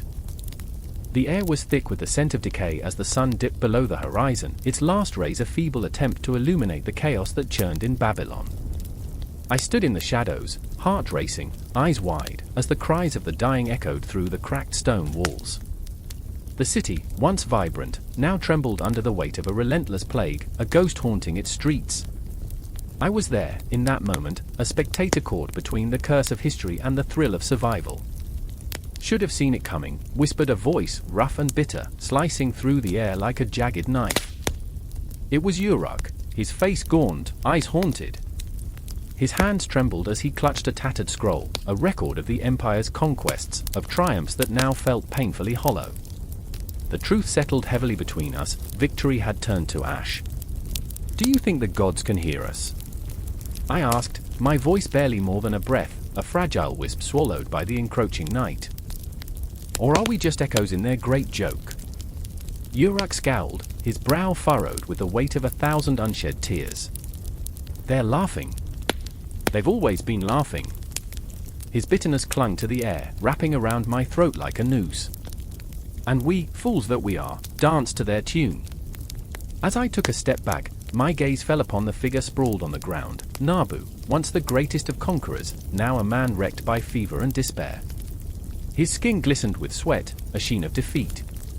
He had wielded nations as if they were mere toys, but now he lay broken, the weight of his crown pressing down like a leaden shroud. I remembered the stories whispered in the smoky taverns, a king who could silence armies with a glance, who could make or break destinies with a word. But here, in this dim light, he was nothing more than a shell, a ghost of his former self. "Why are you still here?" Nabu rasped, his voice a tortured whisper. "This city will consume you." "I can't leave," I admitted, feeling the truth intertwine with my very essence. "Not when you've built it on the bones of the innocent." He laughed, a dry, rasping sound that scraped against the walls of my heart. "Oh, but this is where I belong. My legacy, my curse." He gazed into the distance, eyes unfocused, as if searching for the ghosts of those he betrayed. "Do you remember, my friend? The dreams we chased? The stars we thought we could touch?" I remembered. I remembered the fire in his eyes, the way he spoke of conquest as if it were a lover. I remembered the nights when we laughed beneath the same skies, where hope had danced with ambition like lovers entwined.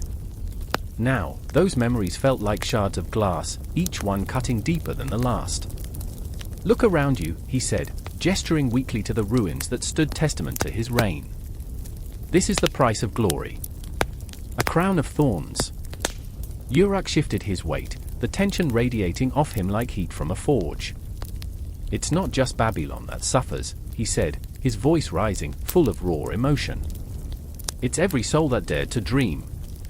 Every child that slept under these stones, their futures snuffed out like candles in a storm."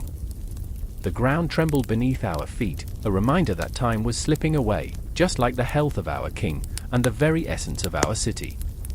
Shadows danced upon the walls, creatures born from the darkness, mocking us, taunting our impotence. Nabu's cough echoed like a death knell, hollow and foreboding, urging us to confront the undeniable truth: we were all complicit in this grand tragedy. "Tell me," I pleaded, stepping closer, needing him to see through the veil of despair. "What do you wish for in these final moments?" His laughter turned to a choked sound, mingled with pain. "To turn back time. To undo the wrongs. But fate is a cruel mistress, my friend. It does not grant such wishes." His eyes glimmered, the fire within flickering in tandem with his body's rebellion. We are all but shadows dancing on the edge of oblivion. In that moment, I felt the world shift. The laughter of the gods morphed into a haunting melody, echoing through the cracks of my soul. I wanted to scream, to rage against the dying light. I wanted to save him, to save us, but the truth was we were already lost. The city was collapsing like a house of cards, and every heartbeat pushed us closer to the edge. Perhaps there's beauty in this chaos, Uruk whispered, his voice trembling, a paradox of hope and despair. Perhaps we'll find a way to rise from the ashes. Or perhaps, I replied softly, we'll simply become one with the darkness, forgotten by time. As the moon cast a ghostly glow over the decaying city, I felt time stretch and warp, each second laden with the weight of our choices. The walls of Babylon whispered secrets, shadows beckoning to us like old friends. I could see it then, the tapestry of our lives woven into the fabric of fate, each thread a choice, a consequence.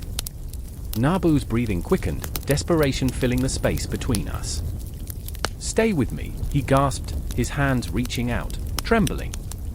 "Don't let the darkness take me alone."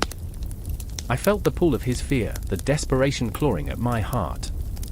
"I won't abandon you," I promised, though even I could hear the tremor in my voice, the uncertainty that wrapped around my words.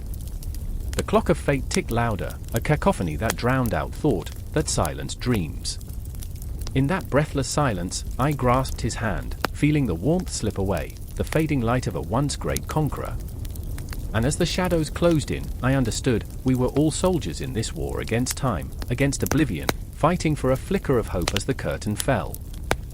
The night deepened, and the city sighed as if it, too, felt the weight of our despair. The threads of our lives intertwined, tangled in chaos, as the ghosts of Babylon began to whisper once more.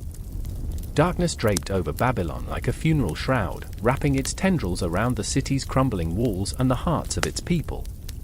In the throne room, flickering torches cast shadows that danced like ghosts, whispering secrets that no living soul could unravel.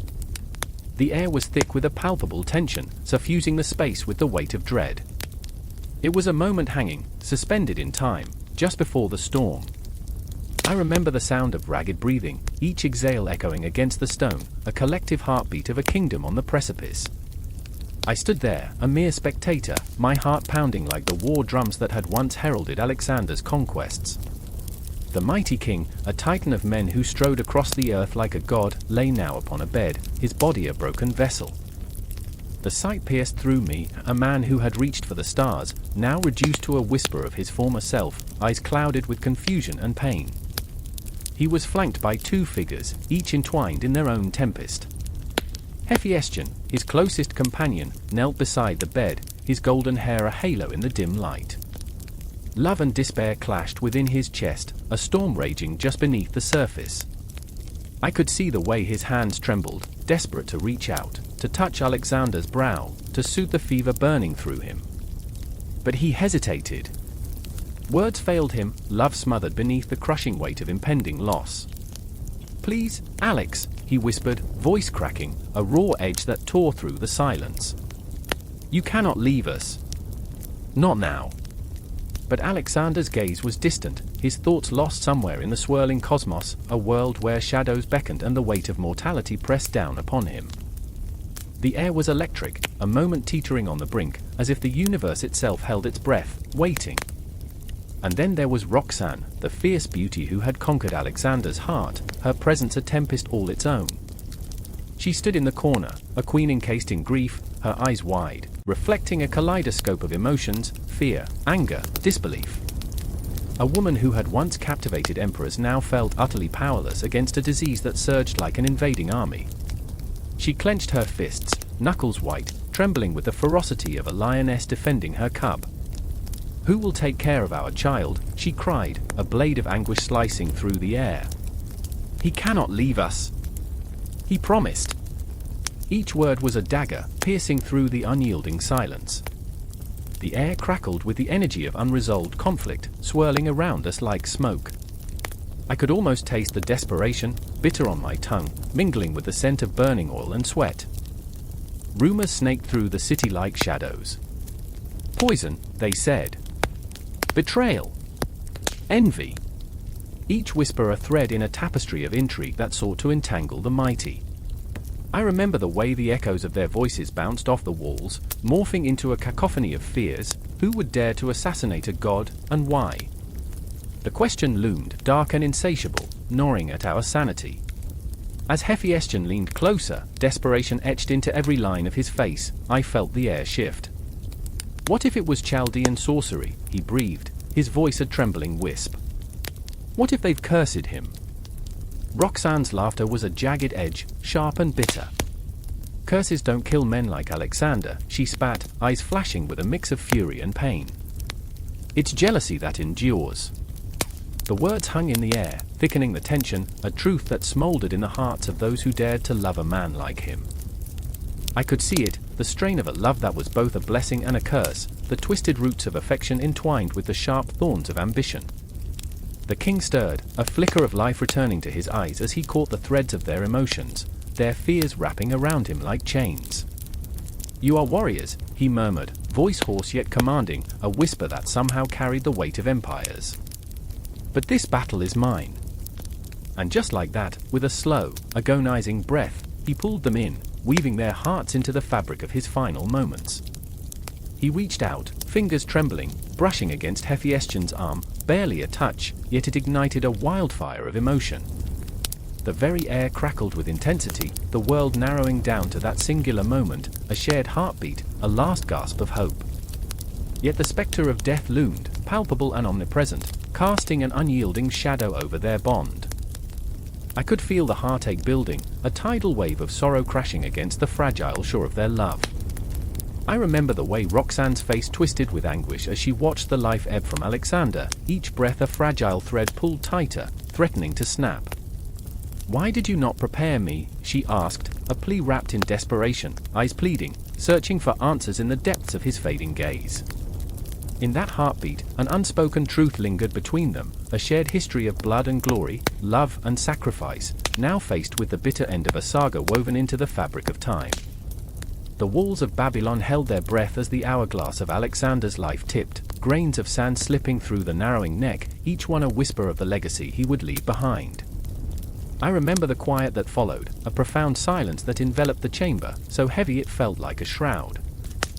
Their lives, intertwined in this moment, teetering on the brink of despair, caught in a web of destiny that pulsed with a life of its own. Who would carry the torch of his dream? The weight of the unknown thickened the air, a suffocating cloak of uncertainty. And as the shadows deepened, the night closed around us, the cosmos above flickering with indifference, the stars a witness to the unraveling of greatness. No answers, only the unrelenting march of time, haunted by echoes of what was and what could never be.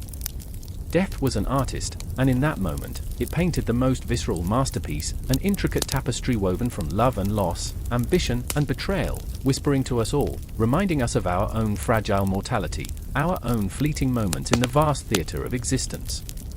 The heartbeats continued, merging into the night, a symphony of grief and longing, a promise of what awaited at the edge of eternity.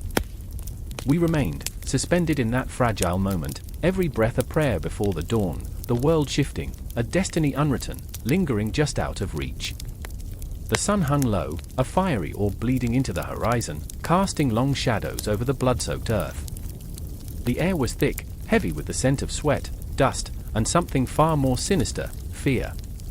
I stood there, paralyzed, as the whispers swept through the ranks of men like a plague. "He's dead," they murmured, their eyes wide, faces pale in disbelief. Alexander, the invincible, the godlike conqueror, was gone. My heart raced, each beat a drum announcing the end of an era. I remember the moment I learned of his death. I was a mere soldier, a grain of sand in his colossal empire, and yet, in the pit of my stomach, I felt the earth tremble, a tremor that signaled not just a loss, but the shattering of dreams. The walls of Babylon seemed to lean in, eager to hear the chaos that would surely follow. And there was Hephaestion, my heart's anchor, my confidant, his eyes glazed with a sorrow that sliced through the tumult around us. He stood, a statue of grief, every muscle in his body taut, as if bracing for an impact he couldn't stop. I reached for him, but he recoiled, as if my touch could ignite the fire raging just beneath the surface of his skin. "He's gone," he said, his voice a choked whisper, yet the world echoed with the weight of that simple truth. How can we continue? How can we not? I spat, anger boiling through me, bubbling and bubbling until it threatened to overflow. He may be dead, but the Empire is ours to protect. I felt my breath quicken, the heat of desperation rising within me. My thoughts raced. Who would lead?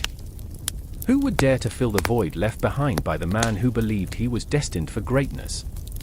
And then there was Lysimachus, a general with a heart like quicksilver, ever-changing and unsatisfied. He paced, each step like a thunderclap, the muscles in his jaw tightening with every word that slipped past his lips. We must assert control. We cannot let the people think we are weak. The shadows danced around him, mocking the desperate fervor in his voice. In that moment, I saw a man grasping at shadows, a puppet trying to pull the strings of a world that had slipped out of his grasp the moment Alexander's heart stopped beating. I remember the night of his death, the roiling storm that raged outside the palace. Thunder cracked like a whip, lightning illuminating the grief-stricken faces of his generals, each moment stretching into eternity as the news spread like wildfire. A candle flickered, casting eerie shadows that twisted and turned, as if mocking our collective despair. We were invincible, I thought, and now, we are nothing. Just bones in the dust. Hephaestion finally spoke, his voice breaking like glass.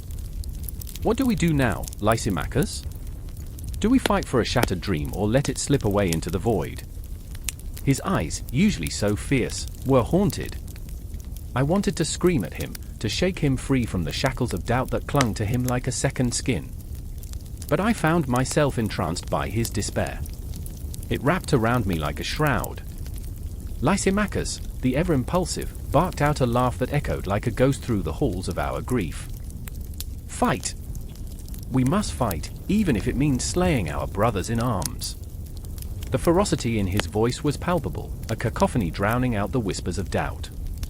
But I couldn't shake the image of our fallen leader, a marble statue shattered amongst the ruins of our ambitions. Fight for what? I wanted to scream back at him. For a legacy that is already crumbling. I looked into Hephaestion's eyes, searching for a spark of the man I loved, the man who could see beyond the chaos. But all I found was a void, a black hole of despair where dreams once flourished. He stepped back, distance growing between us, and I felt my heart shatter along with the Empire.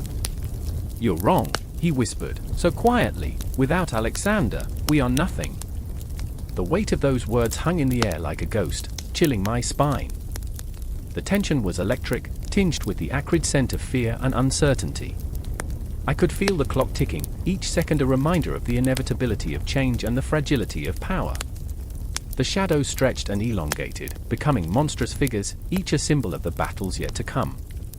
I remember standing in that flickering light, the flames of our ambition casting a dance of madness around us. What if we are meant to burn? I thought. What if this flame is our only legacy? The room felt smaller, the air thicker, my breath shallow and frantic. And then, just like that, a door swung open, and a figure stepped forth, cloaked in darkness. The flickering light revealed the outline of a man, one of Alexander's closest advisors, yet his face was a mask of uncertainty. The people are restless. They demand a leader. They want direction. His voice trembled, echoing through the chamber like the tolling of a bell, a warning that sent chills racing down my spine. As we grappled with the reality of Alexander's absence, the Empire began to unravel, a tapestry slowly fraying at the seams.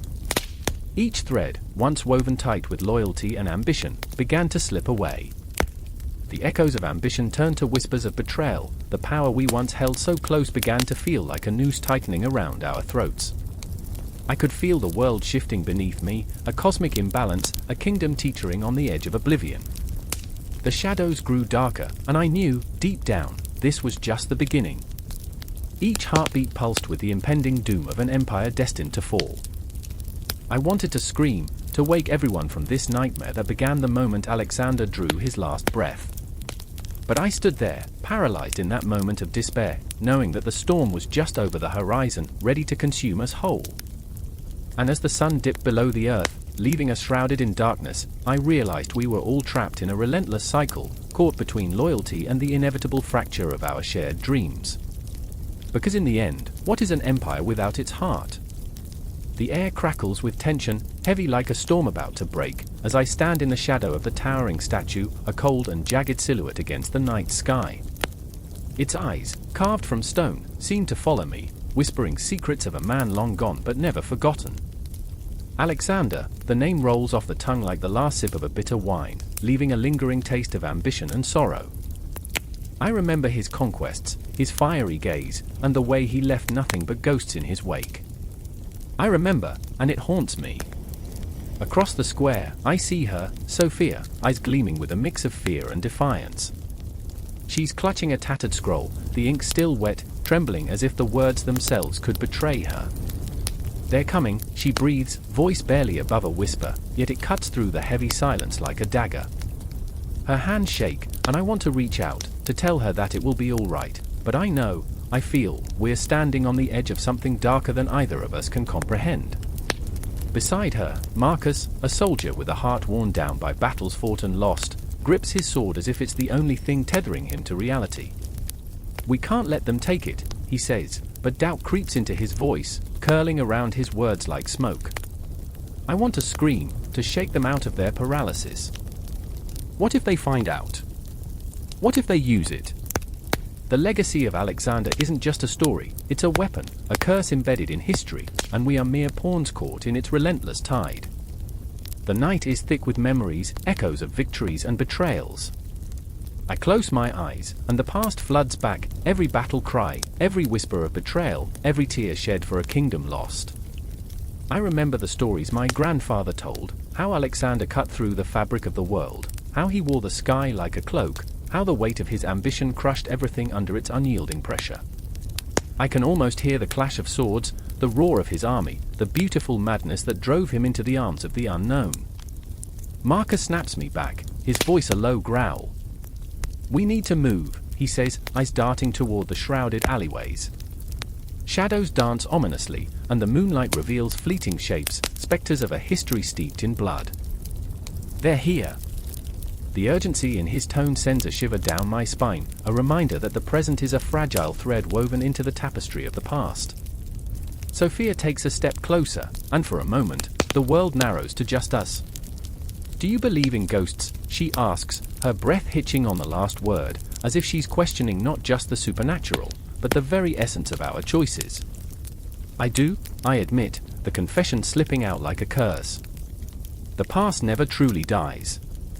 It lingers, waiting for the right moment to strike. The fear in her eyes deepens, and I realize we're not just fighting for the scroll, we're battling the very idea of legacy, the haunting specters of those who came before us. Suddenly, a sound, heavy footsteps echo against the cobblestones, and my heart races. The shadows shift, merging into a form, figures cloaked in darkness, eyes glinting with the promise of power. I can feel the weight of 1,000 histories pressing against my chest, the burden of knowing what this scroll could unleash. "Run!" I shout, the command bursting forth like a primal scream, and we surge forward, adrenaline flooding our veins. As we sprint through the labyrinthine streets, memories twist and turn around us, images of Alexander's triumphs mixed with his failures. The beauty of conquest tainted by the reality of loss. I think of the soldiers who followed him into the unknown, their dreams filled with glory turning into nightmares etched in their minds. I think of the lovers left behind, the families torn apart. I remember the price of ambition. With every step, I can sense the weight of history pressing down on us. It's as if the very ground we tread upon is alive with whispers, swirling around us, urging us to remember, to acknowledge the ghosts of the past. Each corner we turn feels like a brush with fate, the air thickening with the tension of choices made and paths not taken. Marcus leads us through a hidden doorway, a crumbling archway covered in ivy, and we tumble into an abandoned room, the walls echoing the sighs of history. Shadows coil around us like a shroud, heavy with secrets. I can see Marcus' jaw clenched, the fight within him battling against the hope that flickers like a dying flame. "What if we can't protect it?" he asks, eyes reflecting the flickering light of a lone candle. "What if it all falls apart?" Sophia's voice cuts through the darkness, a lifeline. We can't let fear dictate our choices, she insists, her resolve blazing with an intensity that threatens to illuminate even the darkest corners of our souls. We must remember what Alexander taught us, not just about conquest, but about the price of legacy. Her words hang in the air, a challenge, a call to arms, and I see the spark of determination ignite in Marcus' eyes. But the footsteps are closer now, relentless, and I can feel the weight of history pressing against us. The clock ticks down, each second a reminder that we're racing against the ghosts of the past, the very essence of legacy that threatens to consume us. Time is a cruel mistress, and we are mere mortals caught in her grasp. I remember a time of innocence, before the weight of history settled on my shoulders. A time when dreams were untainted, when the night sky held only promises. But now, as the shadows close in, I realize that legacy is not just a story of the past, it's a haunting melody that reverberates through every heartbeat, every breath. It is a dance with ghosts, a reckoning with history. And as we stand on the precipice of fate, I know one thing for sure, the legacy of Alexander will not be silenced. It will roar through the ages, a reminder of what it means to be human, to dream, to desire, to fight against the shadows that threaten to consume us all. The sun hangs low, a molten orb spilling crimson light across the dusty battlefield, where the air is thick with the stench of sweat, blood, and fear. I stand amidst the chaos, heart pounding like a war drum, as shadows of giants dance before me. The clash of steel rings like a death knell, a symphony of agony and glory. I clutch my sword, a mere shard of iron in this vast, relentless tide. Around me, men scream, their voices torn from their throats, swallowed by the earth that once cradled their dreams. And there, amidst the madness, I see them, three spirits bound by fate and haunted by their own ghosts. Alexander, the conqueror whose name is etched in time, his eyes burning with an insatiable hunger for glory, his loyal friend Hephaestion, a heart torn between loyalty and the shadow of envy, and Thalestris, the warrior queen, fierce yet vulnerable, carrying the weight of her people's hopes like a blazing torch in a storm. I remember the moment I first laid eyes on Alexander, the embodiment of destiny, his presence a tempest that drew everyone into his orbit. His laughter, that bright, reckless sound, was a harbinger of both awe and terror. With every victory, he carved a path through history, like a sculptor chiseling marble, leaving behind a legacy drenched in blood and brilliance. But standing beside him now, I see the cracks beneath the surface. Hephaestion watches, his heart a battleground of its own. The love he feels for Alexander coils around his soul, suffocating yet sweet, a bond forged in the fires of war. Jealousy gnaws at him, a relentless beast. Will he be remembered as the loyal companion or forever lost in the shadows of the great? No one speaks of the loneliness that comes with greatness. I see it in Alexander's eyes, that flicker of doubt, a whisper of vulnerability beneath the armor of invincibility. The world is a stage, and he is the star, yet the weight of expectation crushes him, every cheer a reminder that he is bound to climb higher, to conquer lands untamed and hearts untouched. Thalestris stands apart, her gaze a storm of emotions. A warrior queen, she has fought battles not just with her sword but with her identity. She is both predator and prey, commanding respect yet longing for connection in a world that sees her as a fierce anomaly. The longing in her heart binds her to Alexander, yet it's a bond filled with fractures. She sees the shadows that dance behind his ambition, and her own desire for power intertwines with an aching need for understanding. The tension thickens around us, I can almost taste it, metallic and sharp. The clash of swords crescendos, bodies fall, and every life extinguished echoes like a haunting refrain. Suddenly, chaos erupts, a soldier falls at Alexander's feet, eyes wide with terror. In that moment, the weight of leadership crashes over him like a tidal wave. I watch as his expression shifts, a mask of determination cracking to reveal the agonizing truth beneath. I remember, he whispers, the words clawing at the air. I remember the faces of the fallen, their dreams extinguished like candles snuffed out in an unforgiving wind. A shudder runs through him, and I feel the collective breath of the battlefield pause, as if the very earth holds its breath, waiting for his next move. Hephaestion steps forward, his voice trembling as he speaks the unspeakable truth. But what of your own soul, Alexander? Are you not also a casualty of this war? His words hang in the air, heavy like a storm cloud darkening a sunlit day. For a fleeting moment, the world around us fades. The din of battle is swallowed by the silence of vulnerability. Alexander's eyes flicker, reflecting the turmoil within, fear, anger, and an overwhelming pressure to be more than human. I glance at Thalestris, her expression is a tempest. She sees that Alexander is not just a conqueror but a man, fragile and flawed. "You chase a legacy," she says, her voice a fierce whisper, "but at what cost? Will you be remembered as a hero or a tyrant, a savior or a monster?" The question hangs in the air, the answer as elusive as a wisp of smoke. In that moment, time slows to a crawl. I feel each heartbeat echo, a reminder of mortality's grip. The battlefield around us is a theater of dreams and nightmares, and I am merely a spectator, yet the emotions swirl within me like tempestuous winds. The clash resumes, a cacophony exploding once again, but I am lost in this moment, a vortex of fear and longing, of love and betrayal, of glory and despair. The world spins on the axis of their choices, their fates intertwined like vines clinging to a crumbling wall. And then, it happens. A shout, a cry, a body collapsing to the ground. The moment stretches like a taut string, ready to snap.